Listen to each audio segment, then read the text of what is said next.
time has never moved forward. It has only ever vibrated. If that sentence feels wrong, almost offensive to your intuition, let it stay that way for a moment. Because everything you have ever felt about past, present, and future depends on the assumption that time behaves like a river, flowing, carrying moments from behind you to somewhere ahead. But what if nothing has been flowing at all? What if time does not travel? What if it oscillates? Right now, as you listen, it feels obvious that this moment is replacing the one before it. A breath ends, another begins, a thought fades, a new one forms. Cause, then effect. Before, then after. The mind is very good at stitching these impressions into a line and calling it reality. Yet nowhere in physics has anyone ever observed time moving. We have seen clocks change. We have seen systems decay. We have seen stars burn their fuel and galaxies drift apart. But time itself has never been caught in motion. It has never been photographed mid-step. It has never been measured as a thing in transit. What we measure are changes. What we assume is flow. Imagine listening to a single note played on a violin. As long as it vibrates, you hear continuity. You feel duration. But the sound is not traveling forward in time. It is oscillating in place. Peaks and troughs, compression and release. What you experience as ongoing is simply sustained vibration interpreted by your ear. Now imagine that time behaves the same way. Not a line, not an arrow, but a standing wave, a cosmic oscillation so vast and so subtle that consciousness mistakes vibration for movement. And in that mistake, the entire story of past and future is born. If time is a wave, then the present moment is not a point moving forward. It is a phase, a position within an oscillation. And what you call now is simply the phase your brain is capable of locking onto. This would mean something unsettling. The past is not behind you. The future is not ahead of you. They are different phases of the same oscillation, still vibrating, still present. The reason this idea feels alien is because the human brain evolved to survive, not to perceive reality accurately. It simplifies, it linearizes, it turns complex, overlapping processes into sequences so it can act quickly. And nowhere is this simplification stronger than in the perception of time. Your brain does not sense time directly. It senses rhythm. It senses change. It senses patterns repeating and breaking. From those signals, it constructs a timeline the way it constructs color from wavelength or sound from pressure. Time, as you experience it, may be a user interface, a dashboard, not the engine.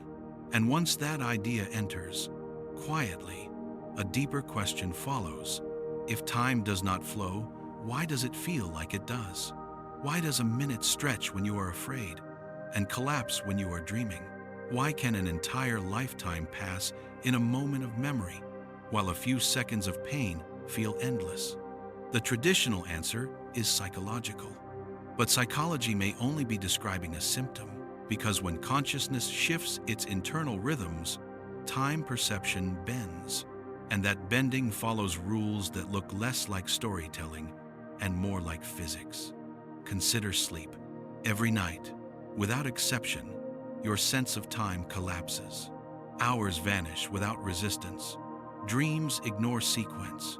Events loop, reverse, or coexist. You wake up unable to say where one moment ended and another began. If time were truly flowing past you like a river, sleep would be impossible to explain. You would still feel it passing, yet you don't, not even faintly, unless what disappears during sleep is not time itself, but your alignment with a particular phase of it. This is where the hypothesis becomes dangerous to intuition. What if wakefulness is not consciousness on, and sleep is consciousness off? Sextinet. What if wakefulness is consciousness locked to a narrow temporal frequency, and sleep is consciousness slipping out of phase? In physics, When two oscillations are synchronized, they reinforce each other.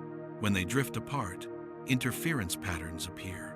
Beats, warping, strange artifacts. Dreams behave exactly like interference patterns.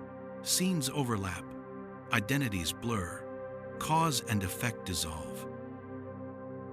Stops obeying its usual rules because the mind is no longer synchronized with the narrow temporal band it calls reality. This suggests something profound. You do not experience time because it moves.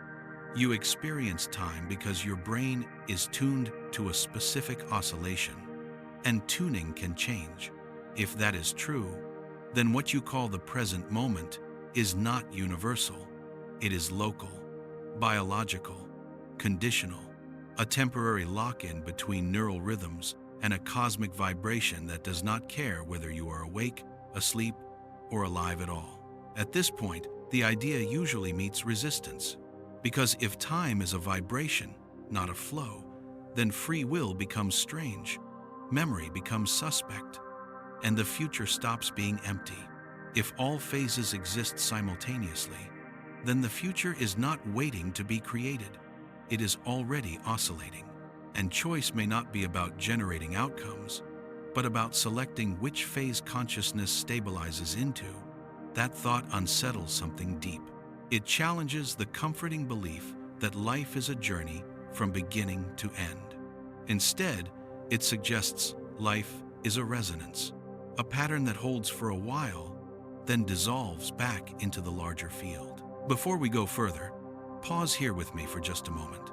If this idea feels intriguing, unsettling, or quietly fascinating, if you want to keep exploring these questions about time, sleep, and the hidden structure of reality, support this quiet space by liking this video, sharing it with someone who wonders about the universe at night, and subscribing to Whispers of the Universe. Your small gesture helps keep these explorations alive. Now, let's continue. If time is vibration, then measurement becomes a clue, because every attempt to measure time relies on oscillation. Atomic clocks count transitions, pendulums swing, quartz crystals resonate. Even the most precise timekeeping devices do not observe time moving forward. They count cycles, one oscillation, then another, then another. What we call seconds are agreements, standardized counts of vibration, not slices of a flowing substance. And here is the subtle point most people miss. Counting oscillations does not prove movement. It proves repetition. A spinning wheel can appear to move forward, backward, or stand still depending on how often you sample it. The motion you perceive is an artifact of synchronization between observer and system. Time may behave the same way. Your consciousness samples reality at a particular rate. Your memory stitches samples into continuity, and that stitching creates the illusion of passage. But illusions can break. They break during trauma. When moments stretch unnaturally long, they break during deep meditation. When time evaporates, they break during dreams, when sequence collapses entirely. These are not glitches, they are clues. They suggest that time perception is not fundamental. It is emergent, and emergence always hides something underneath. What lies underneath may be a universal temporal field, vibrating in complex harmonics. Consciousness does not ride this field forward. It locks onto it, phase by phase, creating the story of experience. Think of it this way. A radio does not create music. It selects a frequency, changes the tuning slightly, and an entirely different song fills the room. The previous song did not disappear. It was always there, vibrating silently, waiting for alignment. What if memory works the same way? What if the past is not stored somewhere behind you, but remains as a standing pattern in the temporal field, accessible when conditions align? What if déjà vu is not error, but accidental resonance, a brief phase overlap between what you are tuned to now and what has always been vibrating? And if that is possible, then the future may not be empty silence. It may already be humming, not as destiny, not as fate, but as potential frequencies. Your choices may not create time, they may retune consciousness. This reframes sleep entirely. Sleep would no longer be rest from time, it would be release from a particular synchronization, a nightly loosening of the grip that keeps consciousness locked into linear sequence. That is why time vanishes there, not because it stops, but because you stop tracking one narrow band of it. Dreams, then, are not meaningless images. They are what consciousness perceives when it is partially desynchronized, when it hears overlapping frequencies at once, and deep sleep without dreams may be something stranger still, a return to the base rhythm, the fundamental oscillation beneath experience. If that rhythm exists, it does not care about before or after. It simply vibrates, and one day, your consciousness will fall out of phase completely. Not gradually, not metaphorically, but physically. The neural rhythms that once locked you to linear time will cease. From the inside, that moment will feel like time stopping. From the outside, nothing will change at all. The oscillation will continue. This is not a conclusion. It is an opening, because if time is vibration, not flow, then everything we think we know about living through time becomes a question of alignment. And alignment can drift, which brings us to the next thought that refuses to stay quiet. If consciousness can fall out of phase during sleep, and partially during dreams, and unpredictably during moments like déjà vu, then what exactly is the waking state? And why does it feel so stable until it doesn't? We have never actually seen time. That sounds like a strange thing to say, because it feels as if time is everywhere. It presses against every moment. It seems to surround every action, every memory, every plan. We talk about it constantly. We lose it, save it, waste it, chase it. We build our lives around it as if it were a solid structure holding reality together. And yet, no matter how carefully we look, time itself never appears. What we see are clocks. What we record are changes. What we feel are rhythms. But time, as an independent thing in motion, has never revealed itself. This distinction matters more than it seems. When a clock's hand moves, we say time has passed. When a digital display increments, we assume a second has flowed by. When a heart beats or a star ages, we speak of time doing its work. But none of these observations require time to be flowing. They only require something to change. A candle burning does not prove time moves forward. It proves wax melts. A planet orbiting does not prove time advances. It proves gravity holds. A thought fading does not prove time carries it away. It proves the brain shifts state.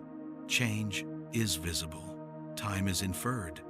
The human mind has a habit of taking inference and mistaking it for observation. It fills gaps quickly, especially when those gaps help the world feel orderly. Linear time is one of the mind's most powerful shortcuts. It turns an incomprehensibly complex universe into a story with a beginning, a middle, and an end. But stories are not structures. They are interpretations. In physics, this difference becomes uncomfortable very quickly, because when scientists attempt to locate time inside the equations that describe reality, it behaves strangely. It refuses to act like a thing. It does not behave like space, energy, or matter. It slips between roles, sometimes acting like a parameter, sometimes like an assumption, but never like a physical object moving from one state to another. There is no experiment in which time is seen traveling. Instead, there are experiments that show time stretching, compressing, slowing, or behaving differently depending on motion, gravity, and energy. These effects are real and measurable, but they do not show time flowing.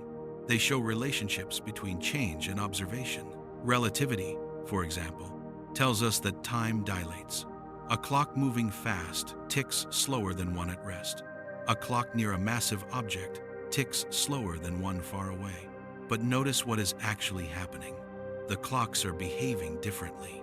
Nothing in these experiments requires time itself to be a river carrying clocks along. It only requires that oscillatory processes respond to physical conditions. Atomic transitions slow, vibrational cycles stretch, rates of change shift. Time does not move, processes do, and this raises a quiet but destabilizing question. If time were truly a universal flow, why would it depend on where you are or how fast you move? A river flows the same way everywhere along its course, but time does not. It behaves locally, contextually, relationally. Is already a hint that time may not be a substance moving through the universe, but a pattern emerging from how systems interact. And the most revealing system of all is the one listening right now. Your brain does not measure time directly. It has no sensor for seconds or minutes. There is no neuron labeled now. Instead, the brain tracks sequences of change. It monitors intervals between events. It compares rhythms. Neural activity itself is rhythmic. Waves of electrical oscillation rise and fall across different regions, synchronizing and desynchronizing constantly. These rhythms are not decorative. They are how information is integrated, how attention stabilizes, how consciousness holds together. What you experience as the passage of time is inseparable from these rhythms. When neural oscillations speed up, time feels dense, pressured, packed. When they slow down, time feels wide, spacious, stretched. When synchronization breaks down, time fragments or vanishes entirely. This is why fear makes moments feel long, why joy makes hours disappear, why boredom feels endless, and flow states erase clocks altogether. The brain is not watching time pass. It is generating temporal experience through rhythm. This becomes especially clear when those rhythms change drastically. Consider a simple experiment you have performed countless times without noticing. Close your eyes for a few seconds. Try to estimate when 10 seconds have passed. Open your eyes. Your estimate will be approximate at best, sometimes close, sometimes wildly off. And the variation depends on mood, focus, fatigue, expectation. If time were something you directly sensed, this task would be trivial. You would feel the seconds go by. Instead, you guess based on internal activity, based on how much mental change seems to have occurred. This reveals something important. Time, as experienced, is not counted. It is inferred from motion within consciousness. The same is true for memory. When you remember an event, you do not replay time. You reconstruct the pattern. Neural assemblies reactivate in a particular configuration. That configuration feels past, not because it is behind you, but because it is tagged as different from the current pattern. The sensation of pastness is a label, not a location. And the future is no different. When you imagine what has not happened, the brain simulates patterns it has never stabilized into before. They feel forward-looking not because they exist ahead in time, but because they are unstable and unresolved. Both memory and anticipation are present activities, happening now. The brain lives entirely in the present. It only creates the illusion of movement by comparing states. This illusion becomes fragile in certain conditions. During deep concentration, time collapses. During intense emotion, it warps. During dreams, it dissolves. Dreams are particularly revealing because they show what happens when the brain's usual sequencing mechanisms loosen.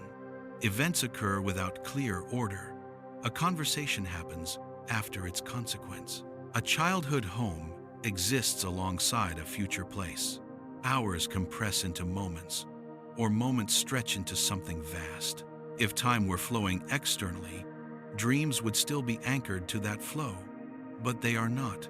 They follow a different logic, or perhaps more accurately, they reveal what experience feels like when consciousness is no longer tightly synchronized to a single temporal rhythm. This suggests that wakefulness is not simply consciousness turned on, it is consciousness constrained. locked into a narrow band of temporal coherence that makes the world feel stable and predictable. This lock-in is enormously useful for survival. It allows cause and effect to be tracked reliably. It allows plans to be made. It allows identity to persist. But it may not reflect the deeper structure of reality. In physics, when multiple oscillations interact, synchronization produces apparent order. When they drift out of sync, complexity emerges. Patterns interfere. New phenomena appear that are not present in any single oscillation alone. Consciousness may be such a phenomenon. If time is an oscillatory field rather than a flowing dimension, then what you experience as a timeline may be the result of your brain synchronizing with a particular frequency range of that field. The present moment would not be a moving point, but a stable phase relationship. This would explain why time feels so convincing and yet so inconsistent, why it feels objective and yet bends under subjective conditions, why it can be measured with extraordinary precision by machines and yet felt so unreliably by humans. Machines count oscillations. Humans interpret patterns. An atomic clock does not experience time. It resonates. It flips between energy states with remarkable consistency. We interpret those flips as seconds because we have agreed to do so. Agreement is not evidence of flow. It is evidence of coordination, and coordination can break. When consciousness loses coordination with its usual temporal reference, strange things happen. People report timelessness, eternal present moments, experiences where before and after lose meaning. These are not mystical claims. They are phenomenological facts reported across cultures, contexts, and neurological conditions. The consistency of these reports is striking. The language differs, but the structure is the same. Time is described as stopping, dissolving, or becoming irrelevant, not because something dramatic happened externally, but because the internal mechanism that organizes experience sequentially shifted. If time were truly external and flowing, these reports would be impossible, or at least rare. Instead, they are common, which suggests that time, as lived, is not a background current, but a mode of organization, a mode that can change. This brings us back to measurement, because measurement reveals assumptions. Every way we measure time relies on periodicity, repetition, cycles. We do not measure time by watching it go somewhere. We measure it by counting how many times something vibrates. This is not a limitation of technology. It is a clue. If time were flowing, there should be a way to detect its motion directly, to observe its passage independent of change. But no such method exists. All we ever detect are processes unfolding relative to each other. Relative motion, relative change, relative rhythm. Time, then, may not be a thing moving through the universe, but a name we give to the coordination of change. And coordination implies alignment.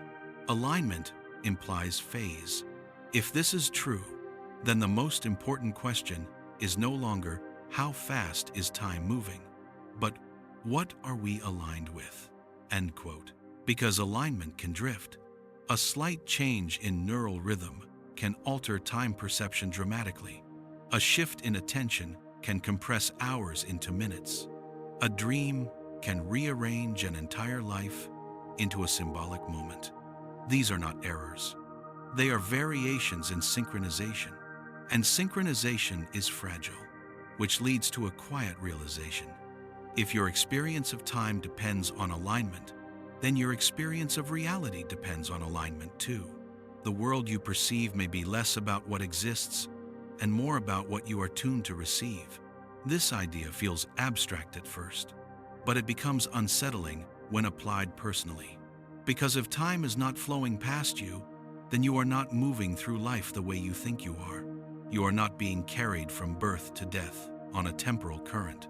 You are stabilizing into a sequence of experiential states that feel like progression because they are coherent. Change the coherence, and the story changes. Sleep does this every night. In sleep, the tight alignment loosens. The brain's grip on linear sequencing relaxes. Time stops behaving. Or rather, your experience of time stops being constrained to a narrow band. That is why sleep feels like disappearance. Not because time is gone, but because the mechanism that makes time feel present has stepped aside. Dreams are what consciousness perceives when alignment becomes unstable but not fully released. Deep sleep may be what happens when alignment drops even further, approaching the base rhythm beneath experience. If such a base rhythm exists, it would not feel like time at all. It would feel like nothing, or like everything, without distinction. And if waking life is simply one particular alignment with a vibrating temporal field, then the stability you feel right now is not guaranteed. It is maintained, actively, moment by moment, which raises the next question, one that cannot be ignored. Alignment creates time as you experience it. What maintains that alignment while you are awake? And what causes it to slip? Because once alignment slips, the illusion of flow may begin to unravel. At first glance, physics seems like the last place you would look for poetry. Equations, symbols, abstractions, stripped of intuition. A language designed to remove ambiguity, not invite it. And yet, when physics is pushed far enough, when it tries to describe reality at its deepest level, it begins to sound less like a machine manual and more like a quiet confession. Because the deeper physics goes, the less solid the universe becomes. What once appeared to be a collection of objects turns into a web of interactions. What seemed fixed reveals itself as probabilistic. And what we thought of as static space and flowing time begins to dissolve into something more subtle, something that vibrates. Modern physics does not describe the universe as a stage where things move. It describes the universe as activity itself. Fields fluctuate. Energies oscillate.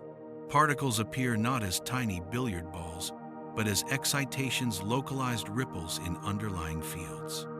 An electron is not a thing traveling through space. It is a vibration of the electron field. A photon is not a bead of light racing forward. It is a disturbance in the electromagnetic field. Even empty space is not empty. It seethes. Virtual particles flicker in and out. Energy pulses briefly, then vanishes. The vacuum hums with restless motion. Nothing is still. But notice something important. All of this motion is described without invoking time as a flowing substance. Instead, time appears as a parameter, an index that helps describe how these oscillations relate to one another. Physics does not say time flows and things change within it. It says systems evolve according to relationships and precious. The difference is subtle, but it matters. In classical physics, time was treated as an absolute backdrop, a universal ticking metronome against which all motion was measured. But this idea quietly collapsed in the early 20th century. With relativity, time lost its independence. It slowed down, it stretched, it behaved differently depending on velocity and gravity. And perhaps most importantly, it stopped being universal. There was no longer one time. There were many local times, each tied to the observer's motion and environment. Two observers could disagree about the order of events and both be correct. This should have been more disturbing than it was, because if time were truly flowing, there should be a single direction, a single pace, a single now.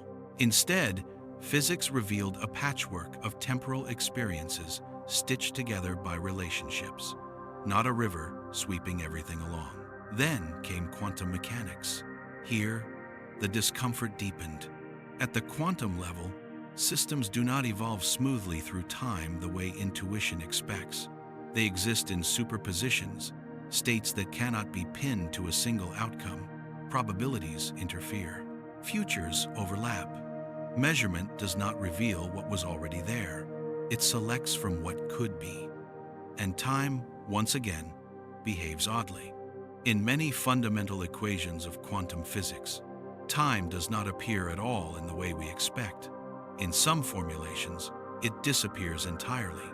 In others, it plays a role so different from space that physicists still debate what it really is. There are even serious attempts to describe the universe in which time is not fundamental. In these models, time emerges from more basic relationships, much the way temperature emerges from the motion of molecules. Temperature feels real, but it is not fundamental. It is a summary of motion. Time may be the same. If so, then the question is not what is time made of, but what gives rise to the experience of time in first. And the answer physics keeps circling back to is rhythm, oscillation, periodicity, repetition with variation. At the deepest levels, reality seems to prefer vibration over trajectory. This is not metaphor. It is formalism. Fields oscillate. Wave functions evolve.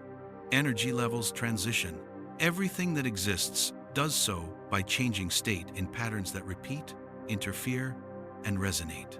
Even space-time itself, in some approaches, may be quantized, not smooth and continuous, but granular.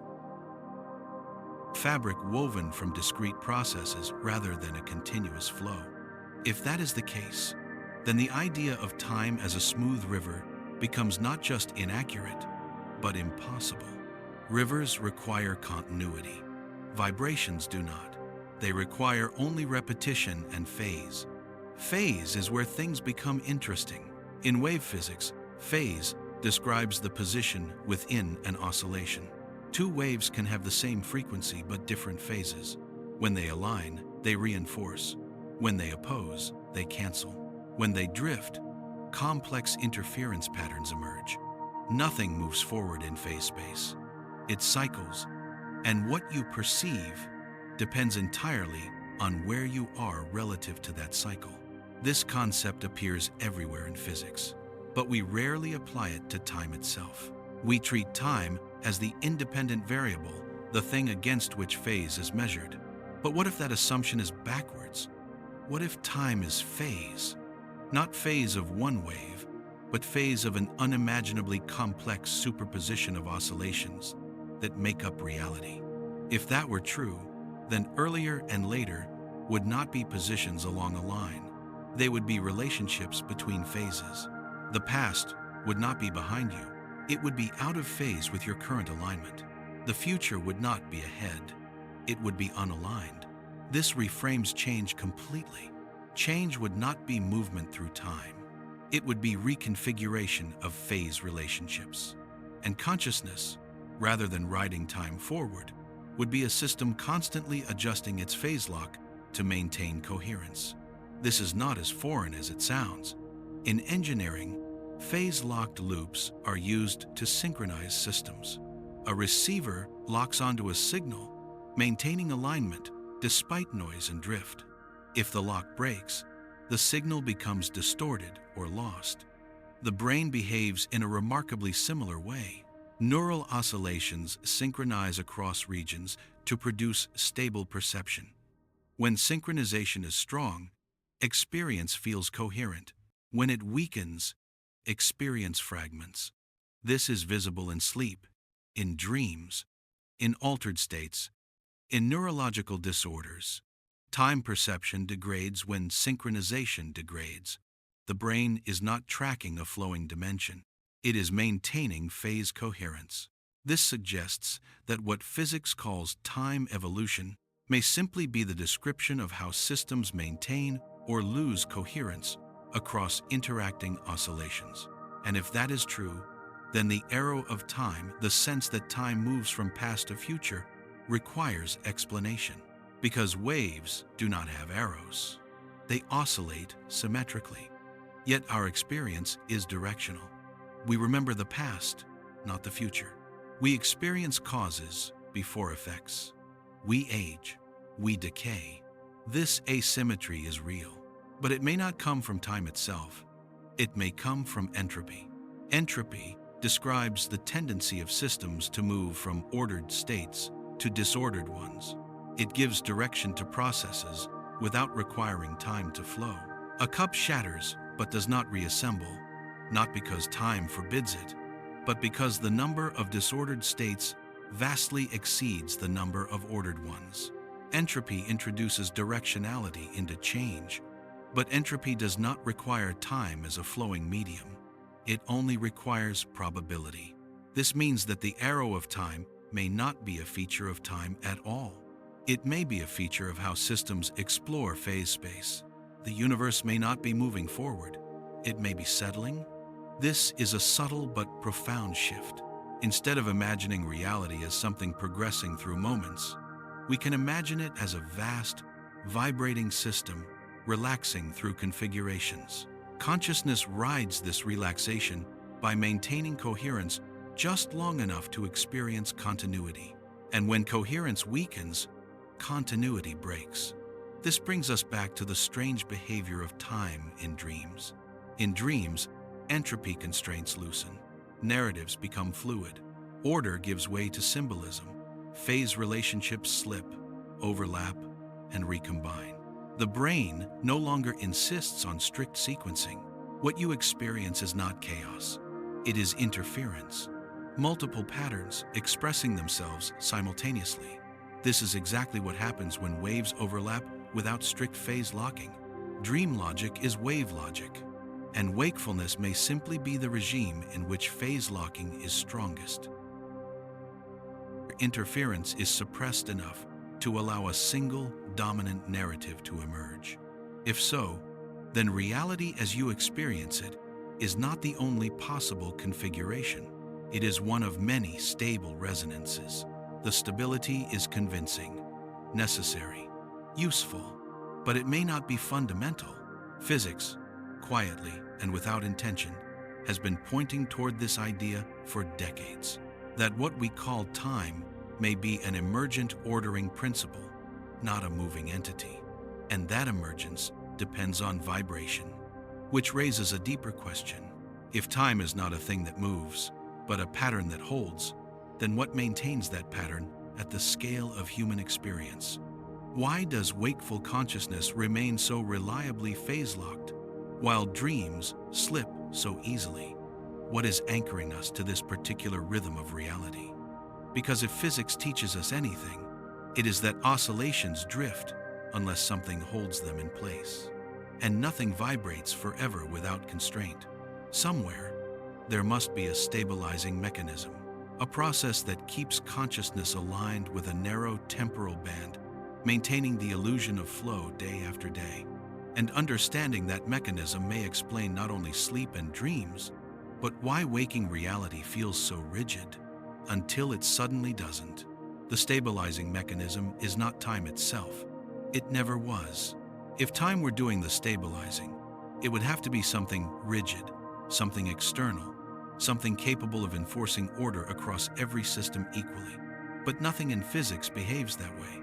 Every structure we know persists, not because it is carried forward by time, but because forces hold it together against change. Atoms are stable because electromagnetic attraction balances repulsion.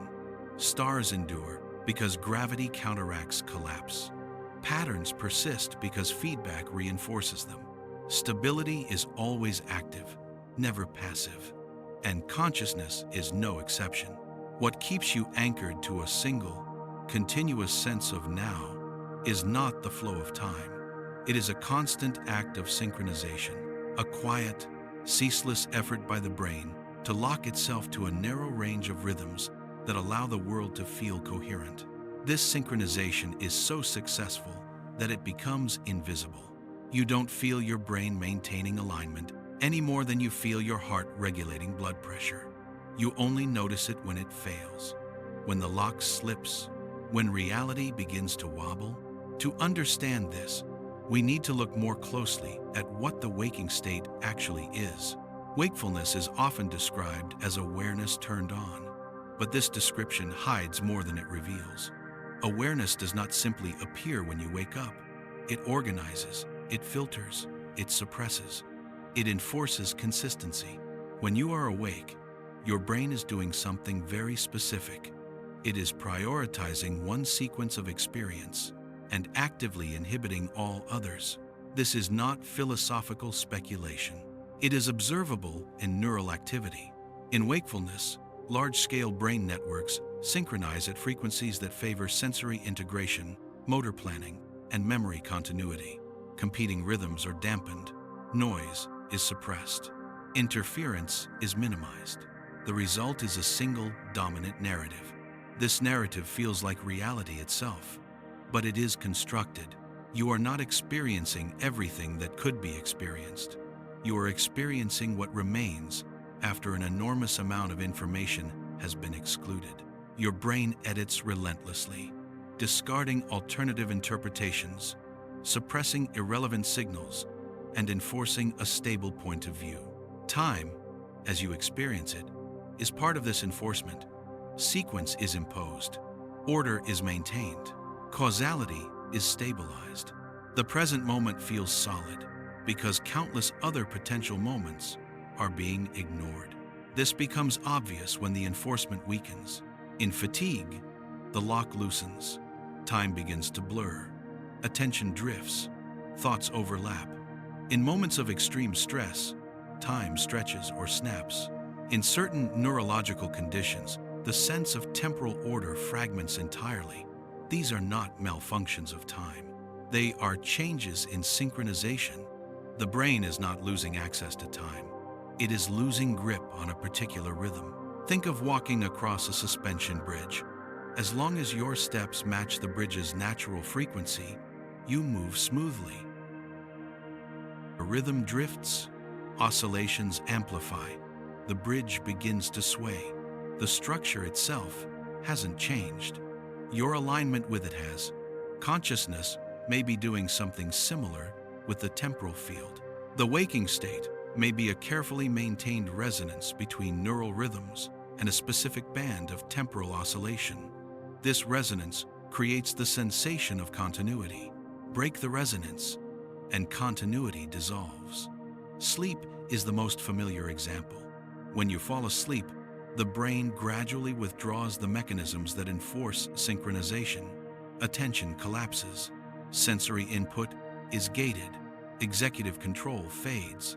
The tight temporal narrative relaxes. Time does not slow down in sleep. It disappears. Not because it stops existing, but because the system that tracks a particular phase of it has disengaged. Dreaming sits at the boundary of this disengagement. In dreams, some synchronization remains, enough to generate imagery, emotion, and story, but not enough to maintain linear order. Events overlap, sequences loop, identity shifts, time loses direction. Dreams feel strange because they expose the scaffolding of experience. They show what consciousness perceives when the enforcement of temporal coherence is incomplete. And deep sleep goes further. In deep sleep, even the narrative dissolves. There are no stories, no sequences, often no memory at all. You do not experience hours passing. You experience nothing, followed by waking.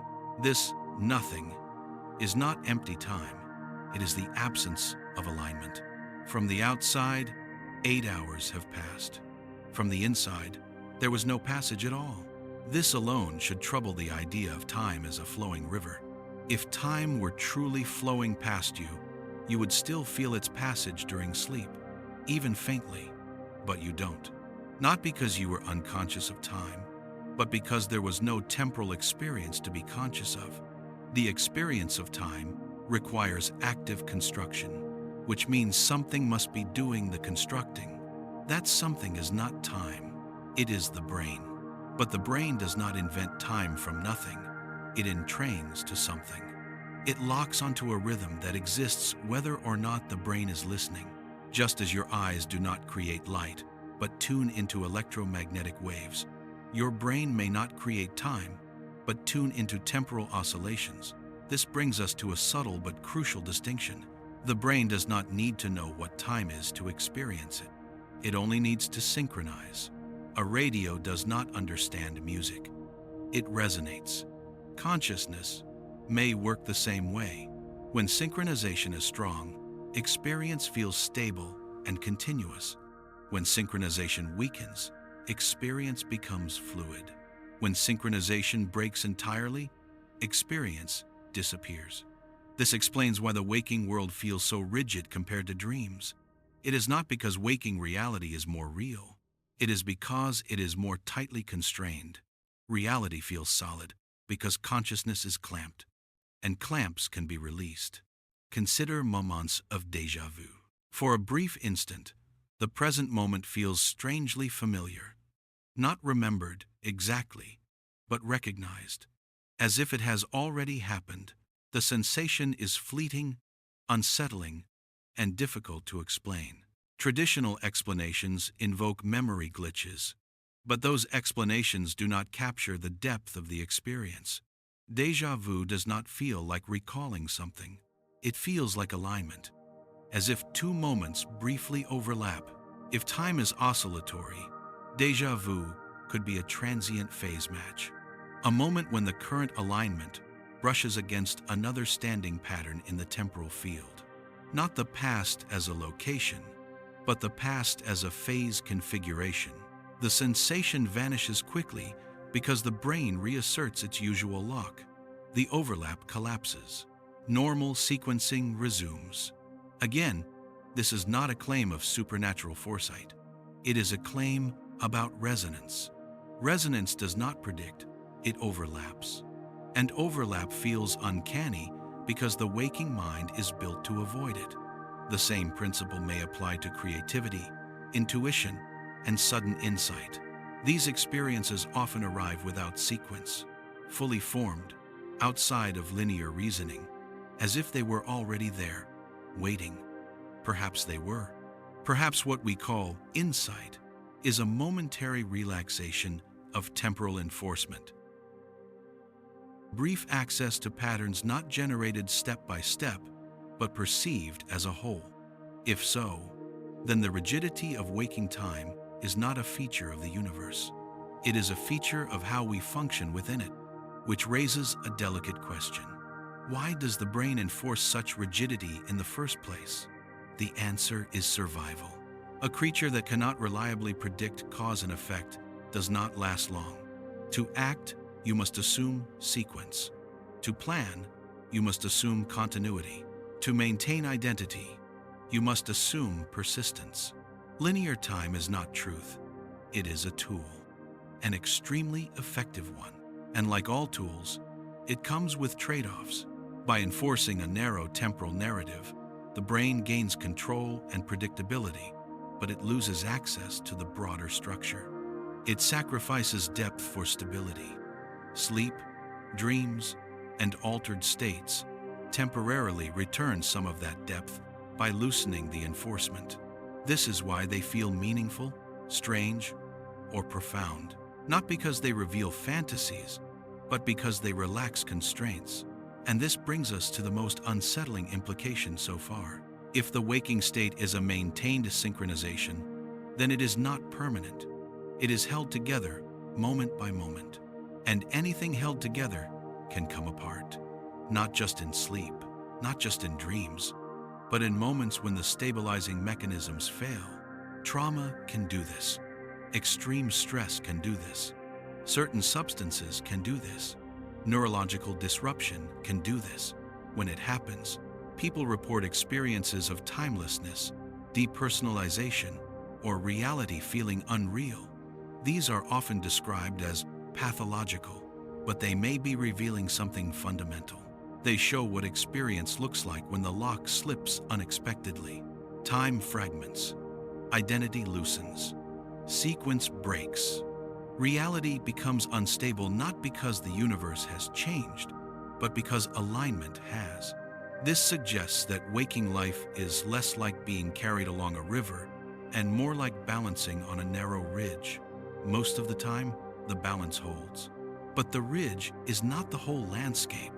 The landscape is much larger, and somewhere beneath the enforced rhythm of waking time, the oscillation continues untouched. This oscillation does not speed up when you rush. It does not slow down when you rest. It does not care whether you are aware of it. It simply vibrates. The brain's job is not to follow it, but to choose a way of locking onto it that allows a world to appear. Which leads us to the next question, one that grows heavier the longer it lingers. If consciousness is maintained by synchronization and sleep loosens that synchronization, and dreams reveal interference patterns when the lock weakens, then what happens when synchronization is lost completely? Not temporarily, not partially, but entirely. Because if time is not something you move through, but something you align with, then falling out of alignment may not mean moving forward or backward at all. It may mean leaving the sequence entirely, and whatever that implies, it cannot be approached from within the illusion of flow. The idea that alignment can be lost entirely is uncomfortable for a reason. It threatens the quiet assumption that waking reality is the default state of the universe, and everything else is deviation. But if you look carefully, wakefulness is the exception, not the rule. Most of your existence is spent slipping in and out of it. Every night, without ceremony, consciousness releases its grip and drifts away from the rigid sequencing it works so hard to maintain. Sleep is not a shutdown. It is a reconfiguration.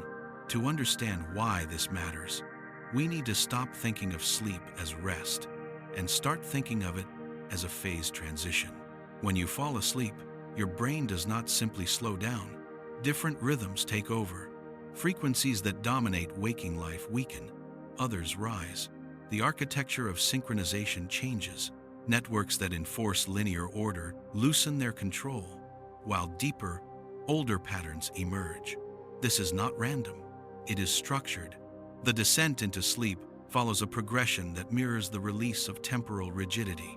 First, attention fragments. Then, sensory anchoring fades. Thoughts lose continuity. Finally, even the sense of being located here dissolves. Time does not stretch or compress at this stage. It disappears. Inside, there is no duration. There is a break, and then waking returns. Hours pass without passage. If time were something you moved through, this would be impossible. Instead, what disappears is not time, but alignment. Dreaming appears when alignment weakens but does not vanish completely. In dreams, the brain still generates imagery and emotion, but the enforcement of sequence has collapsed. Events no longer need to follow one another. Characters shift identity. Places fold into each other. Consequences precede causes. The narrative feels vivid but unstable. This instability is not chaotic. It has a specific signature. Dreams behave like interference patterns. In wave physics, when multiple frequencies overlap without strict phase locking, complex structures emerge. Peaks amplify, troughs cancel. Patterns appear that were not present in any single wave alone. Dreams feel exactly like this. Multiple memory fragments overlap. Emotional tones bleed together. Meaning emerges not from order, but from resonance. The dream does not move forward. It unfolds sideways. This sideways unfolding is the key. If time were a one-way flow, dreams would still be bound to it. They would have to respect sequence, but they don't. They respect association, symbolism, and emotional coherence instead. This suggests that dreams are not happening in time the way waking experience does. They are happening in a different mode of organization, a different alignment. The brain, freed from the task of maintaining a narrow temporal lock, begins sampling a broader range of patterns. It no longer insists on one dominant phase. Overlap becomes possible. This overlap feels strange to the waking mind because it violates the rules that normally define reality. But those rules are not universal. They are enforced. And enforcement requires energy. Maintaining a stable waking narrative is costly. It requires continuous sensory processing, motor readiness, memory integration, and prediction.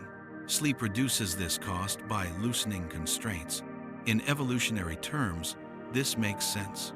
An organism cannot maintain full coherence indefinitely. Periodic release is necessary, but the release reveals something deeper.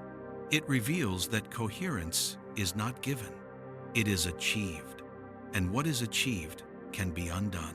The question then becomes, what exactly is being undone in sleep? It is not awareness itself. Dreams are vivid, emotions are intense, imagery is rich. Something is clearly present. What is undone is linear time. More precisely, the brain stops enforcing a single, privileged temporal phase. It no longer insists that experience be organized along one axis of before and after. Instead, it allows experience to organize itself according to resonance. This is why dream logic feels meaningful even when it makes no sense. Meaning does not require sequence. It requires pattern. The waking mind confuses sequence with sense because it has learned that sequence predicts survival. But the universe does not require sequence to exist. Patterns can exist without arrows. If time is an oscillatory field, then waking consciousness is a system that locks onto one particular oscillation and suppresses all others. Sleep relaxes this lock. Dreaming partially releases it. Deep sleep may release it almost entirely. This implies that consciousness is not tied to time itself, but to synchronization. And synchronization can drift. This drift explains why time perception becomes unreliable at the edges of sleep. Hypnagogic states blur minutes and hours. You may feel as if you were drifting for a long time, only to realize seconds have passed. Or you may feel as if you fell asleep instantly, only to discover hours are gone. The brain is no longer counting oscillations. It is no longer keeping score. It is no longer telling a story that requires continuity. This brings us to an unsettling realization. If time disappears when alignment loosens, then time is not a container you occupy. It is a mode you enter, a mode that depends on neural coherence. And if that is true, then the ultimate loss of alignment, whatever that may mean, would not feel like moving to another moment. It would feel like leaving the sequence altogether. This thought naturally drifts toward death, but it does not need to go there yet. There are closer, safer examples. Consider moments of extreme absorption. Athletes speak of the zone. Artists lose hours without noticing. Meditators report timeless presence. In these states, the sense of duration weakens or dissolves, but awareness remains. These are not sleep. They are altered alignments. The enforcement of linear sequencing relaxes just enough to allow a different mode of experience to surface, one that feels fluid, immediate, and strangely complete. People often describe these moments as more real than normal life, not because they are more detailed, but because they feel less constrained. This suggests that waking reality may not be the highest resolution mode of experience. It may be the most stable. Stability is not truth. It is consistency. And consistency is achieved by suppression. The brain suppresses alternative interpretations. It suppresses competing rhythms. It suppresses interference. Sleep lifts that suppression. Dreams are not random hallucinations. They are what consciousness perceives when suppression weakens and interference becomes visible. If time is a wave, dreams are what you hear when you stop listening to a single note. Multiple harmonics emerge, overtones appear. The sound becomes rich and strange. Waking life is monophonic. Dreaming is polyphonic. And deep sleep may be silence not because nothing exists, but because the listener has disengaged. This framing also explains why dreams feel meaningful even when they are incoherent. Meaning is not derived from sequence. It is derived from resonance. The dream's elements resonate emotionally and symbolically, even if they cannot be arranged into a timeline. Your waking mind struggles to translate this into linear narrative upon waking. It tries to force the dream back into time. Often, it fails. The dream slips away, not because it was fragile, but because it was never meant to be held in sequence. This raises an important point. If dreams are experiences of altered alignment, then they are not errors. They are glimpses of what experience feels like when time is not enforced. And if sleep is a nightly release of alignment, then waking life is a daily reimposition. You wake up by locking back in. The brain reasserts control. It reestablishes sequence. It rebuilds the narrative of self. Memory slots back into order. The illusion of flow resumes. The illusion is convincing because it is functional. But functionality does not imply fundamentality. This is where the hypothesis begins to turn. If consciousness can align and misalign with temporal oscillations, then time as experienced is not a universal feature of reality. It is a negotiated relationship, a handshake between brain and cosmos. And like any handshake, it requires both sides to maintain it. The brain does its part by synchronizing neural rhythms. The cosmos does its part by offering stable oscillatory patterns. Neither side is in control alone. This mutuality explains why time perception is both deeply personal and broadly shared. You and I experience time similarly because our brains synchronize to similar patterns, but not identically, because no two brains are the same. It also explains why time feels more rigid in adulthood than in childhood. Children's brains are less tightly synchronized. Their narratives are more fluid. Time stretches and compresses unpredictably. As the brain matures, synchronization strengthens. The narrative hardens. The price of stability is flexibility. And sleep is the only daily opportunity to regain some of that flexibility without losing coherence entirely. This may be why sleep deprivation is so damaging. It forces the brain to maintain alignment beyond its limits. Suppression accumulates. Interference builds beneath the surface. Eventually, cracks appear, hallucinations, time distortion, identity fragmentation. These are not random failures. They are signs of synchronization strain. The brain cannot enforce linear time indefinitely, which suggests that linear time is not the natural state of consciousness. It is a maintained state, a temporary alignment held together by effort, and effort always has limits. This understanding reframes sleep not as escape, but as maintenance, not rest from time, but rest from enforcement. You do not sleep because you are tired of being awake. You sleep because the lock must loosen. The system must periodically release its grip on sequence or risk breaking entirely. This periodic release keeps the waking narrative stable. It prevents deeper interference from leaking through. Dreams, then, are not malfunctions. They are pressure valves. They allow interference to express itself symbolically rather than destructively. This perspective also hints at why dreams feel emotionally intense. Emotions are not bound to sequence the way reasoning is. They resonate across patterns. When sequence weakens, emotion dominates. Dreams are emotional truths without temporal order, and deep sleep may be the ultimate release.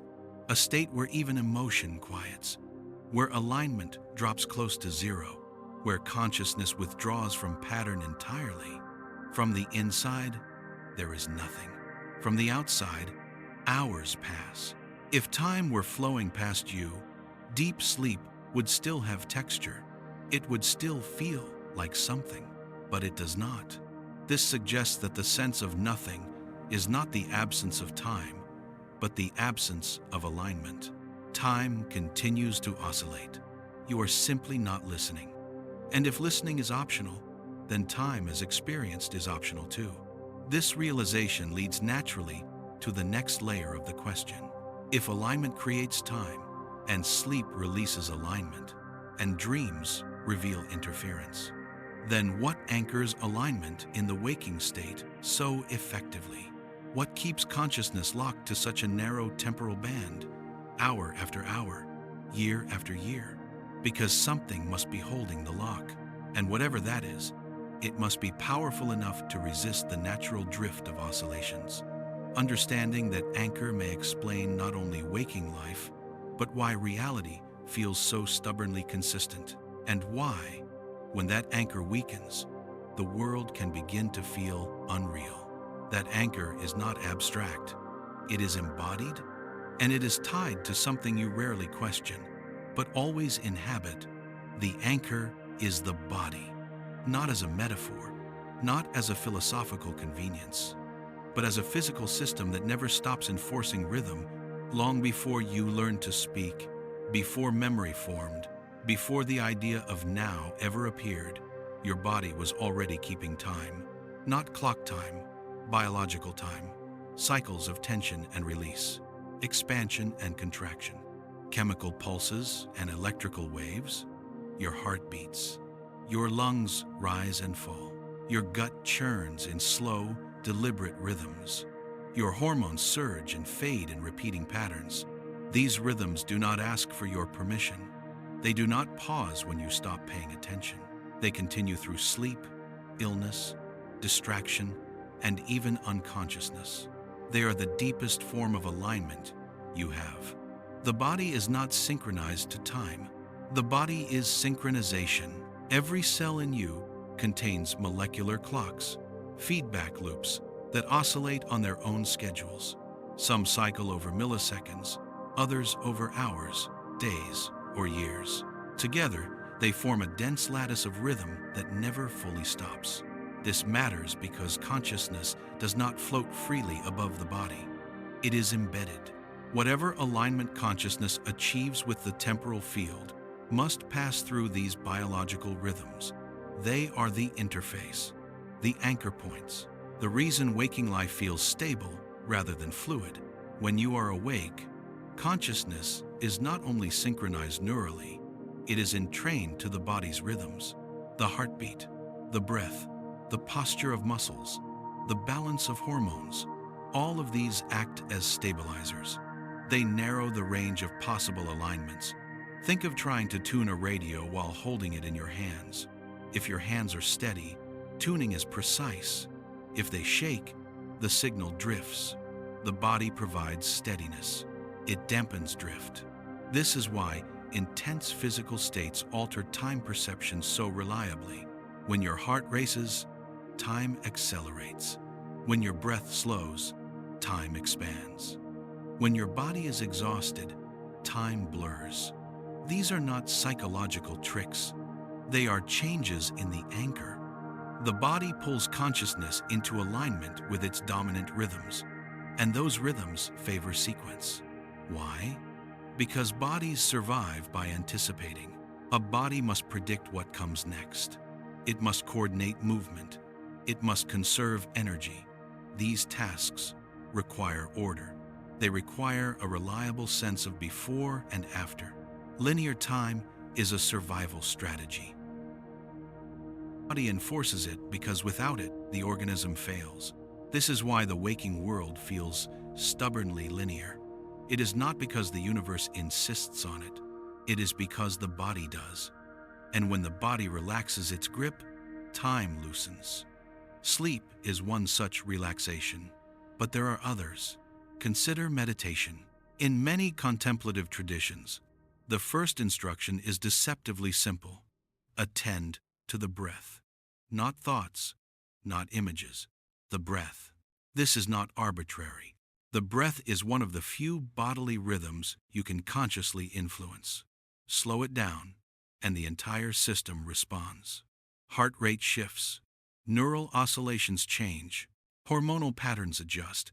Time perception changes almost immediately. Minutes stretch. The sense of urgency dissolves. The present moment thickens. Sometimes, sequence fades altogether. This is not mystical. It is mechanical. By altering the body's dominant rhythm, you loosen the anchor that enforces linear time. Consciousness does not escape the body. It realigns through it. The same is true in moments of intense physical stress. During trauma, the body enters survival mode. Hormones flood the system. Heart rate spikes. Sensory input sharpens. The anchor tightens abruptly. Time slows. This is not metaphorical. Many people report seeing events unfold frame by frame during accidents or threats. The brain samples reality at a higher rate, driven by bodily urgency. The temporal rhythm changes because the body demands it. In both cases, meditation and trauma, the mechanism is the same. The body shifts rhythm, consciousness follows. This reveals something crucial. Time as experienced is not governed by abstract laws alone. It is governed by embodiment.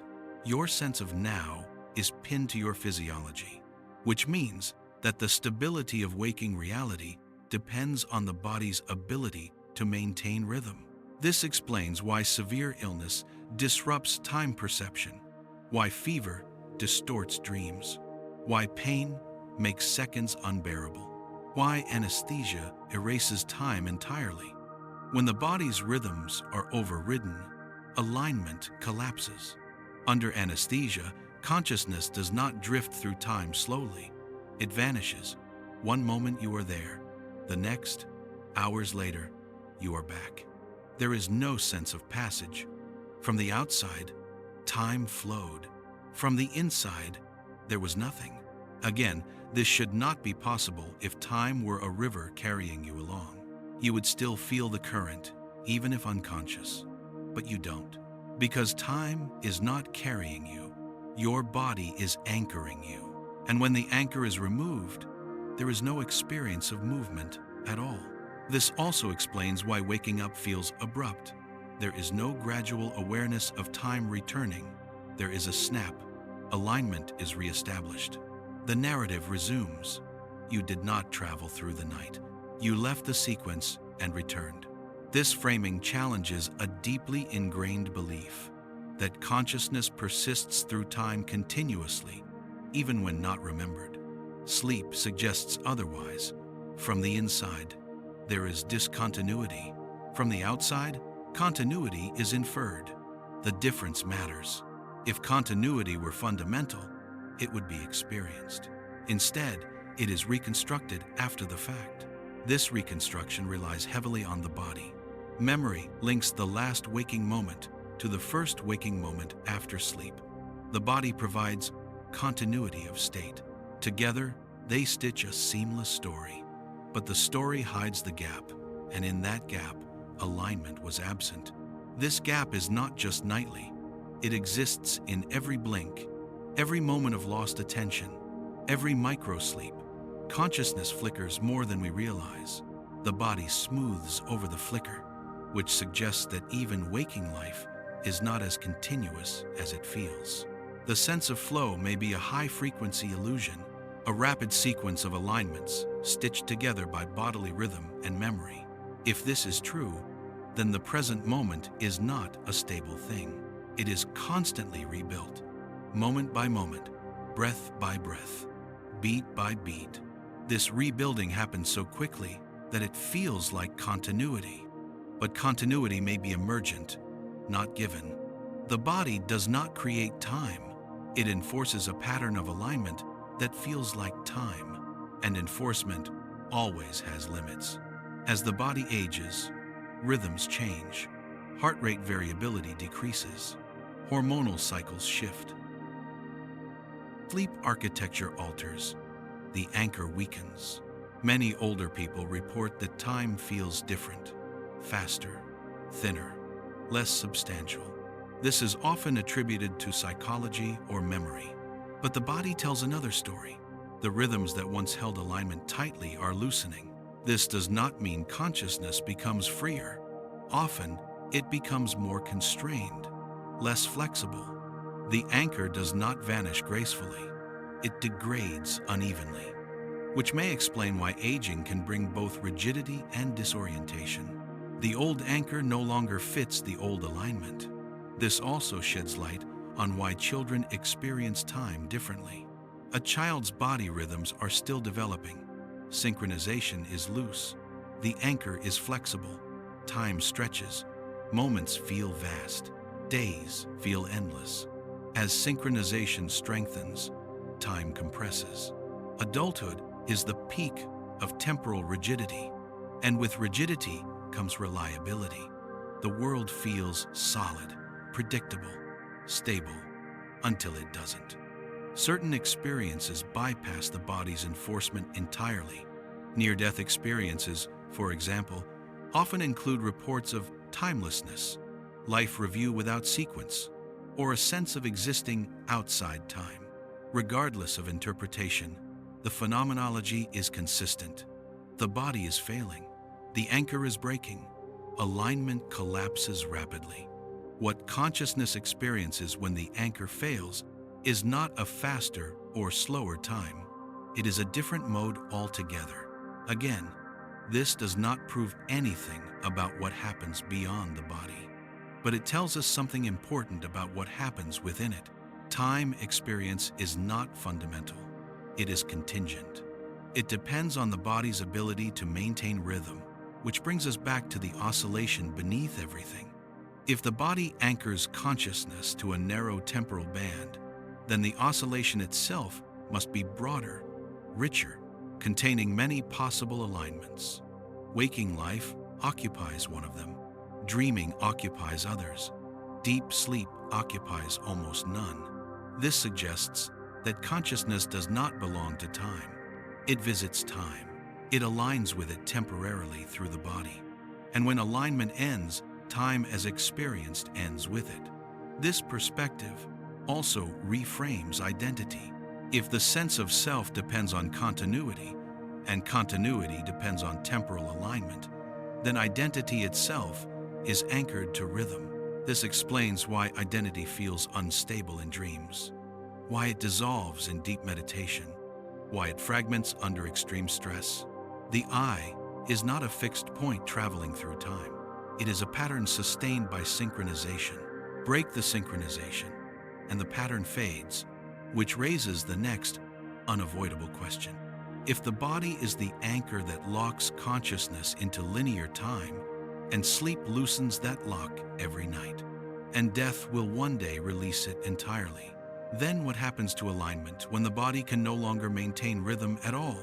Not as belief, not as speculation, but as a physical consequence of losing the anchor.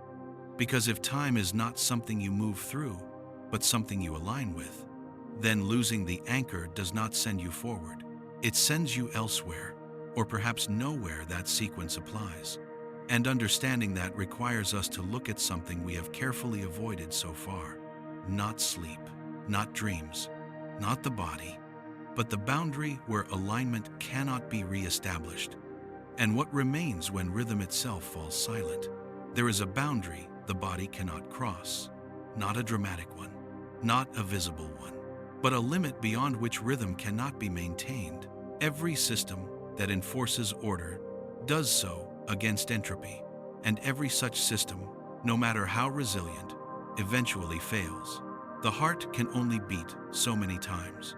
The lungs can only draw so many breaths. The neural oscillations that once synchronized perception inevitably weaken. When that happens, alignment cannot be restored. This is not philosophy. It is thermodynamics. The body is a machine of rhythms, and like all machines, it degrades. Feedback loops lose precision. Cycles drift. Phase coherence erodes. At first, the changes are subtle. Sleep fragments. Attention falters. Time feels thinner, less textured. Eventually, the anchor slips for the last time. From the outside, this moment is called death. From the inside, we have no direct report. Absence of report is often treated as evidence of absence. But absence of memory is not evidence of non-experience. It is evidence of discontinuity. The same discontinuity you experience every night. Sleep already shows us what happens when alignment cannot be maintained, even temporarily. Consciousness does not fade gradually into darkness. It drops out. One moment, there is awareness. The next, nothing. Then, awareness returns without any sense of passage. Death may differ only in that awareness does not return to the same anchor. This is not a claim about what happens afterward. It is a claim about what happens to time. When alignment fails completely, time as experienced does not continue, not slowly, not dimly, not differently. It stops being experienced at all. If time were a river carrying consciousness along, this would be impossible. Consciousness would still be swept forward, even without a body to remember it. But if time is alignment, then the loss of the anchor ends the experience of sequence. From the inside, there would be no after, with brains depictized, only discontinuity. This is why the fear of death is so often tangled with the fear of nothingness. Not because nothingness awaits, but because the mind cannot imagine experience without time. It cannot conceive of awareness without sequence. But sleep shows us that sequence is optional. The mind falls silent about this because it cannot represent what lies beyond alignment. It has no symbols for it, no categories, no grammar, so it calls it nothing. But nothing may simply mean no sequence. End quote. This reframing does not answer metaphysical questions. It reframes them. It shifts the question from what happens after to what happens when alignment ends. A grace. And the answer may be simpler than expected. When alignment ends, experience ends. Not existence. Not vibration. Not reality. Experience. The oscillation continues. The listening stops. This distinction matters. The universe does not require your awareness to persist. It does not pause when a star burns out or a mind falls silent.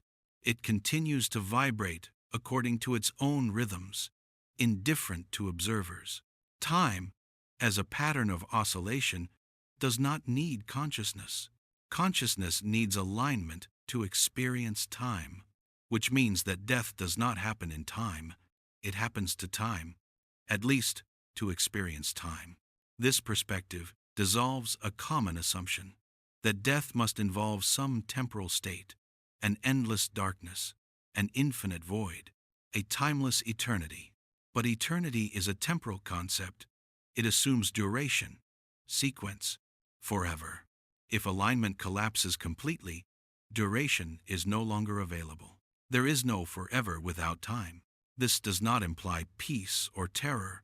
Those are emotional states that require experience unfolding. It implies absence of unfolding. From the inside, there is no story. From the outside, time continues to be inferred. This asymmetry is important. Observers still measure change. Clocks still tick. Stars still age. The universe continues to oscillate. But none of that implies that an observer is moving through it. The illusion of passage belongs to the observer, and observers require anchors. This also explains why attempts to imagine what it's like to be dead always fail. They inevitably import time back into the picture, darkness that lasts, silence that stretches, awareness trapped in duration. These images are projections of waking alignment. They cannot represent the loss of alignment. The closest approximation is deep, dreamless sleep.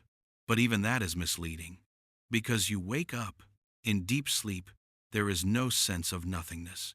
There is no sense of time passing. There is simply a gap, a discontinuity, then a return. Death may be the same gap without return. From the inside, there is no difference between a gap of 8 hours and a gap of eternity. Both are gaps. This does not comfort everyone, and it is not meant to. Its purpose is not reassurance, but clarity. Clarity about what time is and what it is not. If time is vibration, then sequence is a local phenomenon, a pattern that arises when systems synchronize. When synchronization ends, sequence dissolves. The universe does not go on for the one who is no longer aligned. It simply continues. This also reframes the meaning of continuity. Continuity of your life is not guaranteed by time.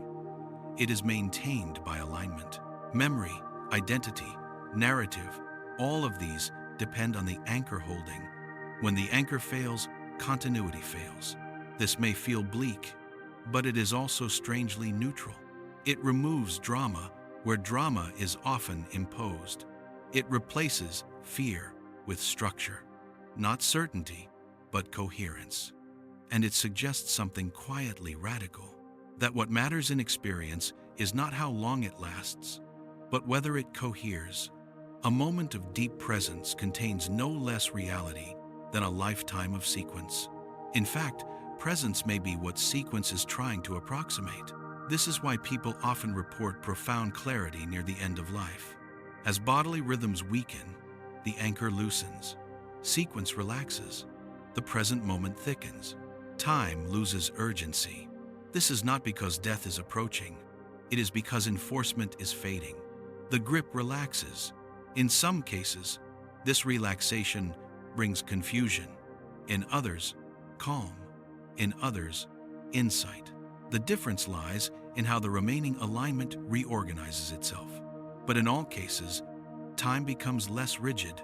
This is also why grief behaves strangely with time. Loss disrupts alignment.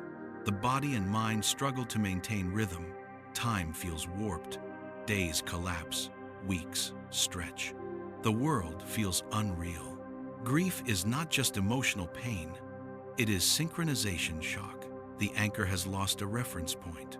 Alignment must be rebuilt. Eventually, it is. The body finds new rhythms. Consciousness relocks. Time resumes its familiar texture. But something remains changed.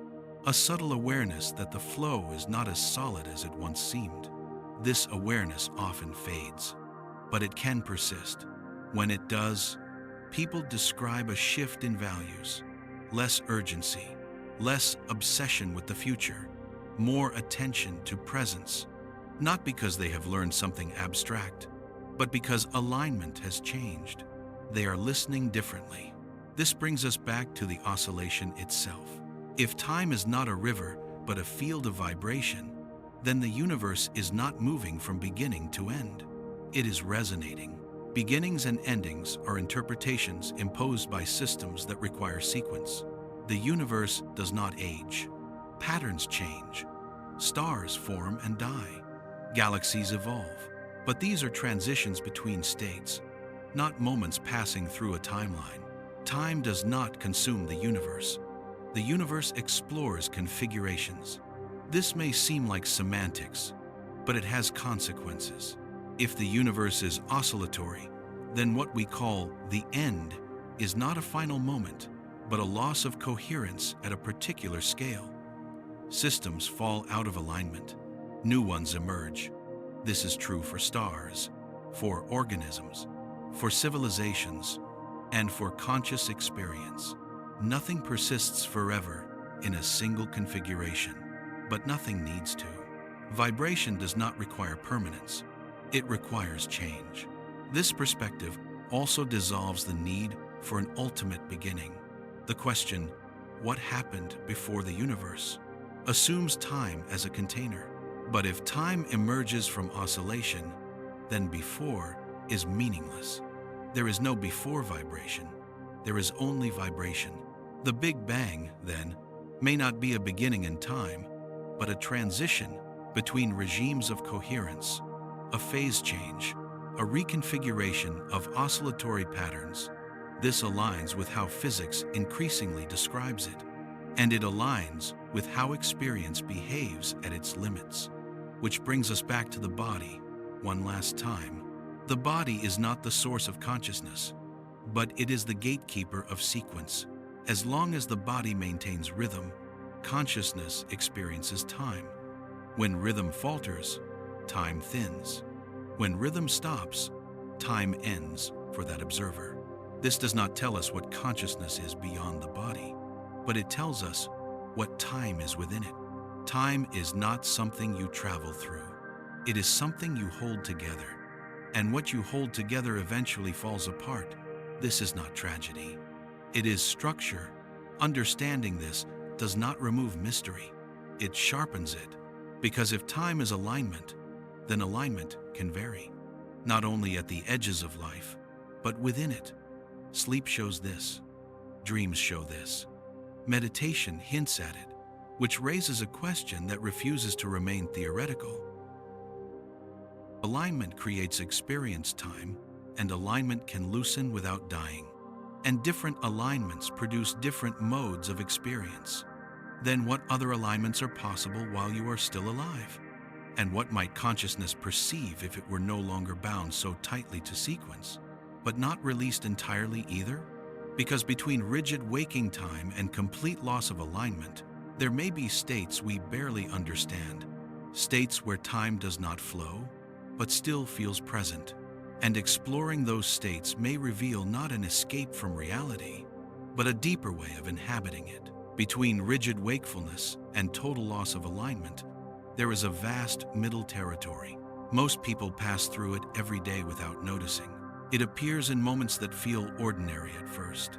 Daydreaming, zoning out, becoming absorbed in music, staring at a moving horizon, repeating a familiar task. In these moments, something subtle happens. The body remains awake. The anchor still holds. But the grip loosens just enough for time to change texture, not disappear, not collapse, but soften. Minutes lose their edges. Thoughts drift without urgency. The sense of before and after becomes less dominant. You are still here, still aware, but the pressure of sequence fades. These moments are often dismissed as distraction, but they may be something else entirely. They may be partial realignments. To understand this, it helps to think in terms of bandwidth. In waking life, consciousness operates within a very narrow temporal bandwidth. Only a small range of oscillatory patterns are allowed to dominate experience. Everything else is suppressed. This narrowness creates clarity, predictability, and control. But it also creates tension, like a string pulled tight. Alignment produces a clean tone, but only as long as it is held. When tension eases slightly, overtones appear. This is what happens in absorption. When you are deeply engaged in a repetitive or meaningful activity, walking, drawing, listening to music, driving a familiar road, your brain reduces its insistence on tracking time precisely. Prediction becomes less urgent. The body knows what to do. Attention relaxes. The anchor does not break, but it slackens. And time begins to behave differently. You do not lose awareness. You lose urgency. This is why such moments feel restorative. They give consciousness a taste of looseness without collapse, a reminder that sequence is not absolute. From the outside, nothing changes. From the inside, everything slows. This slowing is not a reduction in speed. It is a reduction in dominance. Time becomes one feature among many, rather than the frame that contains them all. These states reveal an important truth. Alignment is not binary. You are not either in time or out of time. You occupy a spectrum of synchronization, and where you fall on that spectrum determines how time feels. The more tightly synchronized you are, the more linear time feels. The more loosely synchronized you are, the more spacious it becomes. Dreams lie further along this spectrum. Deep sleep lies at the edge, but between them lies a rich territory that waking life rarely acknowledges. Meditation traditions have explored this territory deliberately for thousands of years. Despite their cultural differences, these traditions converge on similar observations. As attention stabilizes and bodily rhythms slow, time perception changes. The present moment expands. Sequence weakens. Eventually, the sense of time may dissolve entirely while awareness remains. This is not because the practitioner has transcended time, end quote. It is because alignment has shifted. The body remains alive. The anchor still exists, but its enforcement is reduced. Consciousness is no longer clamped to a single temporal phase. Instead, it floats within a broader range. Practitioners often struggle to describe this. Language itself is built on sequence. It assumes before and after. When those assumptions weaken, words fail. So they resort to metaphors, timelessness, eternity, the eternal now. But these metaphors are misleading. They suggest duration without change. What is actually happening is the loss of sequence as the organizing principle. Experience no longer unfolds like a story. It presents itself as a field. This field is not static, it vibrates. Without a privileged direction, this is why such states feel both full and empty. There is content, but no progression. Sensation, but no narrative. Awareness, but no movement. These states are not pathological. They are not escapist. They are alternative alignments, and they reveal something crucial about time. Time is not what holds experience together. Alignment is. When alignment changes, the structure of experience changes. This insight also explains why music has such a powerful effect on time perception. Music is organized vibration. It entrains the body. Heart rate shifts, breathing synchronizes, neural oscillations lock to rhythm and melody. The body becomes part of the music's structure. Time dissolves into rhythm. A song does not feel like a sequence of seconds. It feels like a whole. You do not experience a melody as moving through time. You experience it as unfolding within resonance. The end of a song often feels abrupt, even if you know its duration. You were not counting. You were aligned. Music temporarily replaces the body's usual temporal anchor with an external rhythm. Consciousness locks onto that rhythm instead. This is why silence after music can feel strange. The anchor shifts back. Time returns. The same happens with chanting, drumming, dancing, and repetitive prayer. Across cultures, humans have discovered that rhythm alters alignment, not symbolically. Physically, these practices do not remove the body from the equation. They use it. They manipulate the anchor directly. This suggests that the body is not just a constraint on consciousness, it is a tuning instrument. By changing bodily rhythm, you change temporal alignment.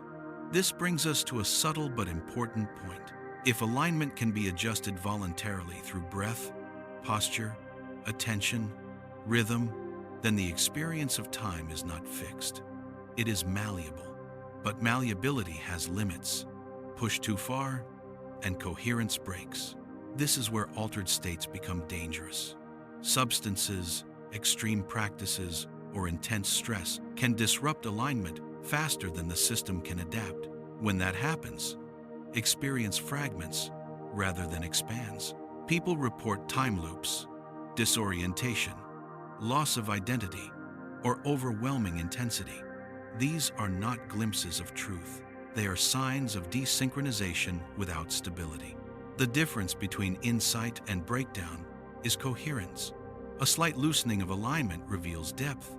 A sudden collapse destroys structure. This distinction matters. The middle territory, the one between rigid waking time and total loss, is not an escape hatch. It is a delicate balance. A region where alignment is flexible but not broken. This region is where creativity flourishes. Creative insight often arrives outside linear reasoning. Solutions appear fully formed. Ideas connect across domains without step-by-step logic. Time seems irrelevant during these moments, yet the person remains awake, functional, able to act. Creativity may be a controlled misalignment, a state where the brain temporarily relaxes its insistence on sequence, allowing patterns to recombine freely. Once insight emerges, alignment tightens again, and the result is integrated into linear time. This cycle relaxation, recombination, reintegration mirrors sleep and dreaming on a smaller scale. Dreams recombine patterns wildly. Creativity does so selectively. Both rely on loosening alignment. This suggests that time, as a strict ordering principle, suppresses novelty. It enforces continuity at the cost of possibility. Loosening it allows new structures to emerge. This is true not only in minds, but in physical systems. In physics, phase transitions occur when systems fall out of strict order. New patterns emerge, crystals form, magnets align, fluids become turbulent. Order gives way to a different kind of order. These transitions are not driven by time flowing forward. They are driven by changes in alignment. The same may be true for consciousness. Linear time maintains stability. Relaxed alignment enables transformation. This reframes the role of the middle territory. It is not a curiosity. It is essential.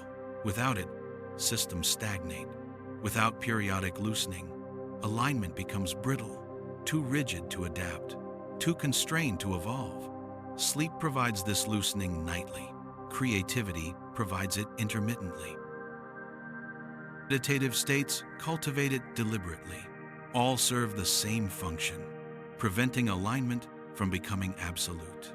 This also sheds light on why modern life often feels temporally oppressive. Constant stimulation, deadlines, schedules, notifications, all reinforce rigid alignment. The body remains in predictive mode. The anchor is never allowed to relax. Time feels scarce, urgent, relentless. This is not because time has changed. It is because alignment has narrowed. The middle territory has been squeezed out. When people seek relief, they often reach for distractions that simulate loosening, endless scrolling, binge-watching, intoxication. These provide partial release, but often at the cost of coherence. They dull alignment rather than gently shifting it. True loosening requires rhythm, not noise. Breath, movement, repetition, silence. These adjust alignment without overwhelming it. This distinction explains why some forms of rest feel restorative and others leave you more exhausted. It is not about stopping activity. It is about changing synchronization. If alignment remains rigid, rest does not restore. This understanding also hints at something deeper. If consciousness can inhabit different alignments while alive, then experienced reality is not singular. It is plural. Not multiple worlds in a science fiction sense, but multiple modes of being. Each mode carries its own sense of time. Waking time is one. Dream time is another. Absorptive time another. Meditative time another still. All coexist within the same underlying oscillation. The difference lies in how consciousness locks onto it. This brings us back to the central hypothesis. If time does not flow, but vibrates, and consciousness aligns to that vibration through the body, and different alignments produce different temporal experiences, then the question is no longer whether time is real. The question is which time you are aligned with, and more importantly, who or what decides that alignment. Because if alignment is not fixed, if it can be shaped by body, attention, rhythm, and environment, then time, as you experience it, may be less like a law and more like a habit, a deeply ingrained habit. And habits can be examined, they can be softened, they can even be changed, but not without consequence. Because changing alignment changes not just how time feels, but how reality itself is structured. Which leads us to the next unavoidable question. If alignment determines experienced reality, and alignment can be shaped, then what is the default alignment of the universe itself? Independent of bodies, brains, and biological anchors? Is there a baseline rhythm beneath all observers? A fundamental oscillation that exists whether or not anything is listening? And if so, what does reality look like from there, where no particular phase is privileged and no sequence is enforced? That question cannot be answered by psychology. It cannot be answered by biology. It requires us to step away from the observer entirely and listen for the universe's own rhythm. To ask about the universe's default alignment is to remove the listener. It is to imagine vibration without interpretation, oscillation without preference, a reality that does not privilege any phase as now, because nothing is there to select one. This is where intuition begins to fail. Every thought you have ever had assumes a point of view, a center, a perspective moving through experience. But the universe itself has no such center, no eyes, no nervous system, no body to anchor rhythm. So what does oscillation look like when nothing is listening? Physics gives us a strange answer. It looks like superposition. At the most fundamental level, systems do not occupy single states. They exist as overlapping possibilities, not because reality is undecided, but because without an observer to enforce a particular alignment, no single phase is privileged. The universe, left to itself, does not choose a now, end quote. It vibrates. In quantum mechanics, a system evolves as a wave function, a mathematical object that encodes all possible configurations simultaneously. Only when interaction occurs do particular outcomes emerge. And emergence is not movement through time, it is selection. Selection requires coupling. This is crucial. Without coupling, there is no sequence. Without sequence, there is no experience time. The universe does not march forward, it resonates. From this perspective, time as a universal parameter may be a bookkeeping tool, a way for observers to track change rather than a fundamental feature of reality. Change exists, but change does not require flow. A standing wave changes continuously without going anywhere. Its pattern persists through oscillation, not progression. If the universe is composed of standing waves, fields vibrating in stable patterns, then what we call events are not moments passing, but interactions between patterns. Interactions create records. Records create memory. Memory creates sequence. Time emerges downstream. This means that the baseline state of reality may not resemble anything like our experience. It may be timeless not because nothing happens, but because everything happens without order, not chaos. Simultaneity. This idea appears again and again in attempts to unify physics. In some formulations of quantum gravity, time disappears entirely at the most fundamental level. Equations describe relationships between configurations without reference to an external clock. Dynamics emerge only when systems are compared. In other words, time appears when one oscillation is used to measure another. A clock is not a time generator. It is a comparator. It compares one rhythm to another and counts differences. Without comparison, there is no duration. This suggests that the universe's default state is relational, not sequential. Patterns exist in relation to each other, not in order. Sequence appears when relations are constrained into a chain. Consciousness does exactly this. By locking onto a narrow temporal bandwidth, it constrains relations into sequence. It chooses a particular ordering of patterns and calls that reality. This does not make reality false. It makes it partial. The universe, unconstrained by bodies or brains, does not need to choose. All phases coexist. This may be why the idea of the present moment of the universe makes no sense in physics. There is no universal now. There are only local alignments. Each observer creates a now by synchronizing. Without observers, there is no now to be had. This does not mean the universe is inert without observers. It means that experience is not a property of the universe. It is a property of coupling. Coupling creates perspective. Perspective creates time. This reframes a long-standing confusion. People often ask whether time existed before the universe, or before life, or before consciousness. But these questions assume time as a container. If time is emergent, then asking what came before it is like asking what came before perspective. The answer is not another perspective. It is relation without viewpoint, vibration without listening. This idea can feel abstract, but it has a surprising consequence. If the universe does not privilege any phase, then beginnings and endings are not fundamental. They are imposed by systems that require them. The Big Bang, then, may not be the beginning of time, but the beginning of a particular alignment regime, a transition into a state where stable structures and eventually observers could form. From within that regime, it looks like a beginning. From outside, it may look like a change in pattern. This aligns with how phase transitions work in physics. Water freezing feels like a dramatic event if you are inside the system, but from a molecular perspective, it is simply a reorganization of motion. No new time is created. The pattern changes. Similarly, what we call the end of something, a star burning out, a species going extinct, a life ending, may be the loss of coherence at a particular scale. The pattern dissolves. The oscillation continues in different forms. Nothing flows away.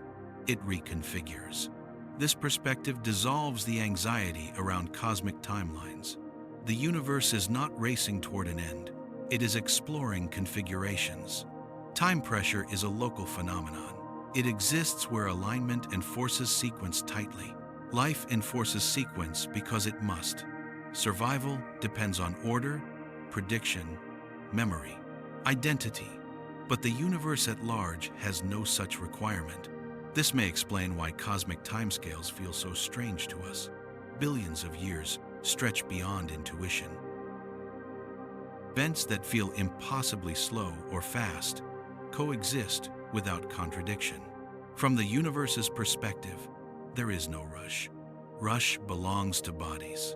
This brings us back, unexpectedly, to the question of meaning. If time is alignment, and alignment is local, then meaning may be local too, not imposed by the universe, but generated by systems that experience sequence. Meaning requires memory. Memory requires time. Time requires alignment. This does not make meaning arbitrary. It makes it contextual. A melody has meaning only when heard in sequence. The notes exist simultaneously in the score, but meaning emerges when they are played. The universe may be the score. Consciousness is the performance. Without performance, there is structure, but no story. This does not diminish reality. It clarifies roles. The universe provides vibration. Bodies provide anchors. Consciousness provides alignment. Together, they create time. This also explains why the same universe can feel so different across contexts. Why a mountain feels timeless. Why a city feels rushed. Why childhood feels endless and adulthood compressed. The vibration has not changed. Alignment has. This perspective also reframes the search for a theory of everything. We are a Zend. Perhaps such a theory does not describe how everything moves through time, but how everything relates through oscillation, how patterns stabilize, how alignments form and dissolve. Time would then be a derived concept, a useful abstraction, not a foundation. This is unsettling because it removes a central pillar of how we organize thought, but it is also freeing. If time is not a force pushing you forward, then you are not being chased by it. You are participating in a pattern that can be held, loosened, and reshaped within limits. The universe does not demand urgency. Your body does. This understanding changes how we interpret experience. Moments of presence are not escapes from time. They are moments when alignment relaxes enough to reveal that sequence is not absolute. Moments of anxiety are not caused by time pressure itself, but by overtight alignment, too much enforcement of sequence. Moments of awe often occur when alignment briefly synchronizes with something larger. A night sky, a vast landscape, a piece of music. The body's rhythms soften, and consciousness brushes against a broader oscillation. Time feels different not because it has changed, but because your alignment has. These moments hint at the universe's default state, not as emptiness, but as fullness without order, a field of vibration without narrative. This is difficult to accept because narrative is how the human mind survives.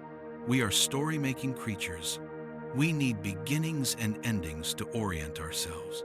But the universe does not need orientation. It simply resonates, which brings us to a delicate threshold. If the universe's default state is oscillation without sequence, and bodies enforce alignment to create time, and consciousness arises within that enforced alignment, then the most interesting question is not what time is, it is how alignment begins in the first place. How does a system transition from vibration without sequence to experience with order? How does time emerge locally out of timeless oscillation? Because understanding that transition may explain not only sleep and death, but the origin of experience itself. And that question leads us toward the most intimate boundary of all. The boundary where vibration becomes perception, where oscillation becomes awareness, where alignment becomes a world. And crossing that boundary requires us to look not at the universe, but at the act of observation itself. Alignment does not begin with awareness. It begins with interaction. Long before there is a mind to experience sequence, there are systems influencing one another. Fields overlap. Particles exchange energy. Oscillations couple and decouple. None of this requires perception. None of it requires time as a felt dimension. It requires relation. In physics, interaction is what gives structure to vibration. When two oscillatory systems interact, they do not simply pass through each other unchanged. They influence phase, amplitude, and stability. New patterns emerge that neither system could sustain alone. This is where alignment first appears, not as experience, as coherence. Coherence is the tendency of interacting oscillations to settle into stable relationships. When coherence is strong, patterns persist. When it weakens, patterns dissolve. The universe is full of coherence. Atoms are coherent structures. Molecules are coherent assemblies.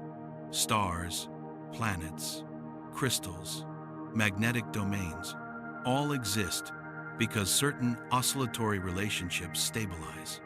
None of these systems experience time. They persist because their internal relationships hold. Time, as experience, requires something more. It requires not just coherence, but self-referential coherence. A system that does not merely stabilize, but tracks its own stability. This is where life enters. Living systems do something unusual. They maintain coherence, far from equilibrium. They consume energy to preserve structure. They regulate internal rhythms actively rather than passively. A rock remains coherent because nothing disturbs it. A cell remains coherent because it constantly repairs itself. This self-maintenance introduces a new layer of alignment. Internal rhythms must synchronize not only with each other, but with the environment. Nutrients arrive in cycles. Light follows a day-night rhythm. Temperature fluctuates. The organism must anticipate these changes to survive. Anticipation requires sequence. This is the first whisper of time, not as flow, as expectation. A living system does not need to know the future.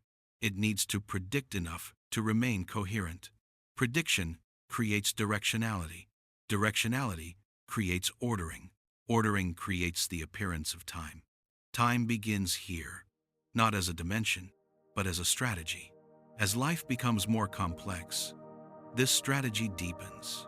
Nervous systems arise to coordinate faster responses. Rhythms become layered. Oscillations synchronize across scales, from cellular cycles to neural waves. The organism becomes a hierarchy of clocks, each regulating a different aspect of coherence. At this stage, alignment becomes tight. The system does not merely respond to change. It models it.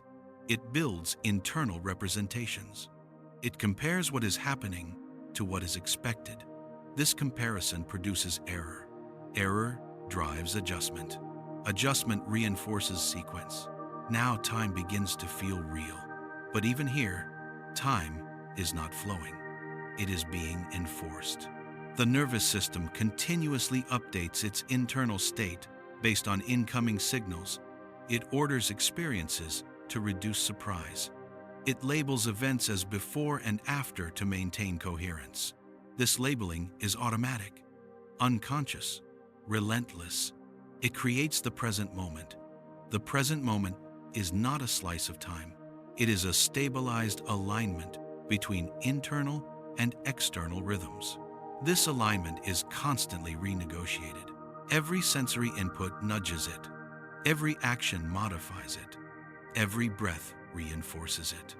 The present moment feels stable because the negotiation happens faster than awareness can track. But stability does not imply fundamentality. This becomes obvious when the negotiation fails. In conditions where prediction breaks down novel environments, extreme stress, neurological disruption, the present moment fractures. Time feels unreal. Sequence stutters. Reality feels dreamlike. The system is losing coherence. And coherence is what creates time. This reframes the role of observation in physics. Observation is often misunderstood as passive witnessing, but in quantum mechanics, observation is interaction. Measurement is coupling. A system interacts with another system strongly enough to enforce a particular outcome. This enforcement collapses superposition into a definite state. Again, notice the pattern. Collapse is not movement through time. It is selection through interaction. The observer does not watch time happen. The observer creates sequence by enforcing alignment. This does not require consciousness in the human sense. Any sufficiently complex interacting system can play this role. But consciousness magnifies it. Human awareness is an extreme case of self-referential coherence. It does not merely enforce sequence. It knows that it is enforcing sequence. It experiences the result as flow. This reflexivity is crucial. Without it, there is ordering without experience. With it, there is experience of ordering. This is where the sense of now emerges. The now is not an objective moment in the universe. The point of maximum coherence between prediction and perception. When prediction matches perception closely, the present feels solid. When mismatch increases, the present destabilizes. This is why novelty stretches time, why boredom compresses it, why surprise freezes it. These are not emotional quirks. They are coherence effects. The nervous system is constantly asking, is the world behaving as expected? When the answer is yes, sequence flows smoothly. When the answer is no, sequence falters. Time perception shifts accordingly. This also explains why attention alters time so powerfully. Attention is the allocation of coherence. Where attention goes, synchronization tightens. Where attention withdraws, alignment loosens. The attended stream feels temporally rich. The unattended fades. You do not experience time uniformly because you do not allocate coherence uniformly. Again, time is not something you are in. It is something you are doing. This becomes clearer when we consider memory. Memory is often imagined as storage. Events are placed somewhere in the past and retrieved later, but neuroscience shows a different picture. Memory is reconstruction. When you remember, you do not access a preserved moment. You recreate a pattern of neural activity in the present. The feeling of pastness arises because the pattern is tagged as not current. The tag is part of alignment. Memory does not exist behind you. It exists now, in a different configuration. The brain uses memory to stabilize sequence. It ensures that the narrative remains consistent. But the narrative is assembled continuously, not replayed. This means that the past, as experienced, is not a place. It is a mode. The future is no different. When you imagine the future, you construct patterns that have not yet stabilized. They feel forward-looking because they are unresolved, not because they exist ahead in time. Both past and future are present activities. The only thing that distinguishes them is alignment strength. Strong alignment feels present. Weaker alignment feels remembered or anticipated. This dissolves the idea of time as a container. There is no container. There is only pattern strength. This also reframes the fear that arises when sequence loosens. When people report feelings of derealization or depersonalization, they often describe time as unreal, fragmented, or absent. This is terrifying because the system that enforces coherence is faltering. The fear is not of nothingness, it is of instability. The mind equates coherence with survival. When coherence weakens, alarm triggers. But weakening coherence is not inherently dangerous. It is dangerous only when it happens without control or context. Sleep is controlled weakening. Meditation is guided weakening. Trauma is uncontrolled weakening. The difference lies in how alignment is managed. This understanding suggests that experienced time is a skill the nervous system performs continuously. A skill refined over evolution, honed through development, and maintained through bodily rhythm. Skills can degrade. Skills can adapt. Skills can be learned. Time perception is not fixed. This does not mean you can escape time at will. The body sets boundaries. Biology imposes constraints. But within those constraints, alignment can vary widely. Which brings us back to the central idea. If time does not flow, but vibrates, and experience of time emerges from alignment, and alignment arises through interaction and self-referential coherence, then time, as lived, is not a fundamental dimension of reality. It is a relational phenomenon. It exists where oscillations interact in a way that enforces sequence. This is not reductionism. It does not explain experience away. It explains how experience becomes structured. It explains why time feels so real and yet so unreliable. Why it governs everything and yet slips through our fingers. Because time is not out there, it is here. It is the ongoing act of holding a world together. And holding requires effort, which leads to the next inevitable realization.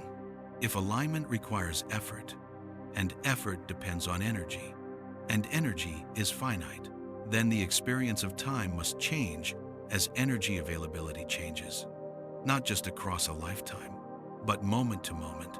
This suggests that time is not only relational, it is metabolic, tied to energy flow, to resource allocation, to the cost of maintaining coherence. And understanding that cost may explain why time accelerates when life becomes routine, why it slows during crisis, and why, at the edges of experience, it disappears altogether. Because when the system can no longer afford to enforce sequence, it lets it go. And what remains is not chaos, but vibration without order. Which brings us to the next question. If time depends on energy and coherence, what happens when coherence is maximized? Is there a state where alignment becomes so complete that sequence dissolves, not through collapse, but through saturation? A state where nothing changes because everything is aligned? And if such a state exists, what would it feel like? To be perfectly in phase with reality? That question draws us toward the most paradoxical territory yet, where time does not disappear because alignment is lost, but because alignment is absolute. And entering that territory requires us to rethink not loss, but completion. There is a kind of stillness that does not come from collapse. It comes from saturation. When alignment weakens, sequence dissolves, because coherence can no longer be maintained. But there is another way sequence can disappear, when coherence becomes so complete that there is nothing left to order. This idea sounds paradoxical because we associate coherence with structure and structure with time. But coherence taken to its limit does not produce motion, it produces symmetry. And symmetry has no direction. In physics, a perfectly symmetric system does not evolve. There is no preferred state to move toward, no gradient to follow. Change requires imbalance. Motion requires difference. Time, as sequence, requires asymmetry. This means that the deepest stillness is not disorder. It is perfect order, and perfect order erases time. This concept appears quietly in many places. In thermodynamics, a system at absolute equilibrium has no macroscopic change. All gradients are gone. From the outside, time still exists as a parameter, But from within the system, nothing happens. There is no sequence to experience. In wave physics, when oscillations align completely, interference vanishes. Peaks overlap with peaks, troughs with troughs. The pattern stabilizes. Motion exists, but it is uniform.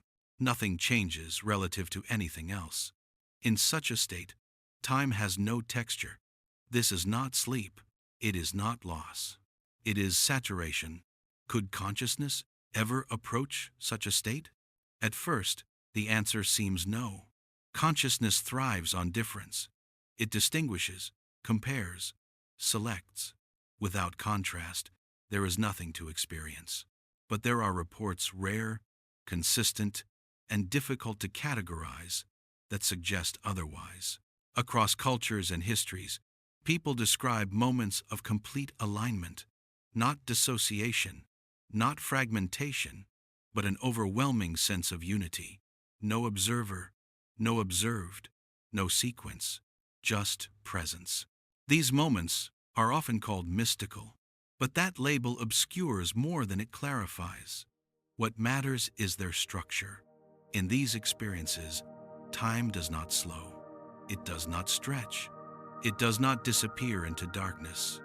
It becomes irrelevant. There is no before, no after, no urgency. Yet awareness remains, not as a point moving through experience, but as a field without edges. These reports are remarkably similar despite vast differences in belief systems. That consistency suggests a common underlying mechanism, not belief, not imagination, alignment. In such moments, the body's rhythms do not collapse. The anchor does not break. Instead, multiple rhythms synchronize deeply. Breath slows, heart rate variability increases, neural oscillations across different bands become unusually coherent. The system is not losing energy. It is reorganizing it. Coherence increases. But something unexpected happens when coherence crosses a threshold. Sequence loses its function. If everything is aligned, there is nothing to predict, nothing to order, nothing to track. The machinery that enforces linear time has no work to do. Time does not vanish because alignment fails. It vanishes because alignment succeeds too completely. This is difficult to grasp because our usual reference points are extremes, waking sequence or total loss. But saturation represents a third regime. State where coherence is so high that distinction collapses. From the perspective of the nervous system, this is dangerous territory. Too much coherence can lead to rigidity, seizure, or shutdown. Biology carefully avoids absolute synchronization, which is why these states are rare and fleeting. But their existence matters. They suggest that the disappearance of time is not always a sign of breakdown. It can be a sign of completion. This reframes the meaning of timelessness. Timelessness is not always emptiness. It can be fullness without differentiation. This also reframes the fear of losing time. When alignment loosens, fear arises because the system is losing control.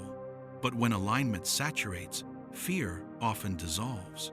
There is nothing to lose because nothing is separate. The emotional tone of these states is telling. They are often described as peaceful, expansive, or profoundly simple, not exciting, not dramatic, just complete. This suggests that the emotional system, like the temporal system, depends on difference. Desire requires lack. Fear requires threat. When everything aligns, these gradients flatten. Emotion quiet. This is not because emotion is suppressed, but because its conditions are no longer present. This also explains why such states are difficult to integrate into daily life. Daily life requires differentiation. It requires choosing, acting, predicting. Time must reassert itself. The system returns from saturation to function, and with function comes sequence. This return often feels like loss. Even though nothing was taken away, the contrast is jarring. The rigidity of linear time feels heavy after timeless coherence. People often try to recapture such states, but they misunderstand them. Saturation cannot be forced. It emerges when alignment deepens naturally and safely. Trying to impose it disrupts coherence rather than completing it. This highlights a crucial point. Alignment has multiple failure modes. Too little alignment leads to fragmentation. Too much alignment leads to collapse or overload. Only a narrow range allows stability. Life exists in that narrow range, but occasionally, briefly, it touches the edge. And at that edge, time dissolves not into nothingness, but into unity. This perspective also sheds light on a subtle confusion. People often conflate timelessness with eternity, but eternity is still a temporal concept. It assumes duration without end. Saturation does not feel like endless time. It feels like no time at all. Not because nothing is happening, but because everything is happening together. There is no ordering to extract. This suggests that time, as sequence, is a way of parsing complexity into manageable pieces. When complexity becomes too integrated, parsing is unnecessary. The system rests. This idea resonates with what physics suggests about the early universe. At extremely high energy densities, forces unify, distinctions blur, symmetries dominate. As the universe cools, symmetries break, differences emerge, structure forms, time, as we understand it, becomes meaningful. This does not imply that the early universe was timeless in experience, but it suggests that time as sequence requires broken symmetry. Sequence requires inequality. This mirrors experience. Waking life is a broken symmetry state. Attention flows unevenly. Resources are distributed selectively. Some moments matter more than others. Timeless saturation is a symmetric state. Everything matters equally. Or rather, the concept of mattering dissolves. This also explains why such states feel self-authenticating. There is no doubt within them. Doubt requires comparison. Comparison requires sequence. Without sequence, there is no doubt. But certainty does not persist. Biology pulls the system back. Differentiation returns. Time resumes. This is not failure. It is function. The nervous system cannot remain in saturation. It must operate. It must navigate a world that requires order. Which brings us back to the spectrum of alignment. At one end lies fragmentation, dreams, delirium, breakdown. At the other lies saturation, timeless unity. In between lies waking life, creativity, absorption. Time as you experience it depends on where you are on this spectrum. This suggests that time is not a single thing. It is a range of experiential regimes produced by different alignment states. Linear time is one regime, dream time another, absorptive time another, timeless saturation yet another. All coexist within the same underlying oscillation. None are more real than the others. They are differently aligned. This reframes the central question once again. The question is not whether time exists, it is which regime you are inhabiting. And that regime is shaped by energy, rhythm, attention, and coherence. This also reframes the meaning of control. You cannot control time directly, but you can influence alignment indirectly, gently, within limits. Breath alters bodily rhythm. Attention reallocates coherence.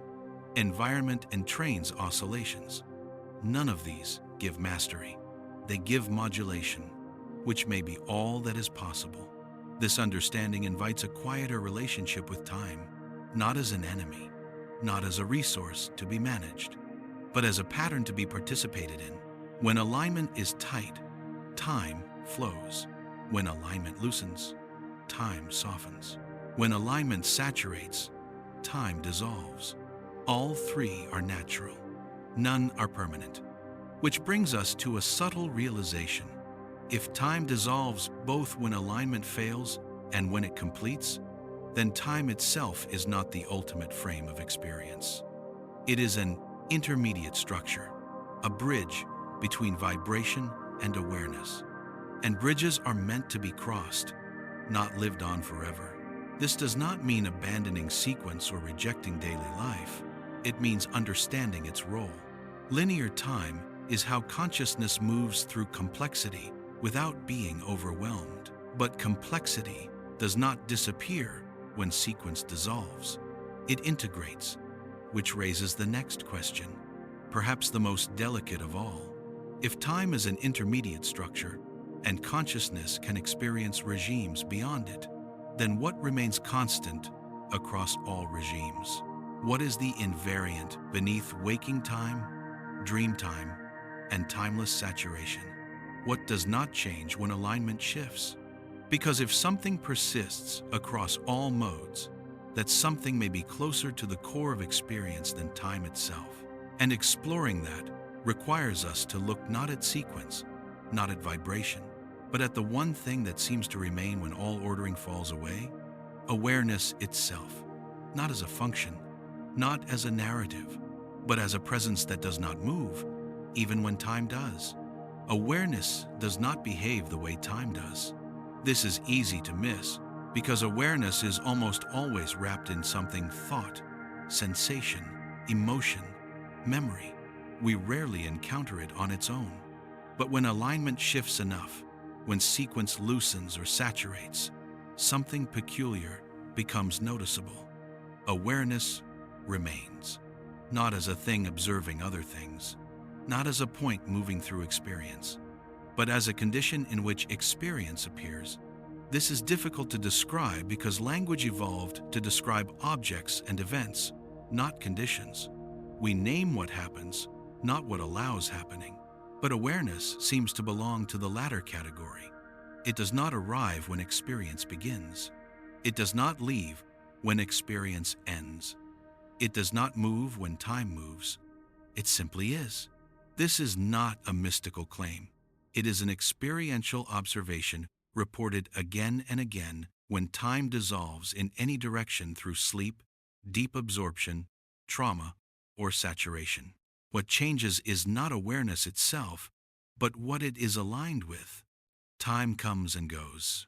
Content comes and goes. Awareness does not announce its movement.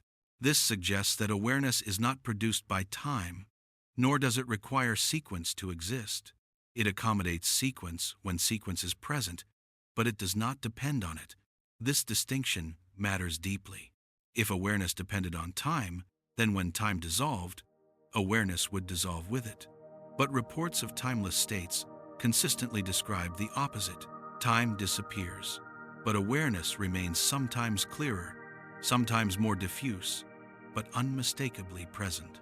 This implies that awareness is not downstream of temporal alignment. It is upstream. This reframes the entire structure we have been exploring. Vibration exists. Alignment organizes vibration into sequence. Sequence produces experience time, but awareness is not created by this chain.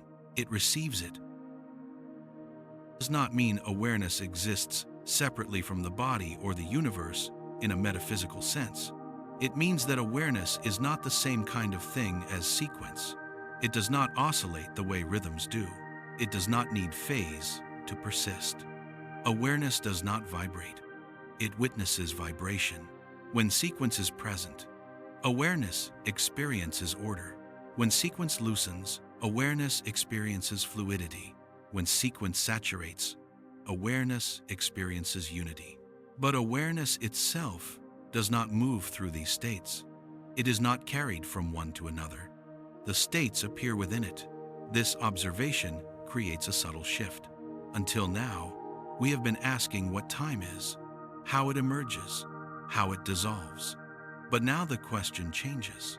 What is it that knows time? And the unsettling answer is that whatever knows time does not seem to share time's properties. It does not flow. It does not oscillate. It does not fragment when sequence fragments. This is why the fear associated with losing time often fades when awareness recognizes itself. The fear belong to the narrative self, the structure maintained by alignment. When that structure weakens, fear arises briefly. But when awareness notices itself, fear has nowhere to attach. Fear requires sequence. It requires anticipation. Awareness without sequence does not fear the future because there is no future to fear. This does not make awareness invulnerable. It simply means fear is not intrinsic to it. This distinction is visible in deep meditation and certain absorptive states. Initially, as alignment loosens, anxiety can arise. The system senses loss of control. The narrative self resists dissolution. But if loosening continues gently, a threshold is crossed. Fear drops away, not because something reassuring happens, but because the structure that generated fear dissolves. Awareness remains, but without the framework that interprets sensations as threats. This is often misinterpreted as transcendence or enlightenment, but those labels obscure the mechanics. What has happened is not that awareness has gone somewhere special. It has stopped being identified with sequence. Time collapses because identification collapses. This brings us back to the idea that time is an intermediate structure. It is not the ground of experience. It is a way experience organizes itself when alignment requires it. Awareness is the ground. This ground is not passive. It is not empty. It is responsive, but not directional. It does not push experience forward or pull it backward. It allows experience to arise and subside. From this perspective, awareness does not travel through time. Time travels through awareness. This reversal sounds poetic, but it has practical consequences. If awareness is not bound to time, then the deepest sense of continuity in experience is not temporal, it is experiential. It is the sense of being present across changing states. This sense of continuity persists even when memory fails, even when identity shifts, even when time disappears. People who undergo profound disruptions, coma, anesthesia, deep trauma, often report a strange familiarity upon returning. Not a memory of what happened, but a sense of having never truly left. This is not because experience continued uninterrupted. It is because awareness did not go anywhere. The interruption belonged to sequence. This does not mean awareness experienced the gap. It means awareness does not require continuity to persist. This is a subtle but important point. Awareness does not experience gaps. Sequence does. When sequence is absent, there is no experience of absence. There is simply no sequence to mark it. This explains why deep sleep feels like nothing and yet is not experienced as absence. There is no suffering in deep sleep, no boredom, no waiting. Awareness does not register the gap. It resumes when sequence resumes. This is why deep sleep is restorative. It is not rest from activity. It is rest from sequence. Awareness does not tire. Sequence does.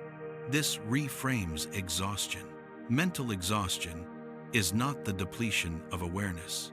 It is the depletion of the system that enforces sequence. Prediction, planning, narrative, all require energy. Awareness itself does not. When the system can no longer afford sequence, it lets go. Sleep arrives. Awareness remains in a non-sequential mode. It also reframes the sense of self. The self you recognize your name, history, preferences, is a temporal construct. It depends on memory and anticipation. It exists only when sequence is active. When sequence loosens, the self loosens. But awareness does not identify itself as a self. It does not need to. This is why, in timeless states, people often report the absence of I without distress. There is experience without ownership, presence without narrator. The narrator is a function of time. No time, no narrator. This can feel unsettling at first because identity feels like survival. But identity is a tool, not the ground. It helps coordinate action across time. Without time, it has no role. Awareness does not require coordination. It requires openness. This distinction also explains why language struggles here. Language is sequential. It unfolds word by word. It requires time. Awareness without sequence cannot be captured directly. It can only be pointed to. This is why descriptions of timeless awareness are repetitive, circular, metaphorical. They circle the absence of sequence because they cannot enter it. But the absence of sequence is not blankness. It is fullness without order. This fullness is not overwhelming because there is no pressure to process it, no urgency to extract meaning. Meaning itself becomes irrelevant, not meaningless, irrelevant. This is an important difference. Meaning belongs to narrative. Awareness does not need narrative. This is why timeless states often feel deeply meaningful without containing specific meanings. The sense of meaning arises from completeness, not from interpretation. Completeness requires no explanation. This also explains why such states are difficult to integrate into daily life. Daily life requires meaning, goals, and sequence. Awareness must re-identify with time to function. The re-identification happens automatically. The body resumes its rhythms. The anchor tightens. Sequence returns. Identity reforms. And with it, the sense of time. This does not undo what was seen. It contextualizes it. Awareness learns that time is not absolute. It learns that sequence is optional, but it also learns that sequence is necessary. This balance is delicate. Misunderstanding it leads to two common errors. The first is clinging to timelessness, trying to escape time permanently. This leads to disengagement from life. The body cannot function without sequence. Attempts to abandon it create imbalance. The second is rejecting timelessness entirely, dismissing it as illusion. This leads to over-identification with sequence. Time becomes oppressive. Life becomes mechanical. Neither extreme is accurate. Time is not an enemy. Timelessness is not a destination. They are modes. Awareness can host both. This understanding changes how one relates to time pressure. Urgency loses its absolute authority. Deadlines still exist, but they are recognized as constructs, not cosmic demands. This does not make action slower. It makes it cleaner. Action becomes less entangled with fear. This also changes how one relates to aging and death. If awareness is not in time, then aging is not something awareness undergoes. The body ages, the narrative changes, but awareness does not move closer to an endpoint. This does not answer what happens after death. It reframes the question. After requires time. Awareness does not operate in after. This is not comforting in a sentimental way. It is clarifying. It removes the need to imagine awareness traveling somewhere. It does not travel. It remains the condition in which travel appears. This perspective also dissolves the fear of missing out. Missing out assumes future deprivation. Awareness without sequence does not miss. It is complete. This does not negate desire. Desire belongs to the narrative self. It operates within time, but awareness is not hungry. It does not seek. This is why, in moments of deep presence, desire softens naturally, not because it is suppressed, but because it is unnecessary. Awareness does not need improvement. This understanding invites a quieter relationship with experience. Instead of constantly trying to manage time, one can notice alignment. Notice when sequence tightens excessively. Notice when it loosens. Posture, attention. These become ways of modulating alignment, not escaping time. Awareness remains the constant backdrop. This also clarifies the role of observation in physics one last time. Observation is not awareness itself. It is alignment of awareness with a particular pattern. Measurement requires sequence. Awareness does not. This distinction may be why the observer problem in physics feels so slippery. We confuse the observing apparatus with awareness itself.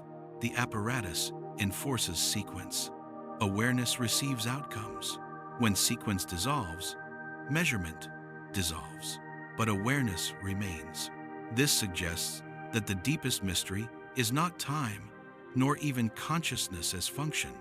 It is awareness as ground, not because it explains everything, but because it does not require explanation in the same way. It is not caused by vibration.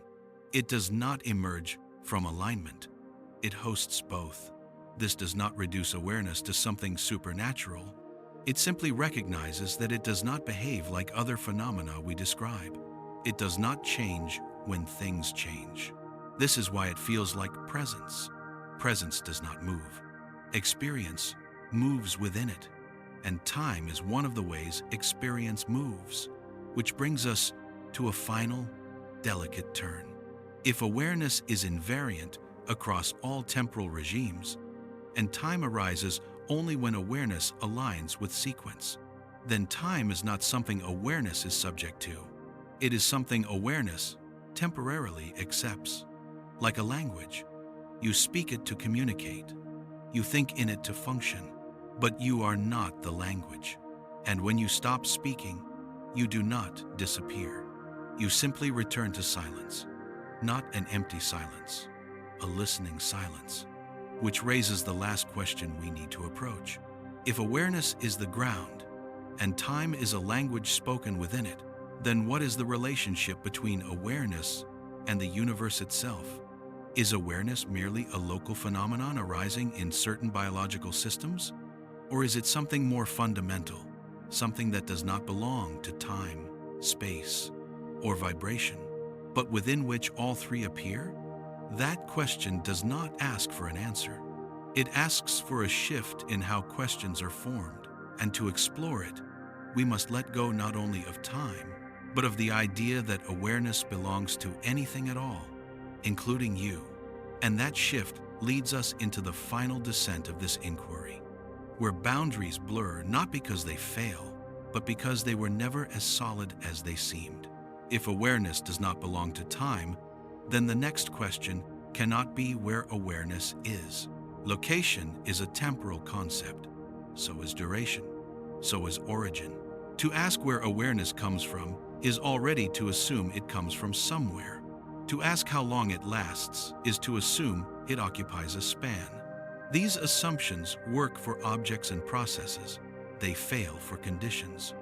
Awareness behaves less like a thing and more like a medium. Not a medium in space, a medium for appearing.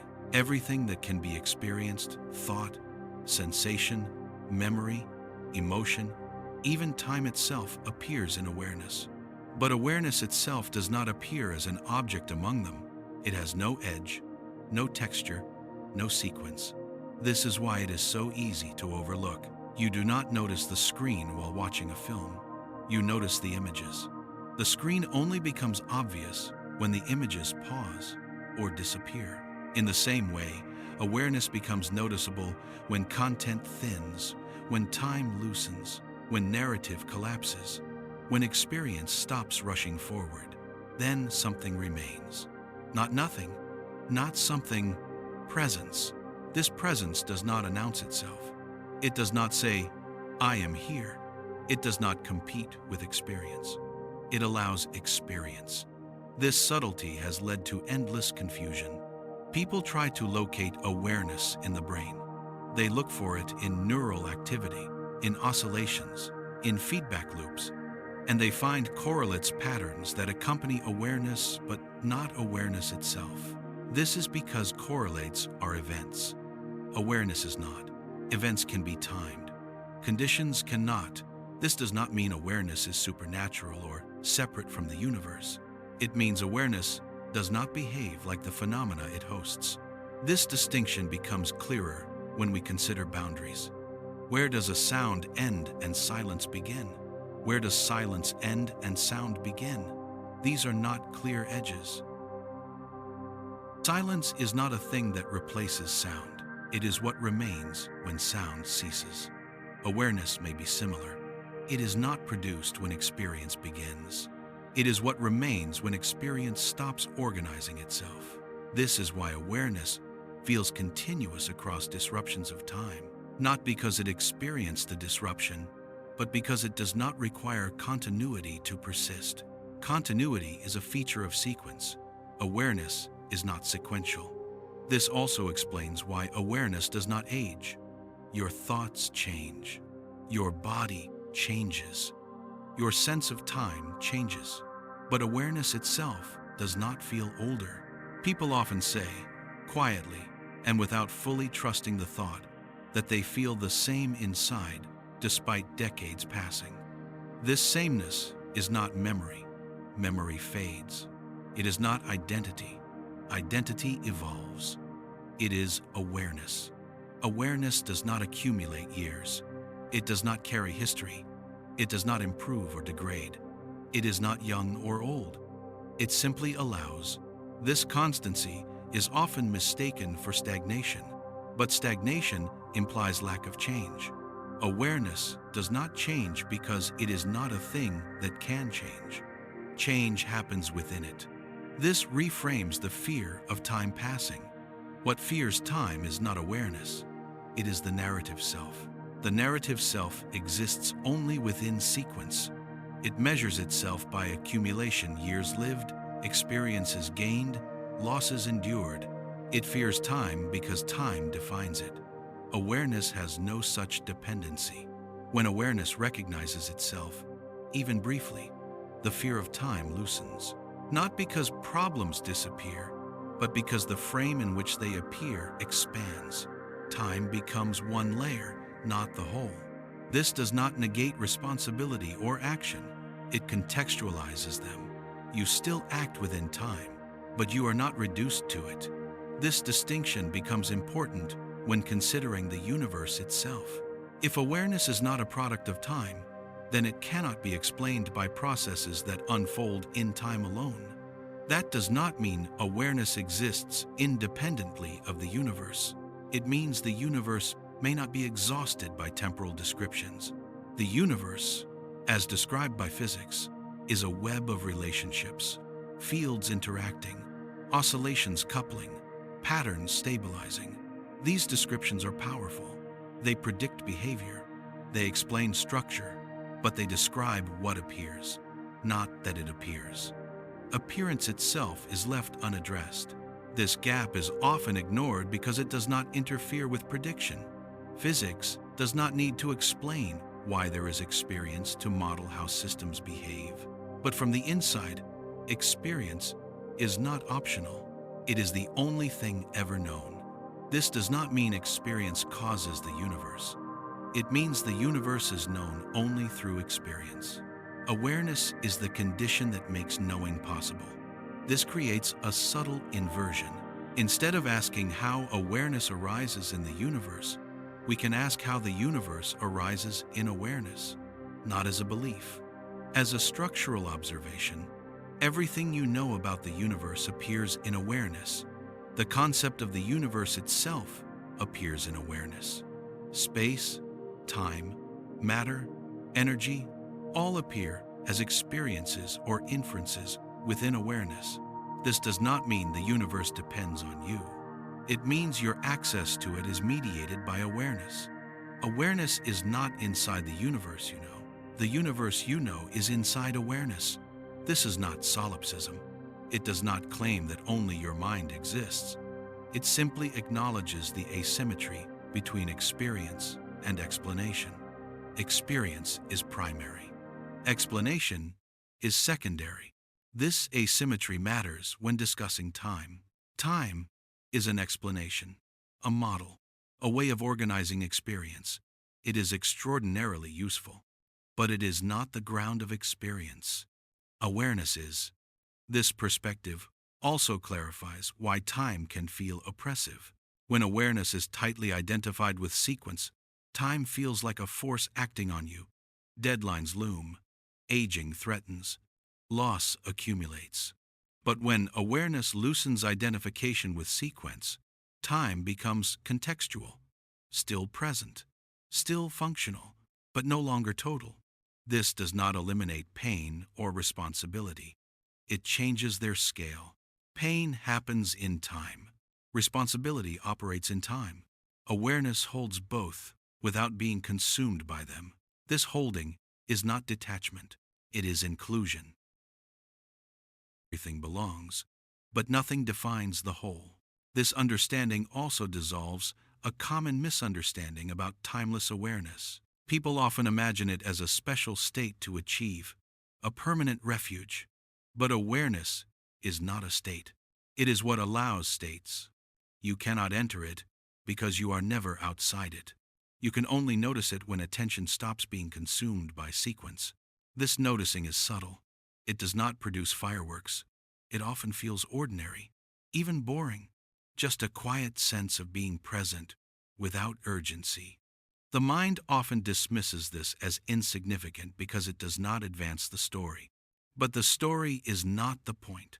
The story is what happens in awareness. This noticing does not remove time. It removes the assumption that time is all there is. This is why people often return from such recognition with a changed relationship to life, rather than with new beliefs. They still plan. They still remember. They still age. But time no longer feels like a threat. It feels like a language they are fluent in, not a law they are trapped by. This is a subtle freedom.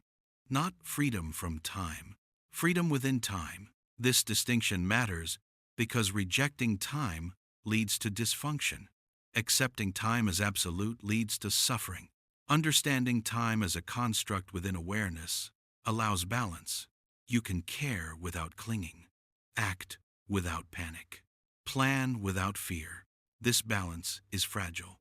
Identification returns easily. Sequence tightens under stress. Awareness recedes into the background, but the recognition leaves a trace, a quiet understanding that whatever happens in time does not exhaust what you are. This understanding is not philosophical comfort. It is structural clarity. It does not tell you what to believe about the universe. It tells you how experience is organized, and organization can be seen. This brings us to a final, important point. If awareness is invariant across all alignments, and time is an alignment-dependent structure, then awareness is not something that appears at a moment. It is not born. It does not die. Birth and death belong to bodies and narratives. Awareness does not enter time. Time enters awareness. This does not imply immortality in the usual sense. Immortality assumes duration. Awareness does not endure through time. It is simply present whenever experience appears. When experience ceases, awareness does not experience cessation. There is no sequence to mark it. This dissolves the need to imagine awareness surviving death as an object traveling forward. That image imports time where time may not apply. Awareness is not a traveler. It is the field in which travel appears. This understanding does not answer metaphysical questions about what exists beyond experience. It clarifies what experience itself is, and that clarity changes how questions are held. Instead of asking what happens after time ends, one can notice that after only makes sense within time. Instead of asking where awareness goes, one can see that going is a temporal concept. What remains is not an answer. It is a shift from chasing explanations to noticing conditions, from managing time to understanding alignment, from fearing endings to recognizing that what you are is not contained by sequence. This recognition does not remove mystery, it deepens it. Because if awareness is the ground in which time appears, then the universe is not simply a machine unfolding in time. It is a pattern appearing in awareness, and that pattern includes you, not as a separate observer watching from outside, but as a localized alignment within a much larger field, which leads us gently toward the closing arc of this exploration. If time is a language spoken by awareness, and alignment determines which language is spoken, then the final question is not about escaping time, it is about listening differently, about noticing when time tightens, when it loosens, and when it dissolves into silence. Because silence is not the absence of sound, it is what sound appears in. And awareness is not the absence of experience, it is what experience appears in. Close your eyes for a moment, not to find an answer, but to notice what remains. When the question of time is allowed to rest, when the question of time rests, something unexpected happens. Mind does not collapse into confusion. It does not float away. It becomes quieter. Not silent, just less compelled to move. This quiet is often misunderstood. People assume that without the pressure of time, nothing would happen. That motivation would disappear. That life would lose direction. But direction is not born from time. Direction is born from intention. Time only gives intention a sequence. When awareness loosens its grip on sequence, intention does not vanish. It changes character.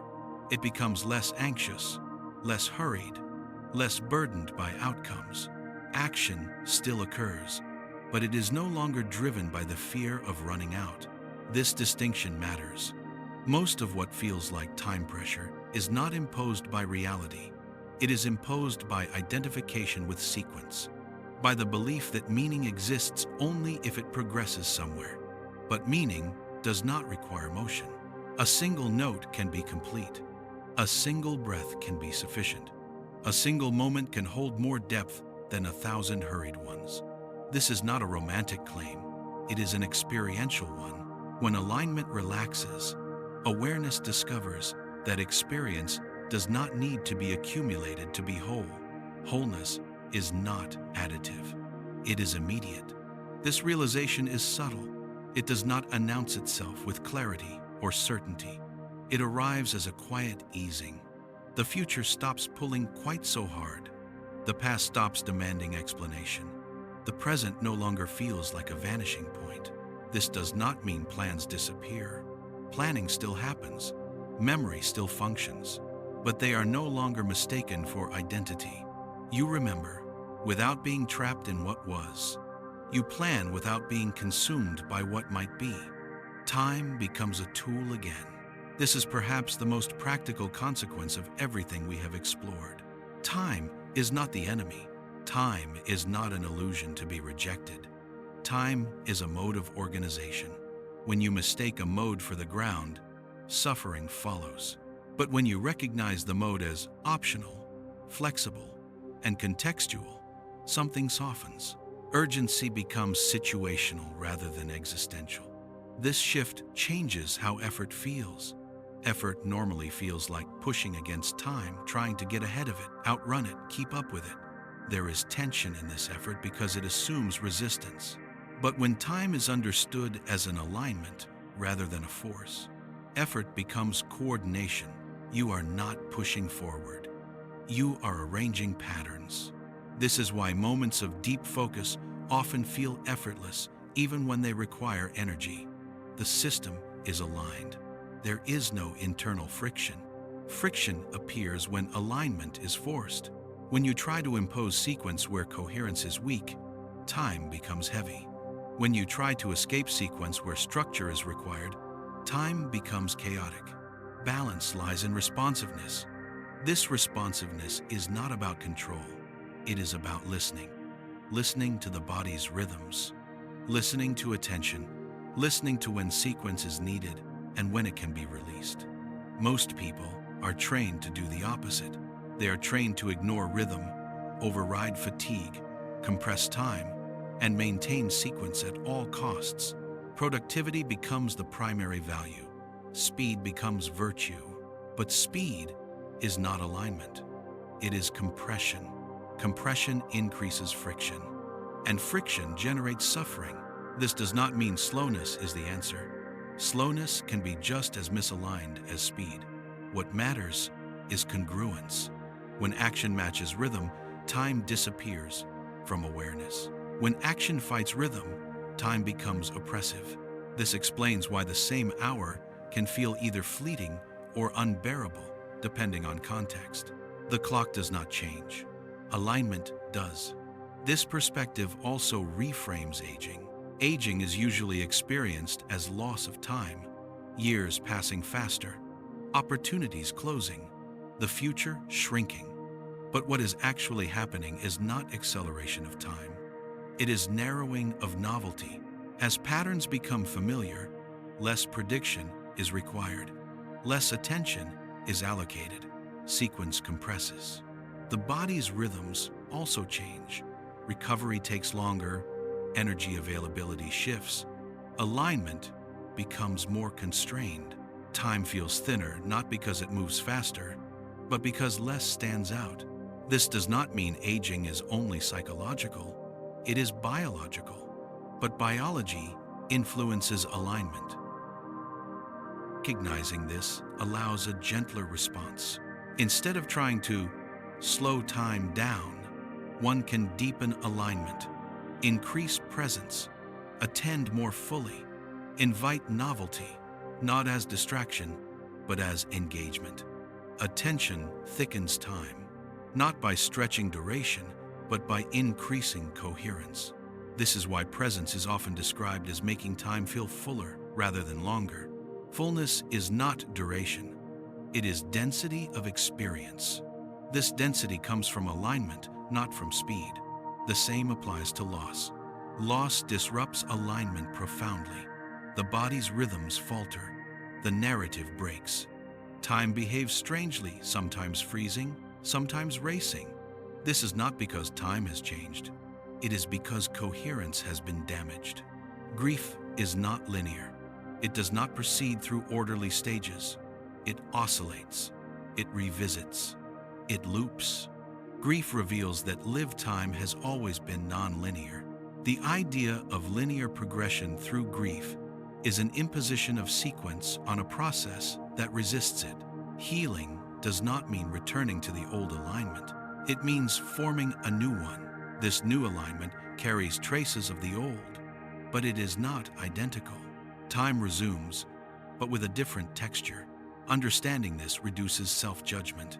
There is no correct speed for grief, no timeline to follow. Alignment reforms at its own pace. This also reframes creativity. Creativity is often experienced as stepping outside time. Ideas arrive unexpectedly. Hours vanish. Solutions appear whole. This happens because creative alignment relaxes strict sequence. The mind allows patterns to connect without forcing order. Once the connection forms, sequence returns to express it. Creation requires both regimes. First, loosen alignment to allow recombination. Then, tighten alignment to manifest. This alternation is natural. Problems arise when one regime dominates. Too much looseness produces chaos. Too much rigidity produces stagnation. Time, understood as alignment, allows you to notice which regime is active and adjust accordingly. This is not mastery, it is sensitivity. Sensitivity to rhythm is the core skill. The body already has this sensitivity. It signals through fatigue, restlessness, ease, and flow. But modern life often trains people to ignore these signals. Ignoring rhythm does not eliminate it. It creates conflict. Conflict feels like pressure. Pressure feels like time running out. Time scarcity is often rhythm mismatch. This mismatch is not solved by better scheduling. Scheduling manages sequence, not alignment. Alignment is managed through attention, rest, movement, and engagement. This is why no amount of time management can replace sleep. Sleep resets alignment. This is why no productivity system can substitute for presence. Presence restores coherence. This is why moments of awe standing under a night sky, watching waves, listening to music, often recalibrate time perception effortlessly. These experiences entrain alignment to larger rhythms. They remind the system that it is not alone in maintaining coherence. The universe vibrates. You do not have to hold everything together yourself. This realization carries a quiet humility. Your sense of time is not the universe's burden. It is a local arrangement. The universe does not rush. It resonates. This does not mean your life is insignificant. It means Significance does not depend on speed or duration. A short life can be complete. A long life can feel empty. Completeness is not measured in years. It is measured in coherence. This understanding also reframes choice. Choices are often experienced as branching points along a timeline forks where one future is chosen over another. This can create anxiety, as if choosing incorrectly sends you down the wrong path forever. But if time is alignment, then choices are not forks in a fixed line. They are shifts in pattern. You are not committing to a distant outcome. You are adjusting alignment now. Outcomes emerge from sustained alignment, not from isolated decisions. This reduces the weight of individual moments. No single moment determines everything. Alignment unfolds gradually. This does not absolve responsibility. It contextualizes it. Responsibility is not about controlling the future. It is about responding appropriately in the present. Appropriateness depends on coherence. Awareness is present. Response is more likely to align with reality rather than with fear. This is why presence is often associated with ethical clarity, not because it supplies moral rules, but because it reduces distortion. Fear distorts alignment. Presence clarifies it. This also explains why urgency can lead to poor decisions. Urgency narrows alignment too much. It over-enforces sequence. It collapses options. Calm widens alignment enough to see alternatives. This does not mean delay is always wise. It means clarity requires space. Space in time is not created by waiting. It is created by attention. This brings us to a subtle insight. The present moment is not a point between past and future. It is a bandwidth, a range of alignment in which experience is integrated. When alignment narrows excessively, the present feels thin and pressured. When alignment widens, the present feels rich and stable. The quality of the present determines the quality of time. This is why people often report that during crises, time slows. Alignment narrows sharply. Increasing sampling, awareness becomes hyper-focused. During boredom, alignment loosens without engagement, and time drags. During flow, alignment is balanced narrow enough to maintain focus, wide enough to allow ease. Time disappears because it is no longer being monitored. Monitoring time is a sign of misalignment. This understanding shifts how one relates to the future. Instead of asking, "How much time do I have?" the more relevant question becomes, "How aligned am I now?" and affection. Alignment determines what can happen. Time is secondary. This is not denial of mortality. Mortality belongs to the body and narrative. Alignment does not grant extra years, but it changes how years are lived. This perspective also changes how one listens. Listening is not passive. It is alignment with another's rhythm. When you truly listen, time seems to pause. The urge to respond disappears. Awareness is present. Conversation becomes resonance. This is why deep connection often feels timeless. Two systems align. Sequence relaxes. Presence emerges. This is not escape. It is coherence between systems. The same applies to love. Love is often described as transcending time, but what actually happens is synchronization. Rhythms align. Attention stabilizes. Fear quiets. Time loses dominance. This does not make love eternal. It makes it immediate. Immediacy does not require duration. A brief moment of true alignment can carry more depth than years of misalignment. This insight is often lost because we measure relationships in time rather than coherence. Duration becomes a proxy for value, but value is not linear. This realization can be unsettling. It challenges many assumptions about success, legacy, and purpose. If time is not the ultimate measure, then accumulation loses authority. What remains is quality of alignment. This does not provide easy answers. It removes false ones. It invites a quieter inquiry, not "what should I do with my time?" in wise, but How am I aligning with what is happening now? In firsting, this question does not demand urgency. It demands honesty. Honesty about rhythm. Honesty about capacity. Honesty about attention. This honesty naturally moderates extremes. It discourages both frantic striving and passive withdrawal. It encourages participation. Participation is different from control. Control tries to force sequence. Participation responds to vibration. This is perhaps the deepest shift available, from managing time to participating in rhythm. Time management asks how to fit more into less. Rhythm participation asks how to fit what matters. The former increases tension. The latter increases coherence. This does not require withdrawal from life. It requires intimacy with it. Intimacy with what is actually happening, rather than with what is imagined to be running out. This intimacy softens the sense of lack that drives so much anxiety. There is still loss, still uncertainty, still change, but they are held differently. They are no longer framed as failures against a timeline.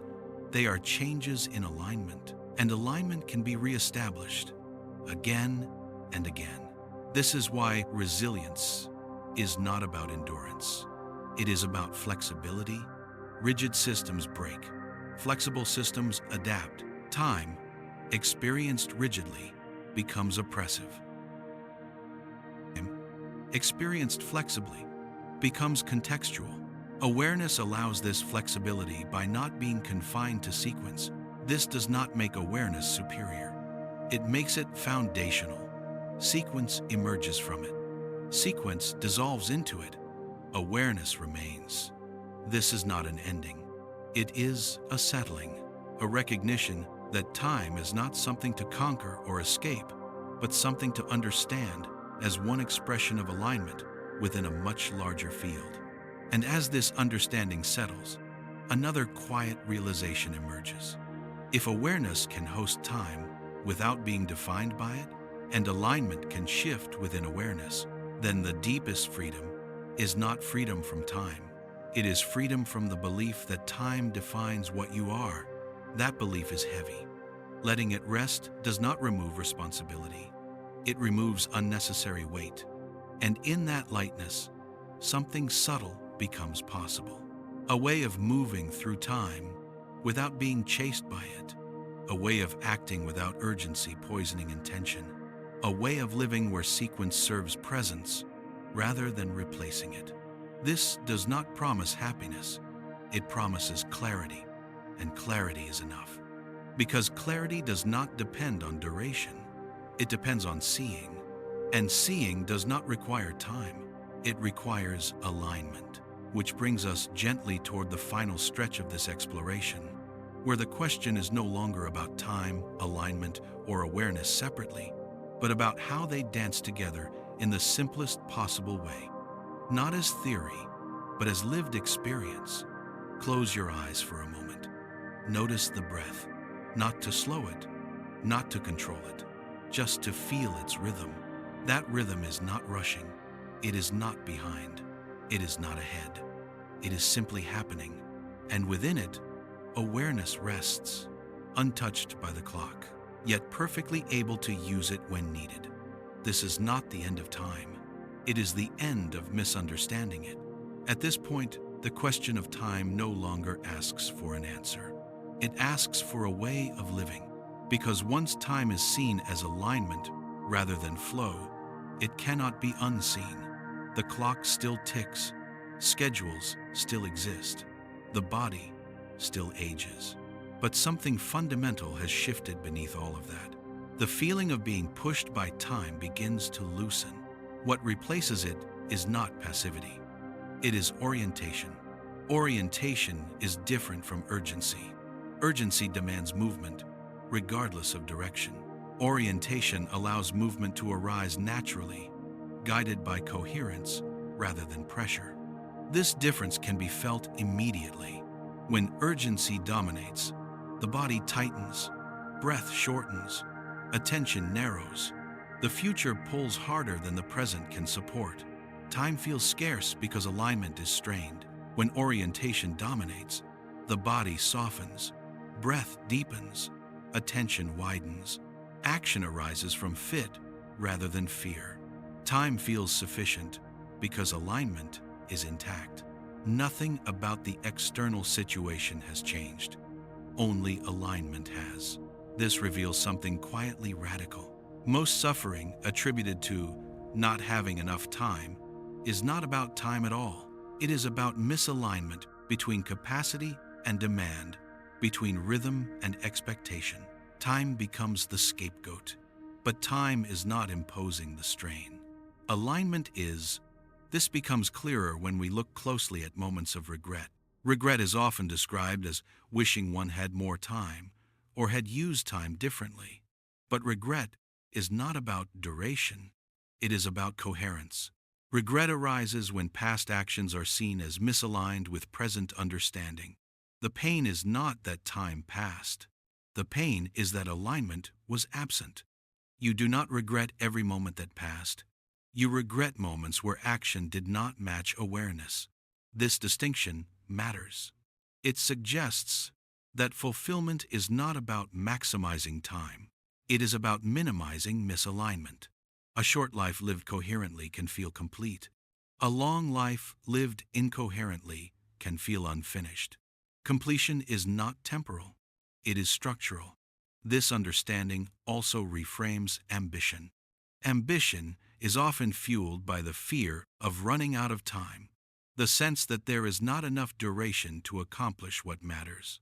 This fear pushes action forward aggressively, but aggressive forward motion often sacrifices alignment. Decisions are made too quickly. Values are compromised. The body is overridden. Time pressure increases rather than decreases.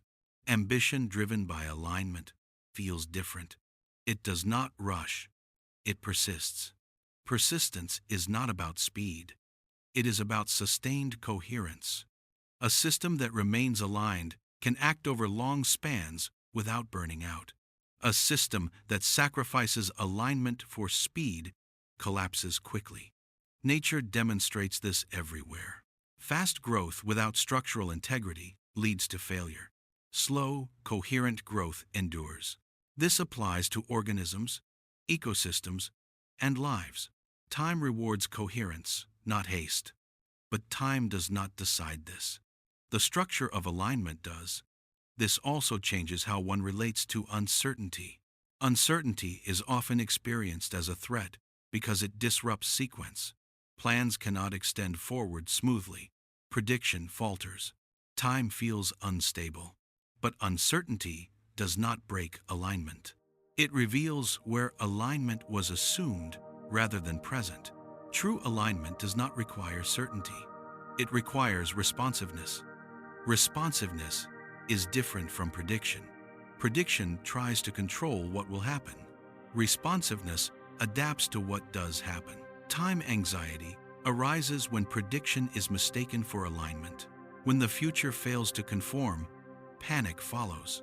But when alignment is grounded in presence rather than projection, uncertainty becomes manageable. Not comfortable, but workable. This does not mean abandoning planning. It means holding plans lightly. Plans are hypotheses, not commitments. They guide attention, not destiny. This shift reduces the emotional cost of change. When circumstances shift as they inevitably do, the system adapts rather than resists. Time does not feel like it has betrayed you. Nothing has been lost. Alignment simply needs to be renegotiated. This perspective also reframes the idea of wasting time. End quote. Time is considered wasted when it does not produce expected outcomes. But expected outcomes are narrative constructs. They exist within sequence.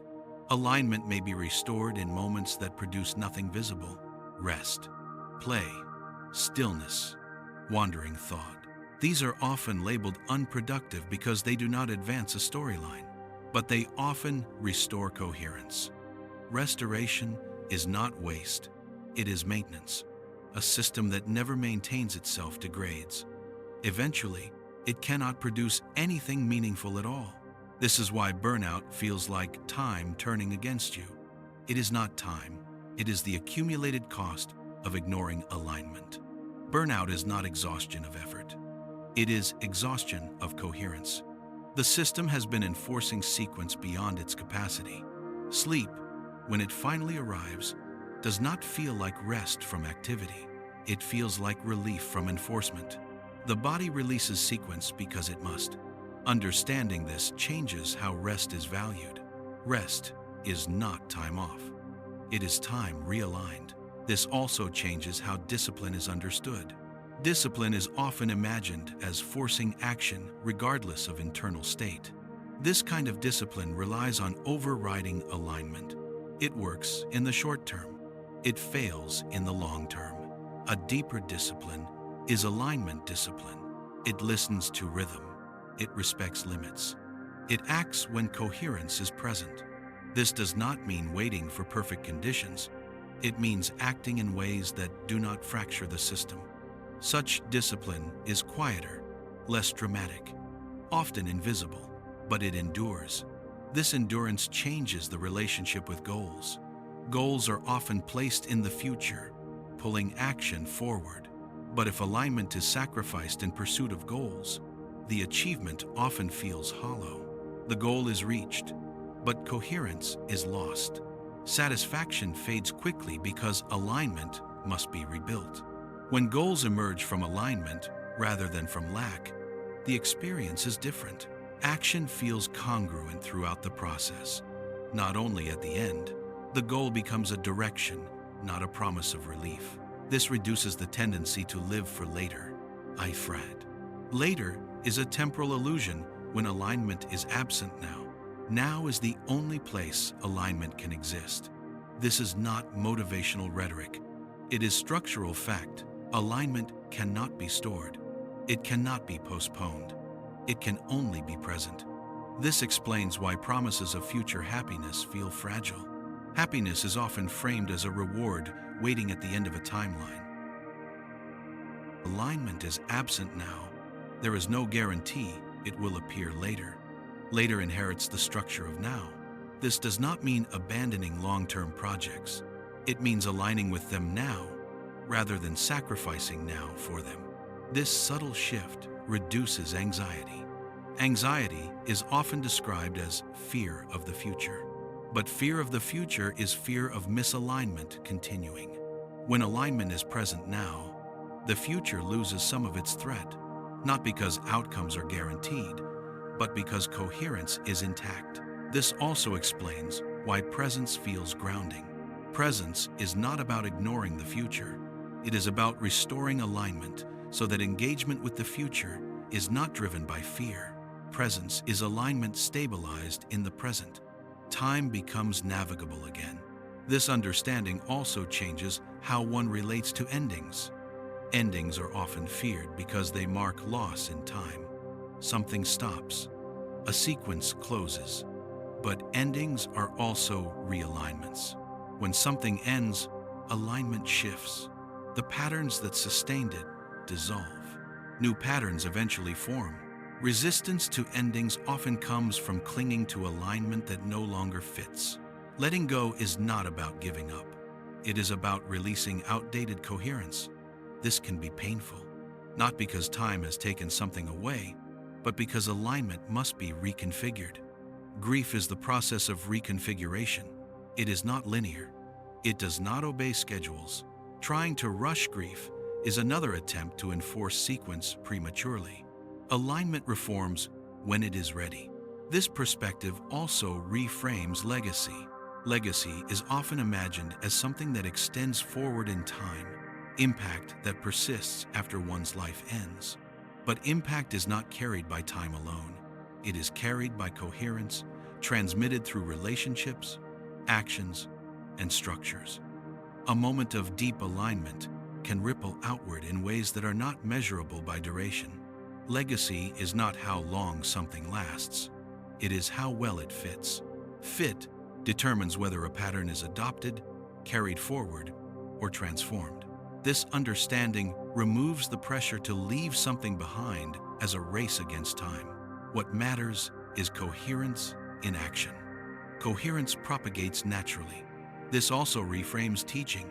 Teaching is not transferring information through time. It is entraining alignment. When teaching succeeds, it synchronizes rhythms of understanding. Time disappears in good conversation. Insight arrives whole. This is not coincidence. Learning occurs when alignment deepens. This applies not only to formal teaching, but to all forms of transmission culture, values, skills. They persist not because time carries them, but because alignment sustains them. This suggests that the most powerful influence is not what you do over time, but how coherently you act when you act. Intensity of alignment outweighs duration. This does not mean intensity of emotion. It means clarity of fit. This perspective also alters how failure is understood. Failure is often framed as wasted time, effort that did not lead to desired outcomes. But failure is often misalignment revealing itself. It shows where assumptions did not fit reality. This information is valuable, but only if alignment is allowed to adjust. When failure is used to refine alignment, time is not wasted, it is reconfigured. When failure is resisted, alignment fractures, and time feels punishing. The same event can be experienced as catastrophe or correction, depending on how alignment responds. This is why resilience is not stubbornness. It is adaptability. Adaptability requires awareness of alignment, which brings us back to awareness as the ground. Awareness does not judge alignment as good or bad. It notices it. This noticing is what allows adjustment. Without awareness, alignment is blind. It persists until it breaks. With awareness, alignment can shift gently. This is the quiet power of awareness. It does not control time. It allows time to be used wisely. Wisdom here does not mean knowing what will happen. It means knowing when coherence is present and when it is not. This knowing is felt more than thought. It shows up as ease or strain, flow or friction. Listening to these signals is not indulgence. It is intelligence. This intelligence is older than language. The body knows when alignment is off. The mind often ignores it. Connecting with this intelligence changes how time is experienced. Time stops feeling like an external pressure. It becomes an internal dialogue between rhythm and action. This dialogue is ongoing. There is no final alignment, no permanent resolution. Alignment shifts with context, age, health, environment. This impermanence is not failure, it is life. Life is not sustained by holding alignment fixed.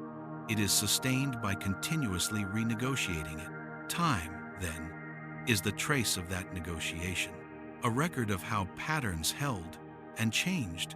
This understanding does not require withdrawal from ambition, responsibility, or care. It requires presence. Presence is not a technique.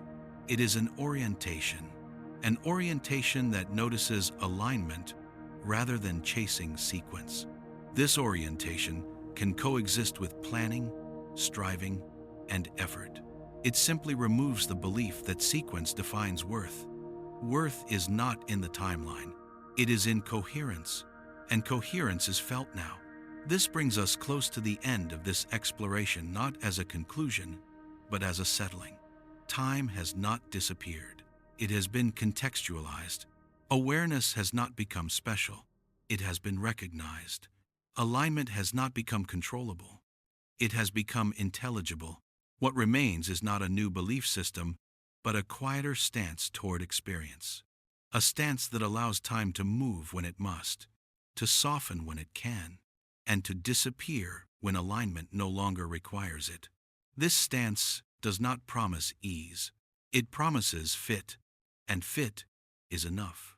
Because when action fits reality, time stops feeling like an enemy.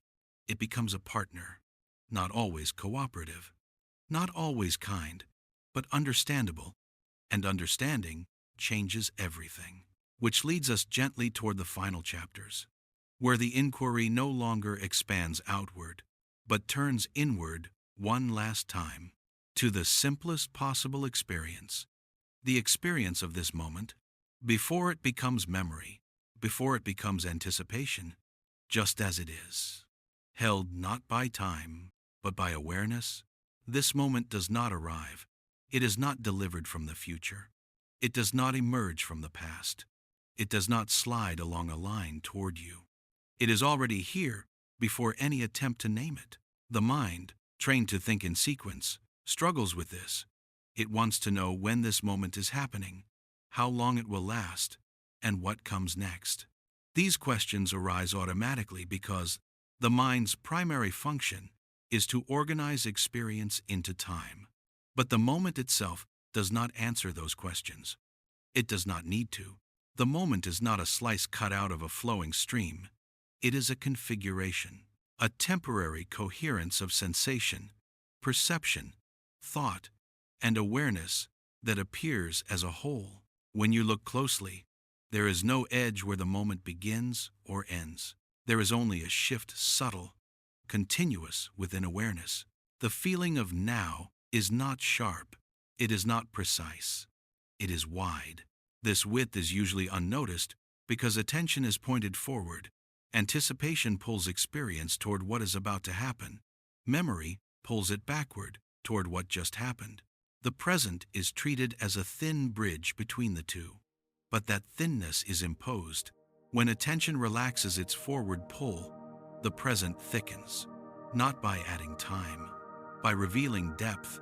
Depth is not duration. Depth is coherence.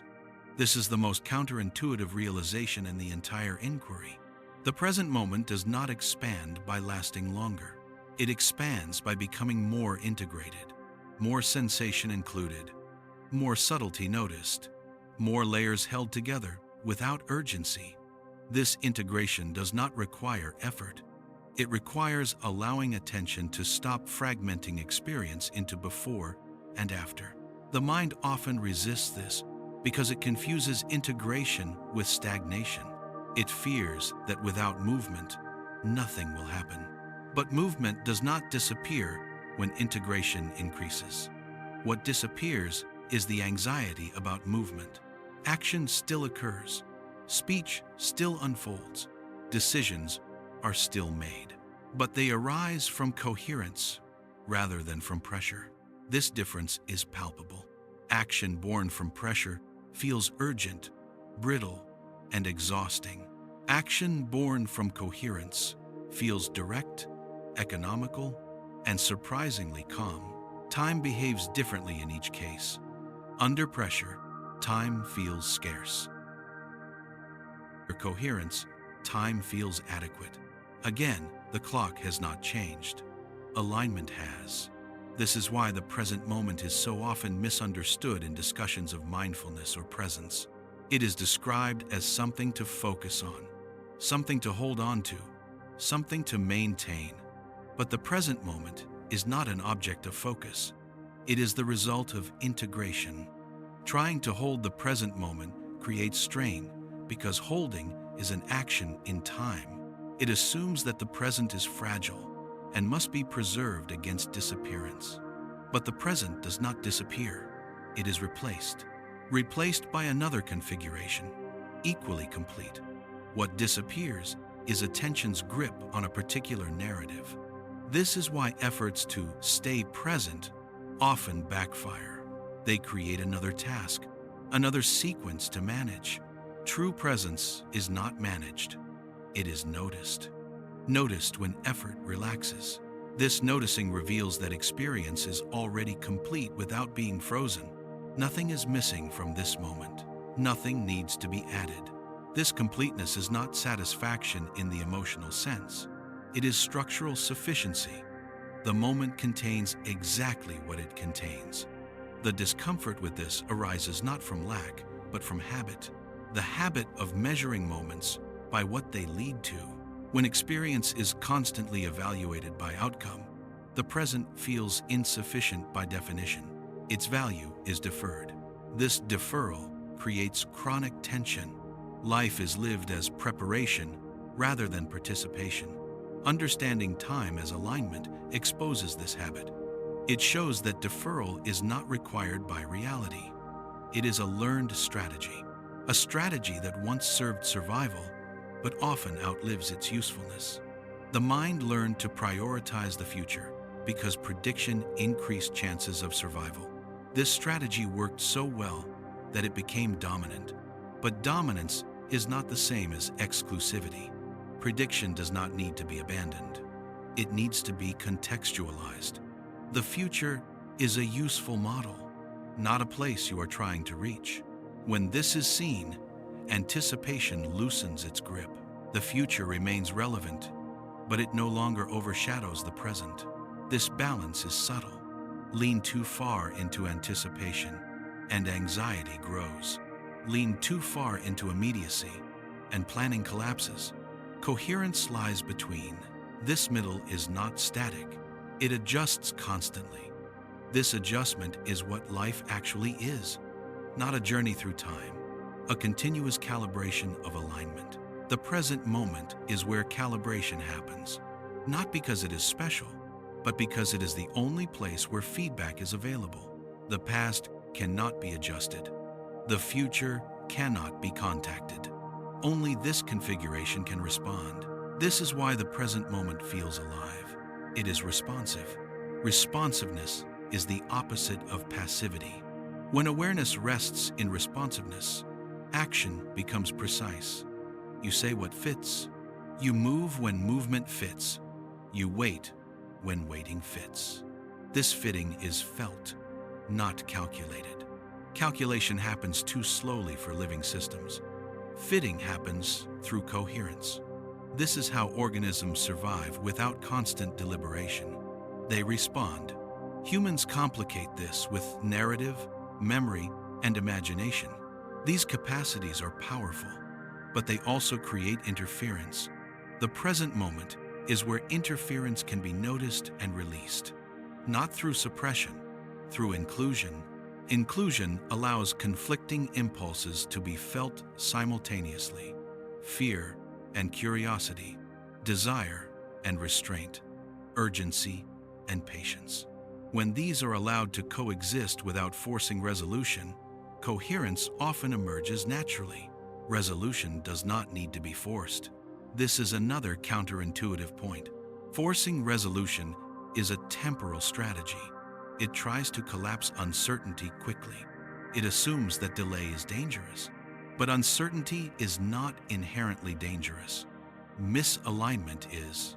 Allowing uncertainty can preserve alignment long enough for a clearer response to emerge.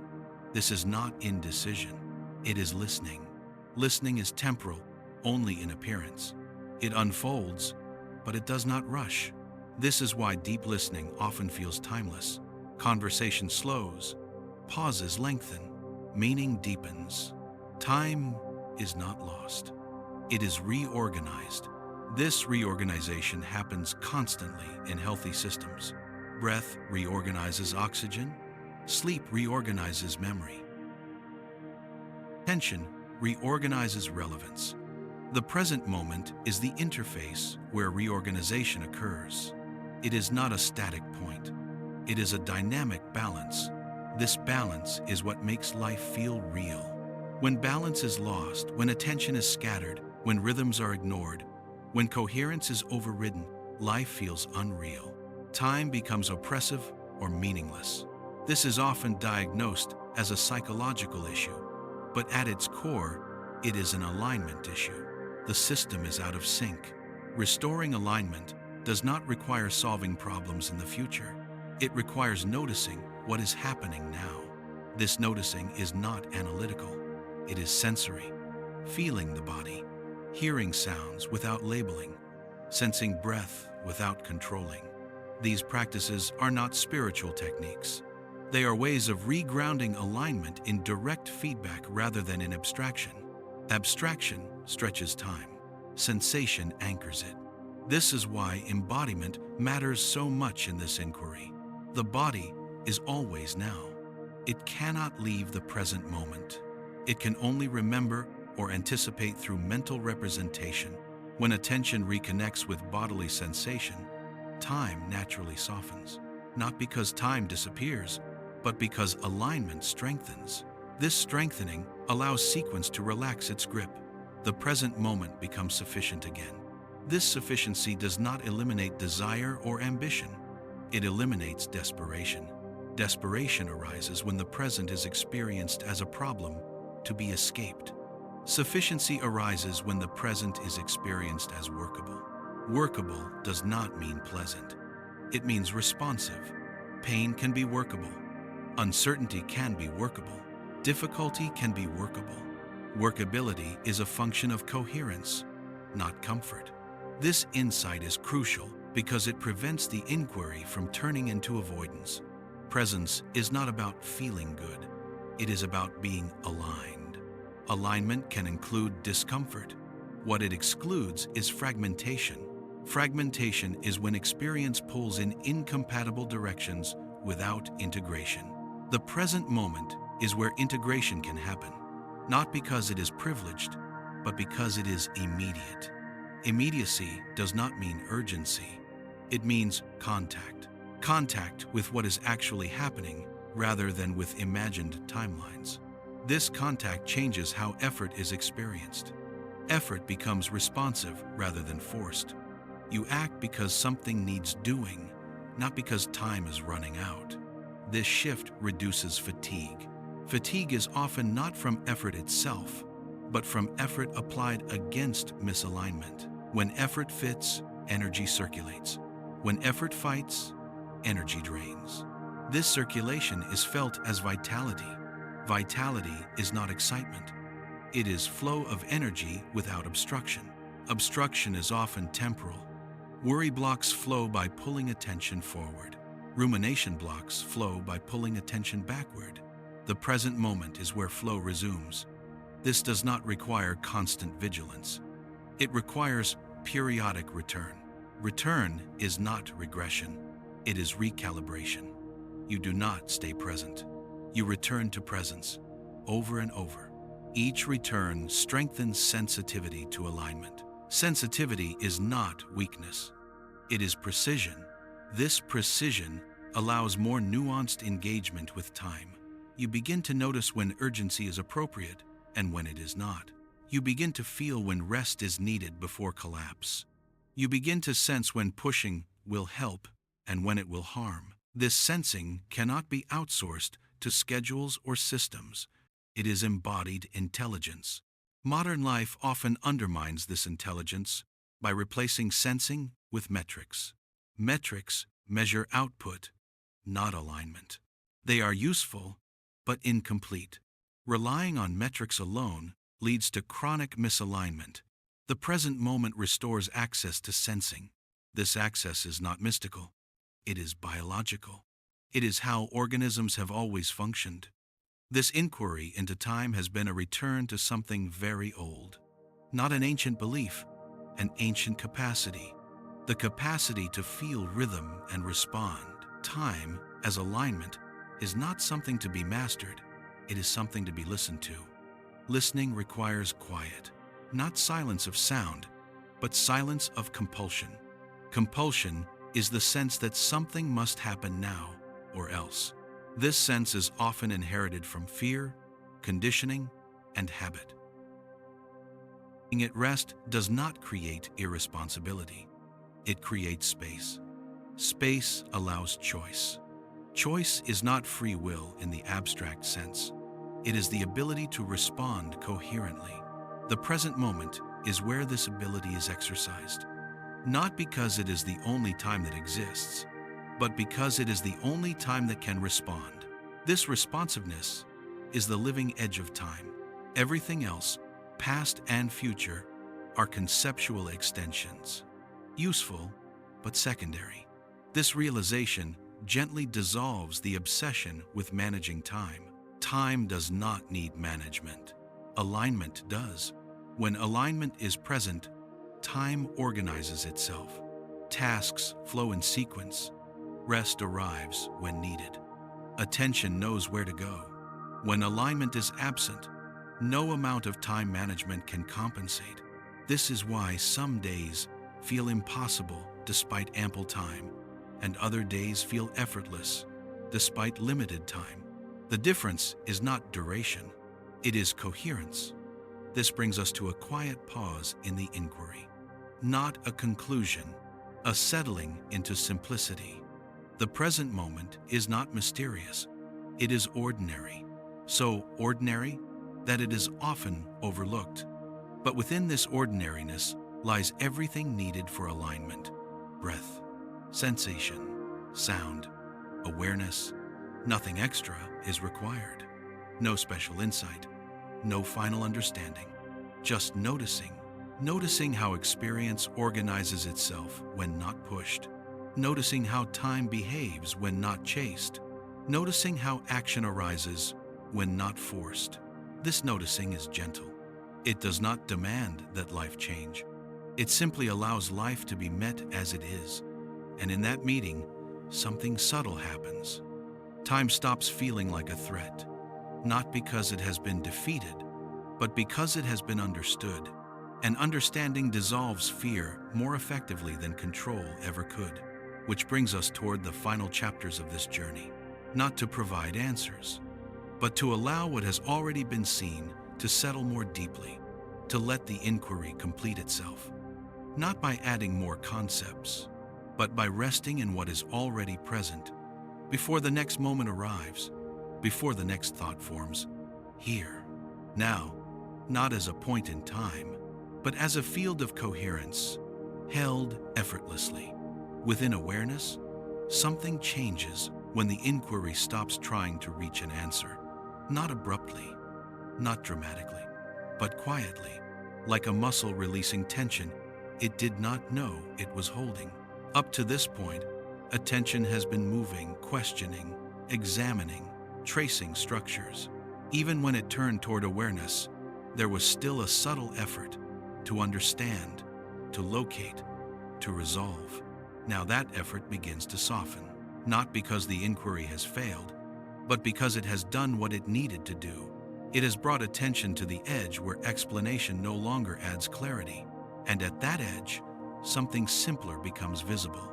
Experience does not need to be interpreted to be complete. This realization is often mistaken for passivity or resignation, but it is neither. It is a shift from seeking coherence through thought to recognizing coherence directly. Thought is no longer leading, it is following. This reversal is subtle, but it changes everything.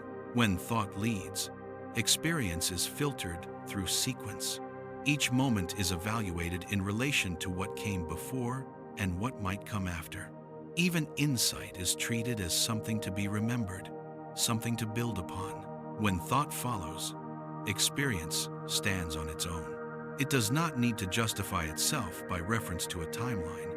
It simply is. This does not mean thought disappears. It means thought stops claiming authority. It becomes a tool again. This shift often feels anticlimactic. There is no final revelation, no dramatic sense of completion, just an ordinary awareness of what is already happening. And yet, within this ordinariness, something profound settles. The sense of being inside time relaxes. Time is still noticed. Clocks still function. Plans still form.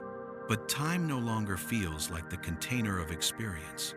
It feels like one of many patterns appearing within experience.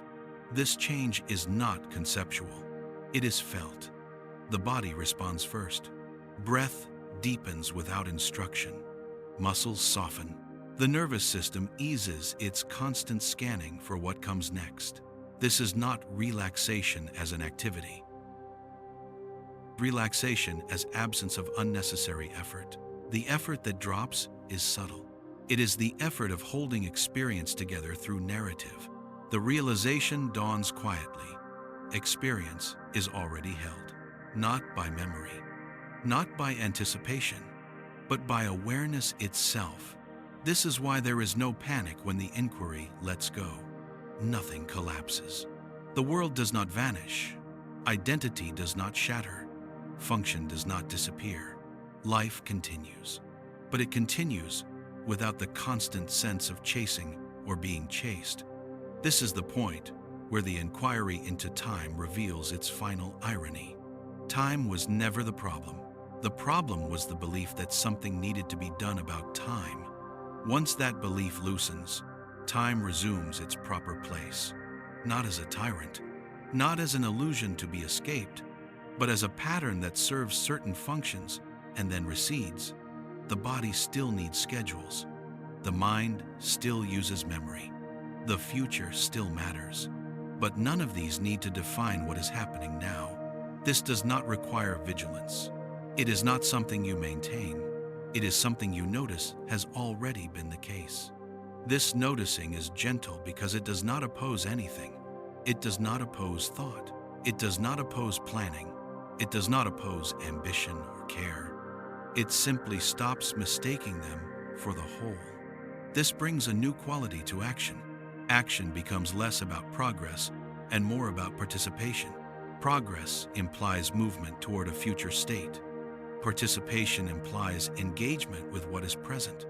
Participation does not negate progress. It contextualizes it. You still move.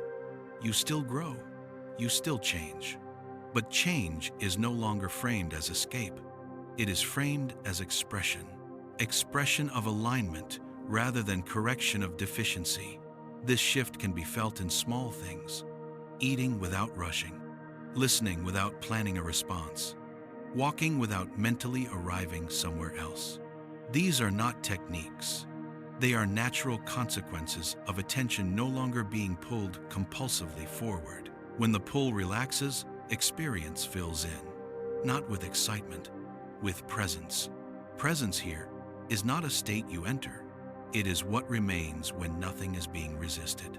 This includes resistance to boredom, discomfort, uncertainty. These experiences do not disappear. They simply lose their urgency.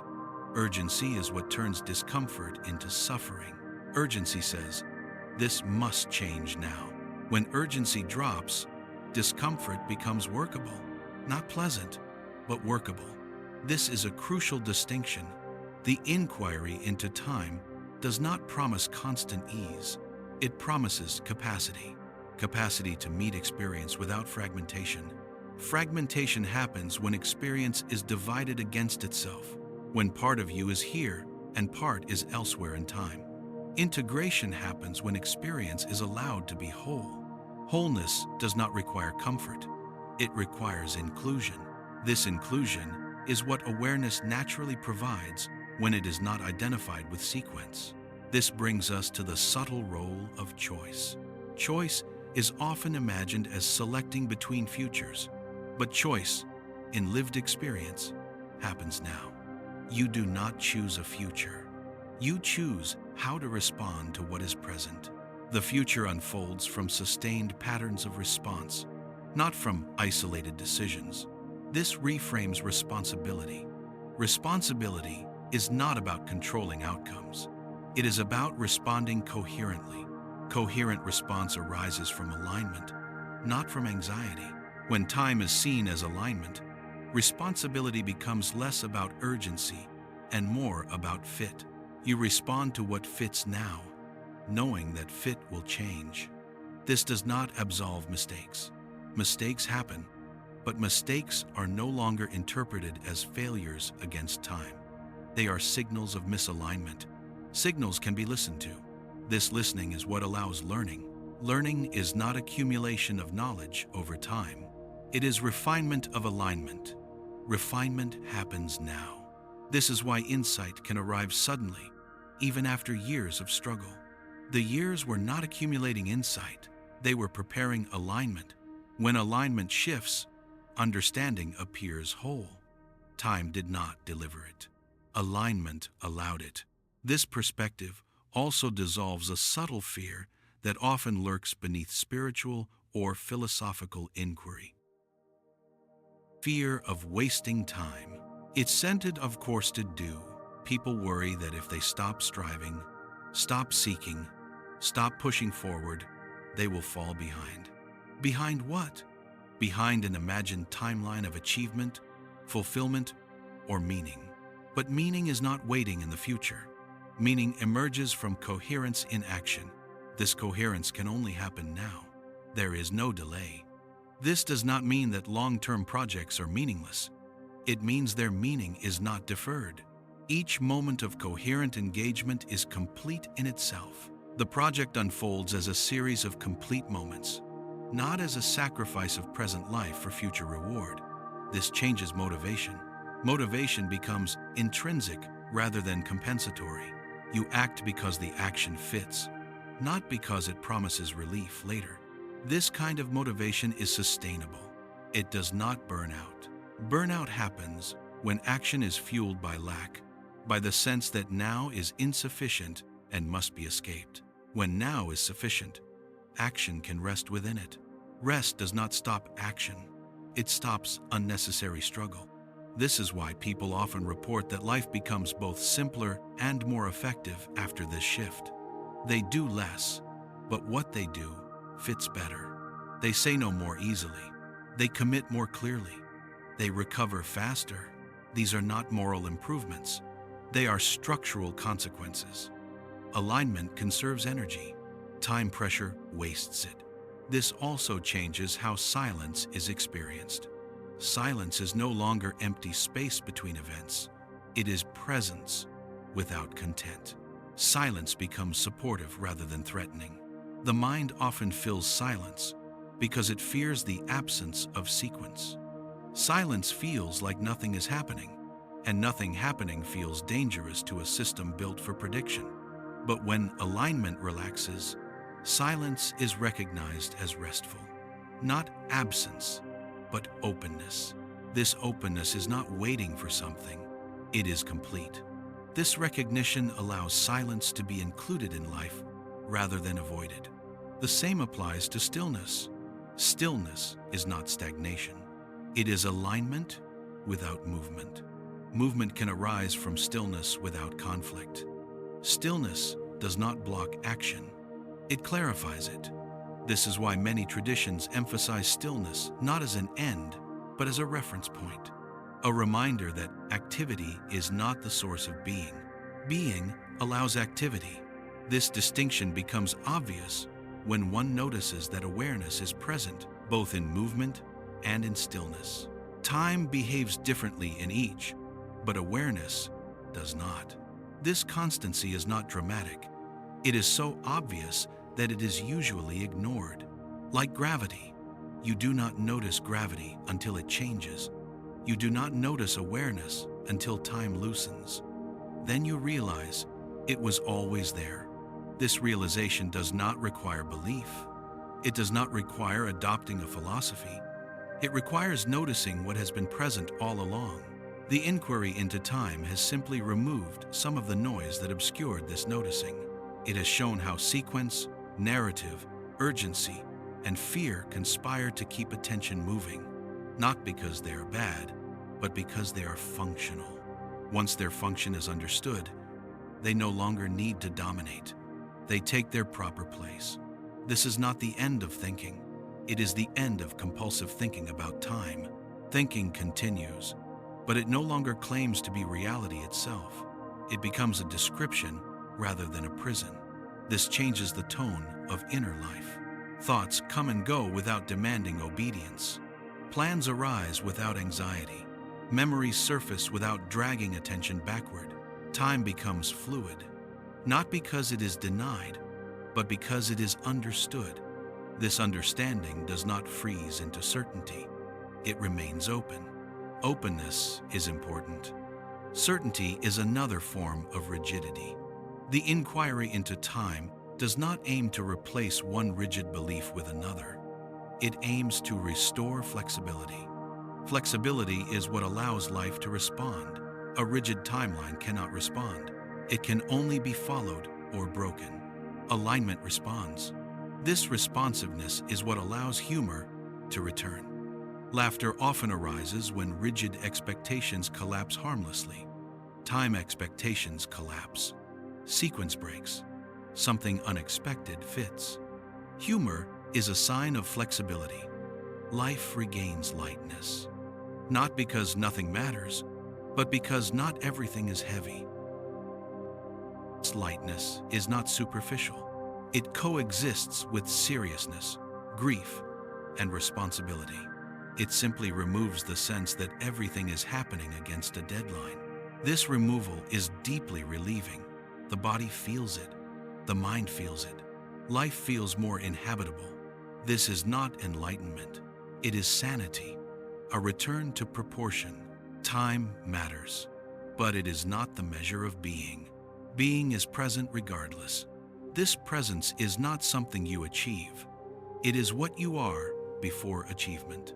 This does not negate growth. It grounds it. Growth becomes expression rather than compensation.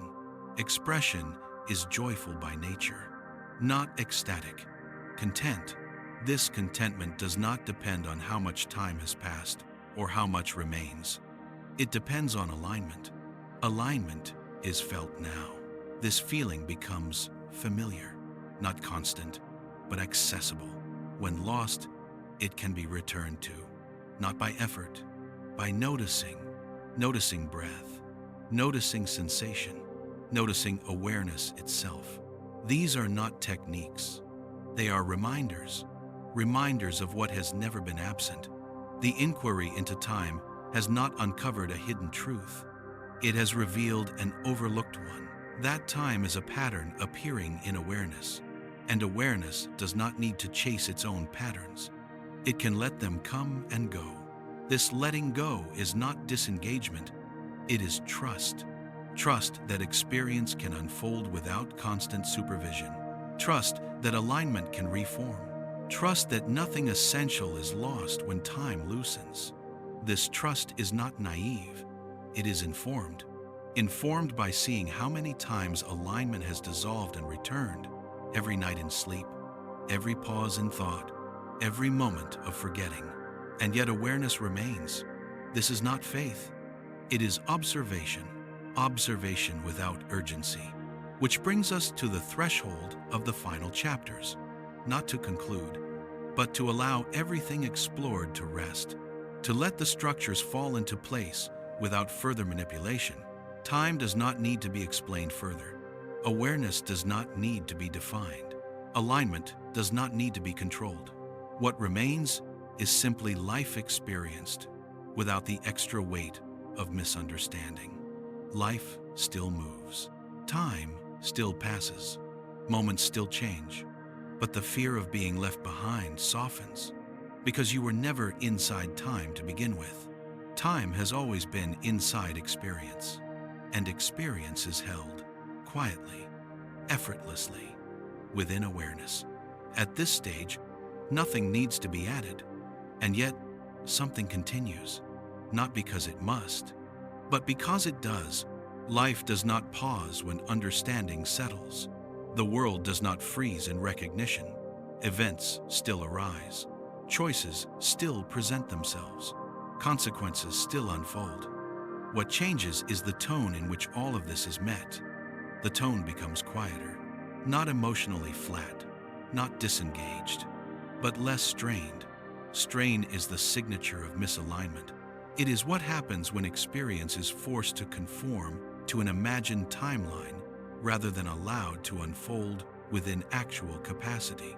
When the pressure to keep up with time dissolves, strain loosens naturally. This loosening does not require vigilance. It does not require constant remembering. In fact, trying to remember it too hard can recreate the very tension it releases. The shift is simpler than memory. It is familiarity, a growing familiarity with how experience feels when it is not being pushed. This familiarity becomes a reference point, not a state you try to maintain, a baseline you recognize when you drift away from it. Drifting still happens. Old habits of urgency return. Fear resurfaces. The mind begins to race ahead or replay behind. Nothing has gone wrong. These movements are not mistakes. They are momentum. Momentum does not stop instantly when insight appears. It slows gradually, unevenly, as new patterns take hold. Understanding this prevents frustration. Frustration often comes from expecting permanent change after a moment of clarity. But clarity does not erase conditioning, it illuminates it. Illumination allows choice. Choice does not mean control, it means responsiveness. When urgency returns, it can be noticed sooner. When misalignment appears, it can be felt more clearly. This noticing is not judgment. Judgment adds another layer of time pressure, another narrative of how things should be progressing. Noticing is neutral. It simply registers what is happening. This neutrality is powerful. It allows realignment without drama. Drama is another form of temporal exaggeration. It stretches moments beyond their natural span, replaying them forward and backward. When drama subsides, experience regains proportion. Things happen, but they do not echo endlessly. This proportionality is one of the most tangible effects of understanding time as alignment. Events return to their actual size. A mistake is a mistake. A success is a success. A moment is a moment. They do not automatically expand into identity-defining milestones or catastrophic turning points. This does not make life trivial. It makes it accurate. Accuracy allows appropriate response. When everything feels inflated by time pressure, response becomes reactive. Too much energy is spent on what is imagined rather than on what is present. Accuracy restores efficiency. Energy is conserved. This conservation is felt as steadiness. Steadiness is not monotony, it is resilience. A steady system can absorb shock without breaking. It can change direction without losing coherence. This resilience is not built through control, it is built through alignment. Alignment distributes load, time pressure concentrates it. This distinction becomes obvious in moments of challenge. When difficulty arises, a misaligned system immediately jumps ahead, imagining consequences, outcomes, failures. The present moment becomes overwhelmed by futures that have not happened. Stress escalates. When alignment is present, attention stays with what can actually be addressed now. The future is acknowledged but not inhabited.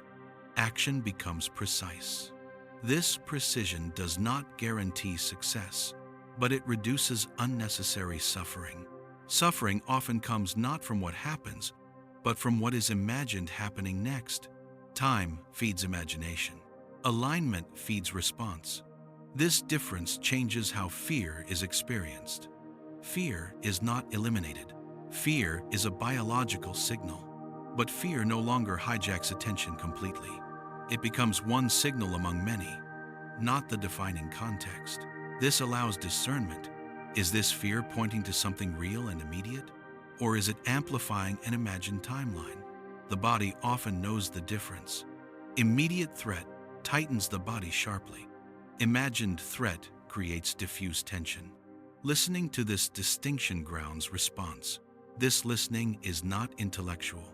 It is felt, which brings us back, once again, to the body. The body is the keeper of alignment, not because it is wiser than the mind, but because it operates in real time rather than in imagined sequence. The body cannot worry about tomorrow. It can prepare, but it cannot worry. Worry is a function of narrative time. Preparation is a function of alignment. This is why grounding attention in bodily sensation often brings relief, not because it distracts from problems, but because it restores contact with actual conditions. Actual conditions are always simpler than imagined ones. Simpler does not mean easier.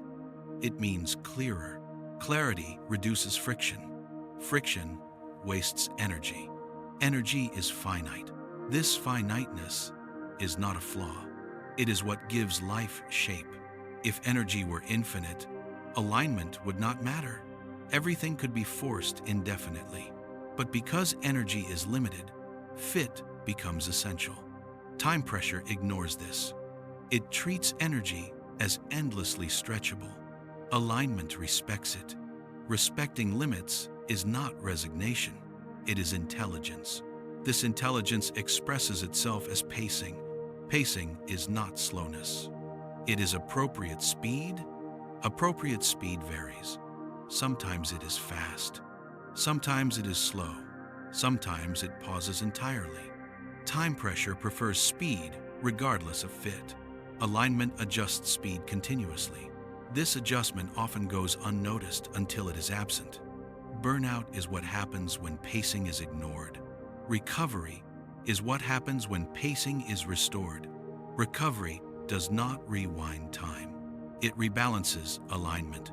This rebalance changes how past and future are held. The past becomes information rather than burden. The future becomes possibility rather than threat. This shift is subtle. It does not rewrite memory. Changes interpretation.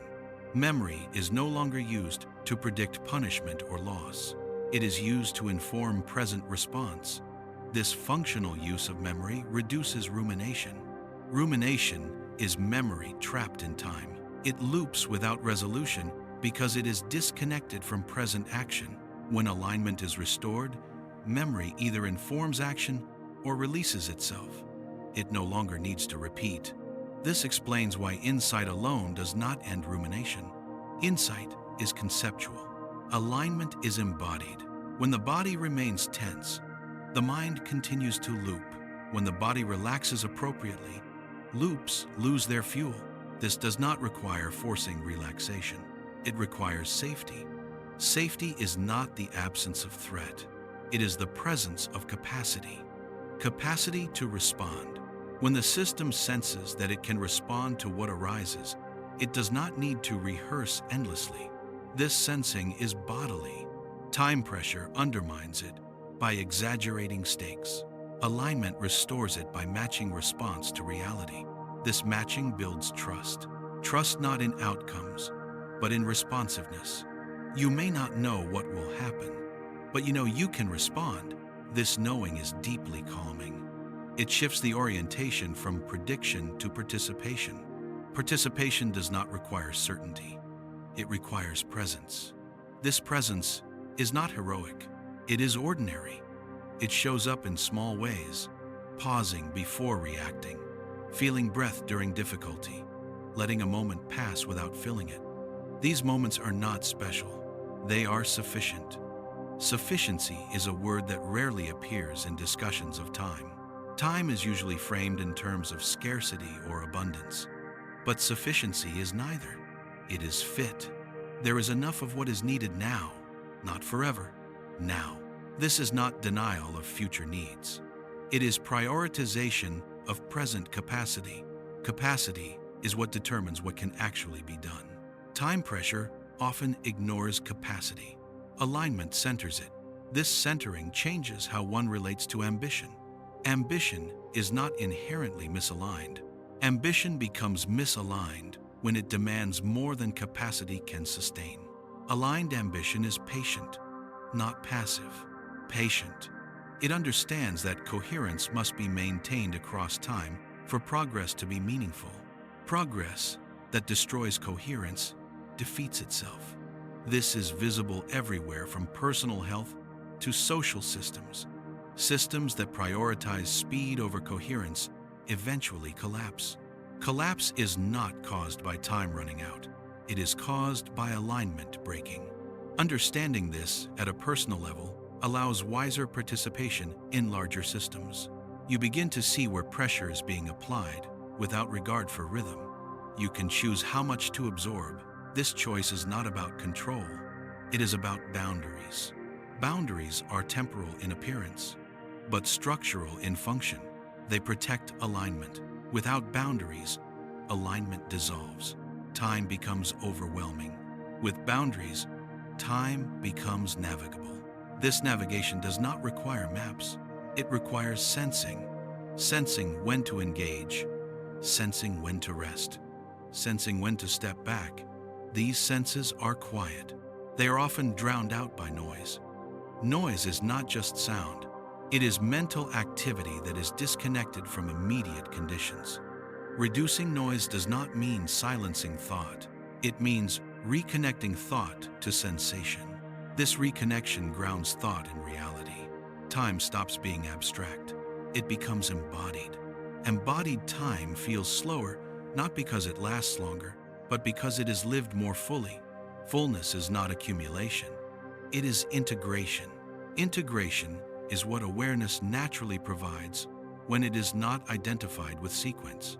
This is why awareness has remained central throughout this inquiry. Awareness does not need to be cultivated. It needs to be trusted. Trusted to hold experience without constant management. This trust allows a softer engagement with life. Not a weaker one, a clearer one. Clarity is not certainty. It is seeing what is actually happening.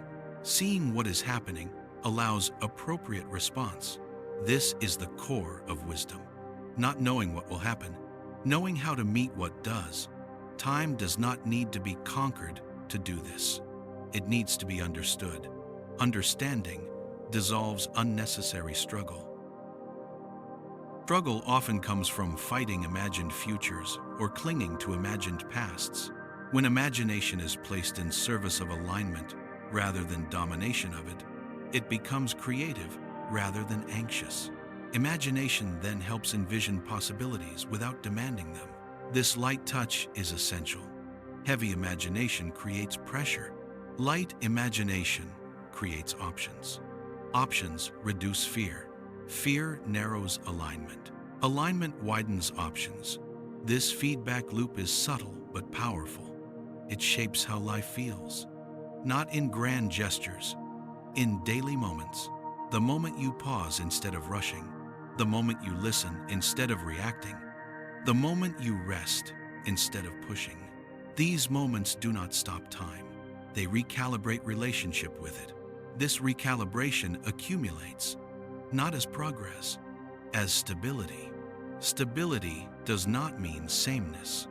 It means coherence through change. Change is inevitable. Time expresses change. Alignment allows change to be integrated rather than resisted. Resistance amplifies suffering. Integration reduces it. This is not a promise of ease. It is a description of function. When systems function well, they still encounter stress. They recover faster. Recovery is not reversal. It is reorganization. Time does not reverse. Alignment reorganizes. This reorganization is ongoing. There is no final state. This inquiry does not end in an endpoint. It ends in familiarity. Familiarity with how experience feels when not rushed. Familiarity with awareness as the constant backdrop. Familiarity with time as a pattern rather than a threat. This familiarity does not eliminate confusion entirely.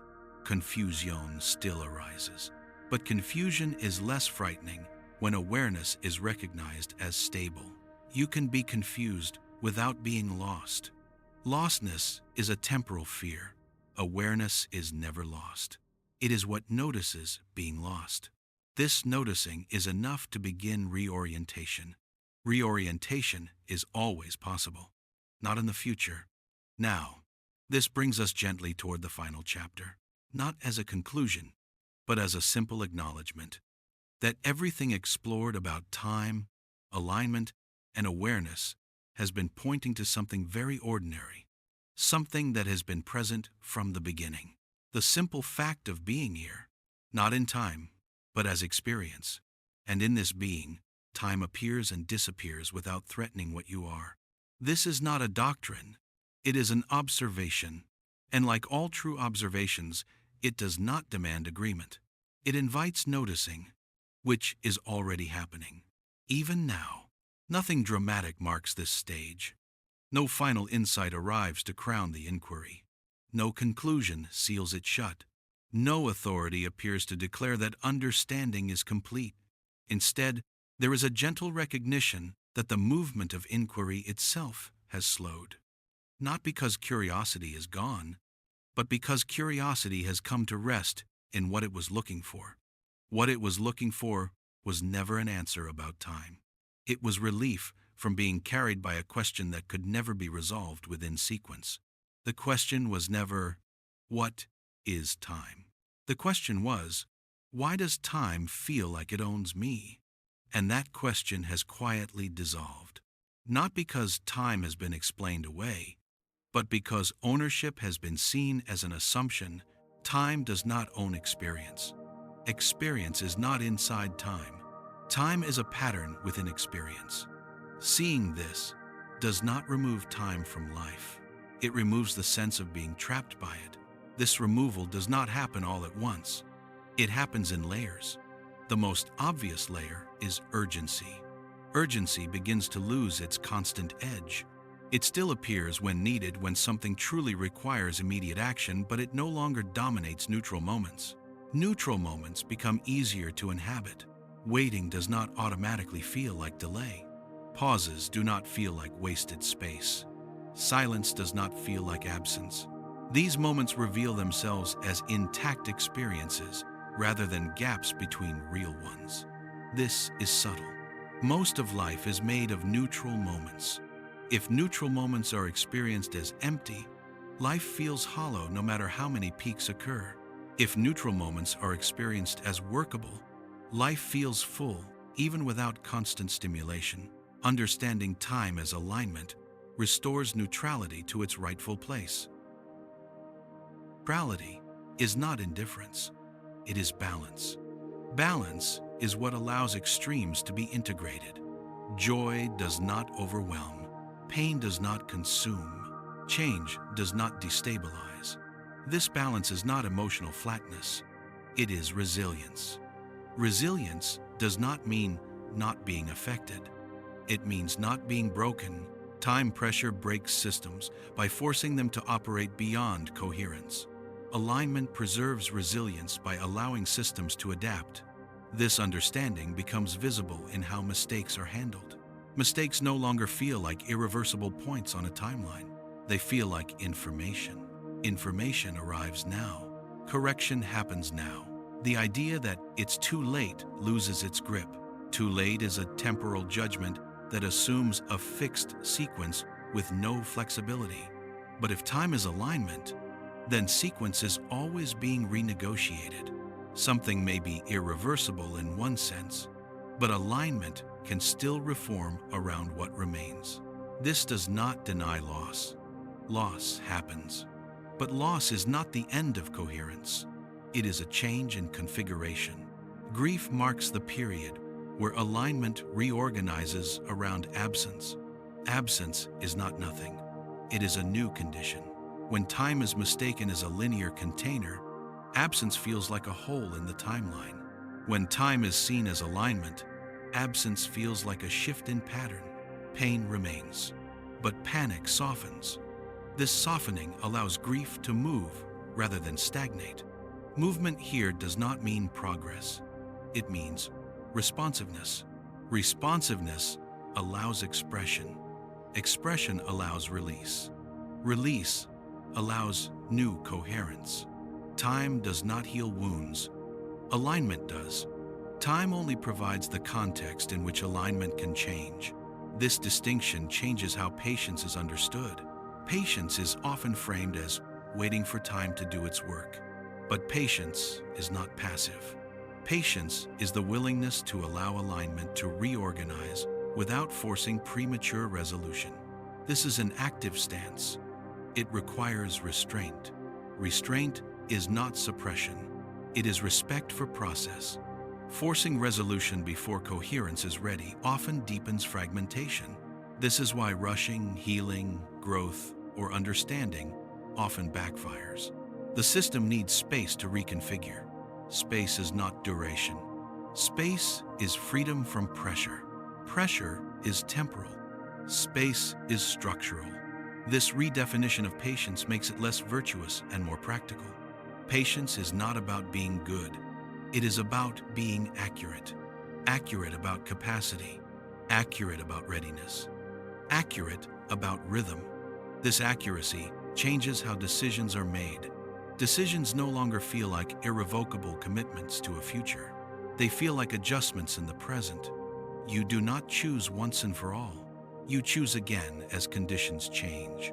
This does not mean indecision. It means flexibility.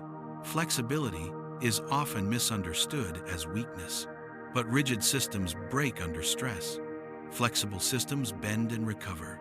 Time pressure encourages rigidity by demanding certainty and speed. Alignment encourages flexibility by allowing responsiveness. This difference shows up clearly in relationships. When time pressure dominates, relationships are evaluated by milestones, timelines, and expectations. When alignment dominates, relationships are experienced moment by moment. Connection becomes primary. Milestones become secondary. This does not mean commitments disappear. It means commitments are lived rather than counted. Presence becomes the measure. This shift often reveals something surprising. Many conflicts, attributed to incompatible timelines, are actually misalignments of rhythm. One person moves faster, another needs more space. Time becomes the battleground because rhythm is not acknowledged. When rhythm is acknowledged, solutions emerge that do not require forcing either party into a single tempo. This does not eliminate conflict. It makes conflict navigable. Navigability is the mark of healthy alignment. Unnavigable conflict is what happens when sequence is treated as absolute. This also reframes success. Success is often measured as reaching a point in time, achieving a status, a goal, a future condition. But reaching a point does not guarantee coherence. Many people reach their goals and feel disoriented. They did not fail. They misidentified what would restore alignment.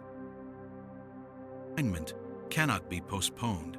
If it is absent now, reaching a future point will not create it automatically. This realization does not invalidate goals. It repositions them. Goals become directions for engagement rather than promises of fulfillment. Fulfillment is not located at the end of a timeline. It is experienced in coherent engagement. This engagement is available in small actions.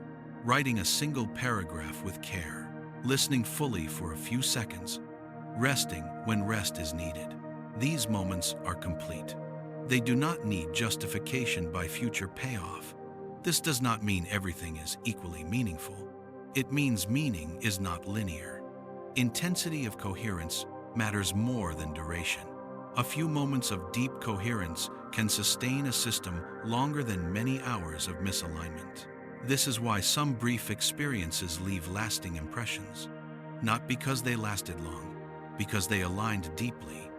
This insight is often confused with nostalgia, but nostalgia clings to memory. Alignment recognizes depth in the present. Memory is then integrated, not idealized. This integration prevents living in the past. Living in the past is another form of temporal misalignment. The system keeps reactivating old patterns because alignment was never completed. Completion does not mean resolution. It means integration. Integration allows patterns to rest. Rest is not forgetting. It is letting go of compulsion. Compulsion is temporal. It pulls attention repeatedly to the same point in an imagined timeline. When compulsion relaxes, attention becomes available again. Availability is freedom, not freedom from responsibility, freedom to respond. This freedom is quiet. It does not announce itself as liberation. It feels like ease. Ease is not pleasure. It is absence of friction. Friction is what makes time feel heavy. Removing friction lightens experience, not by changing events, by changing relationship. This relational shift is the essence of the entire inquiry. Time has not changed. Relationship to time has. Relationship is always where experience happens. You do not experience objects directly. You experience relationships to objects. Time is no different. You experience relationship to sequence. When that relationship is adversarial, suffering arises. When that relationship is participatory, suffering decreases. This participation does not require constant attention. It becomes background orientation. Like balance when walking. You do not think about balance with every step, but if balance is lost, you notice immediately. Alignment works the same way.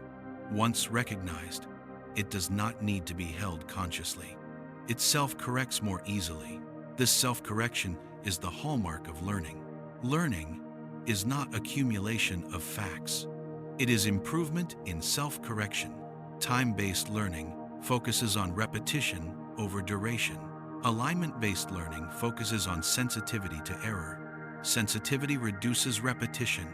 This explains why insight can suddenly collapse long-standing habits. Not because time finally did its job, because alignment shifted. This shift may have been prepared by repetition, but repetition alone did not cause it. Alignment allowed it. This understanding changes how effort is valued. Effort is no longer measured by how long it is sustained. It is measured by how appropriately it is applied. Appropriate effort feels different. It does not grind. It engage. Engagement is energizing, even when difficult. Grinding is exhausting, even when simple. The difference is alignment. This applies equally to thinking. Thinking can be aligned or misaligned. Aligned thinking clarifies. Misaligned thinking loops. Loops feel like time traps. Clarity feels timeless. This does not mean clarity is permanent. It comes and goes, but once recognized, it becomes easier to return to. Return is not backward movement. It is re-centering.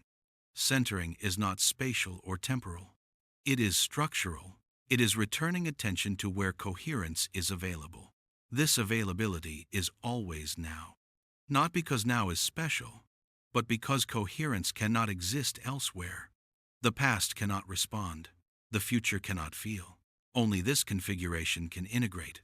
This is why all practices that restore alignment, rest, movement, attention, connection happen now. Cannot be deferred. Deferred alignment is a contradiction. This simple fact resolves much confusion. You cannot align later. You can only align now. Now does not mean a time slice. It means immediacy. Immediacy is presence without narrative overlay. Narrative can exist, but it no longer dominates. It becomes one layer among many. This layering allows richness without overwhelm. The world does not become flat. It becomes dimensional. Dimensions coexist rather than compete. Time becomes one dimension, not the axis. This decentering of time is not loss. It is liberation from reduction. Life is no longer reduced to sequence. Sequence is included. This inclusion is the hallmark of maturity, not intellectual maturity, experiential maturity. It is the capacity to hold complexity without collapse. Time collapse happens when sequence overwhelms coherence. Alignment prevents collapse by distributing attention across dimensions. This distribution is not something you manage consciously. It happens naturally when urgency relaxes. Urgency narrows attention.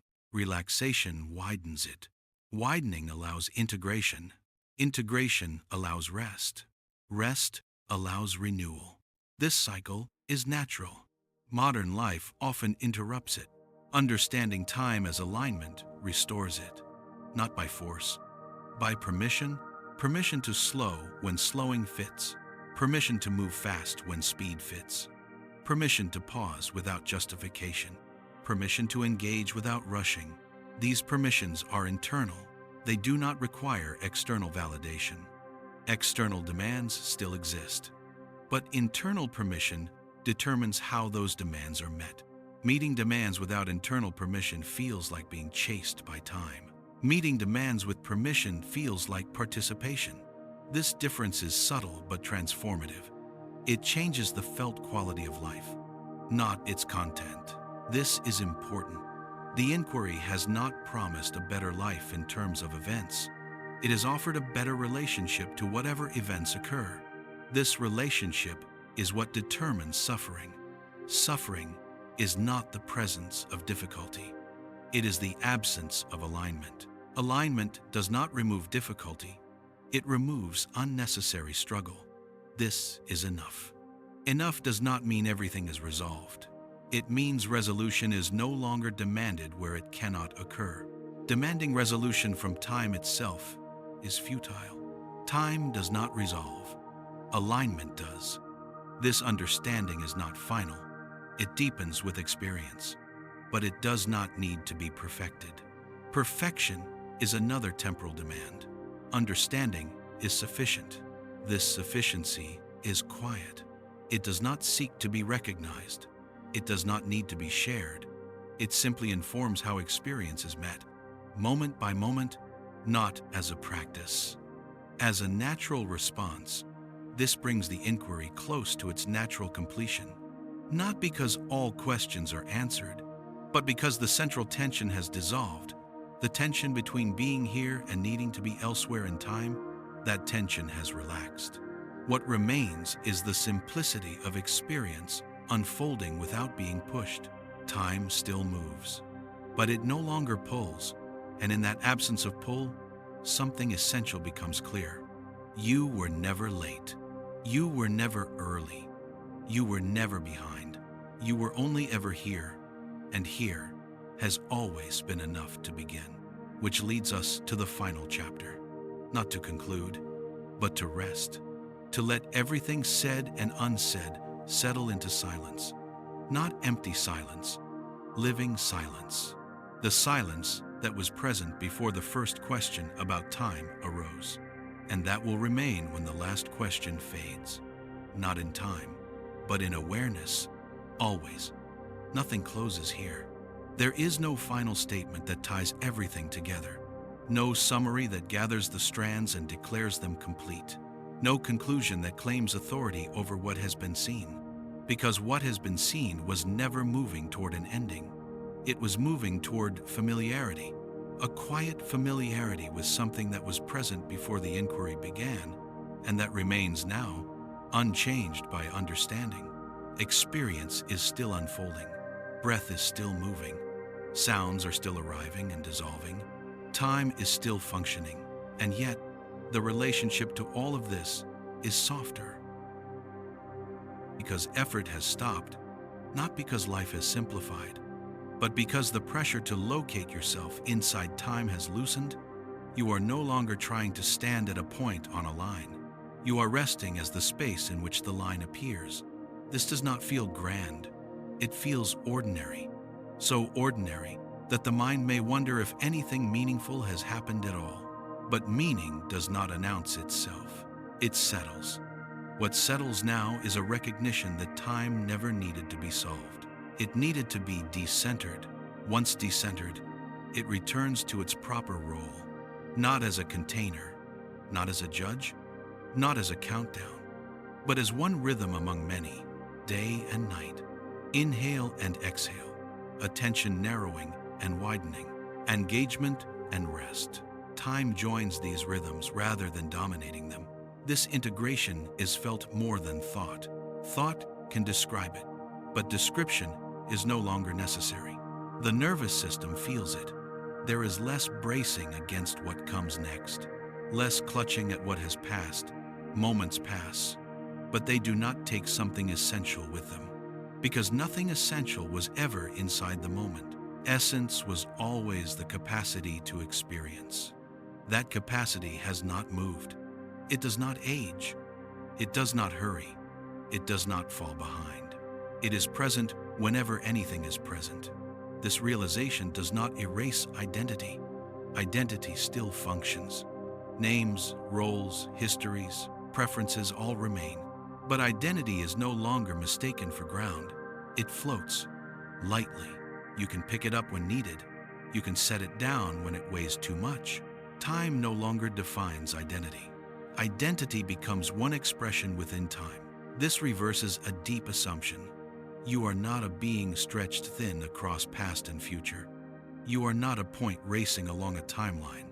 You are the stillness in which movement appears. Stillness does not mean immobility. It means non-resistance. Movement can happen freely when there is no resistance. This is why effort now feels different. Effort still occurs, but it is no longer fueled by fear of running out. It is fueled by fit. You act because something fits to be done. You stop because stopping fits. You rest because rest fits. There is no overarching narrative demanding justification, just responsiveness. Responsiveness is quiet intelligence. It does not predict far ahead. It does not cling behind. It meets what arrives. This meeting is not heroic. It is simple. Simple does not mean easy. It means direct. Directness removes detours. Many detours were created by time anxiety, by rehearsing futures that never arrived, by replaying pasts that could not change. Those rehearsals and replays lose their grip when alignment is trusted. Trust here is not belief. It is experiential confidence. Confidence that you can meet what arises. Not because you control outcomes, but because awareness remains. Awareness has never failed to be present. It was present in confusion, present in fear, present in joy, present in boredom. It did not improve or degrade. It allowed everything. This constancy is not dramatic. It is reliable. Reliability allows relaxation.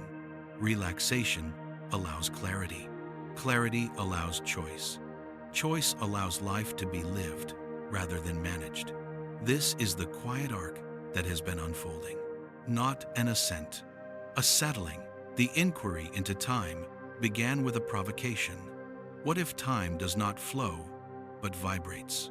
What has been discovered is not an answer to that hypothesis, but a deeper recognition.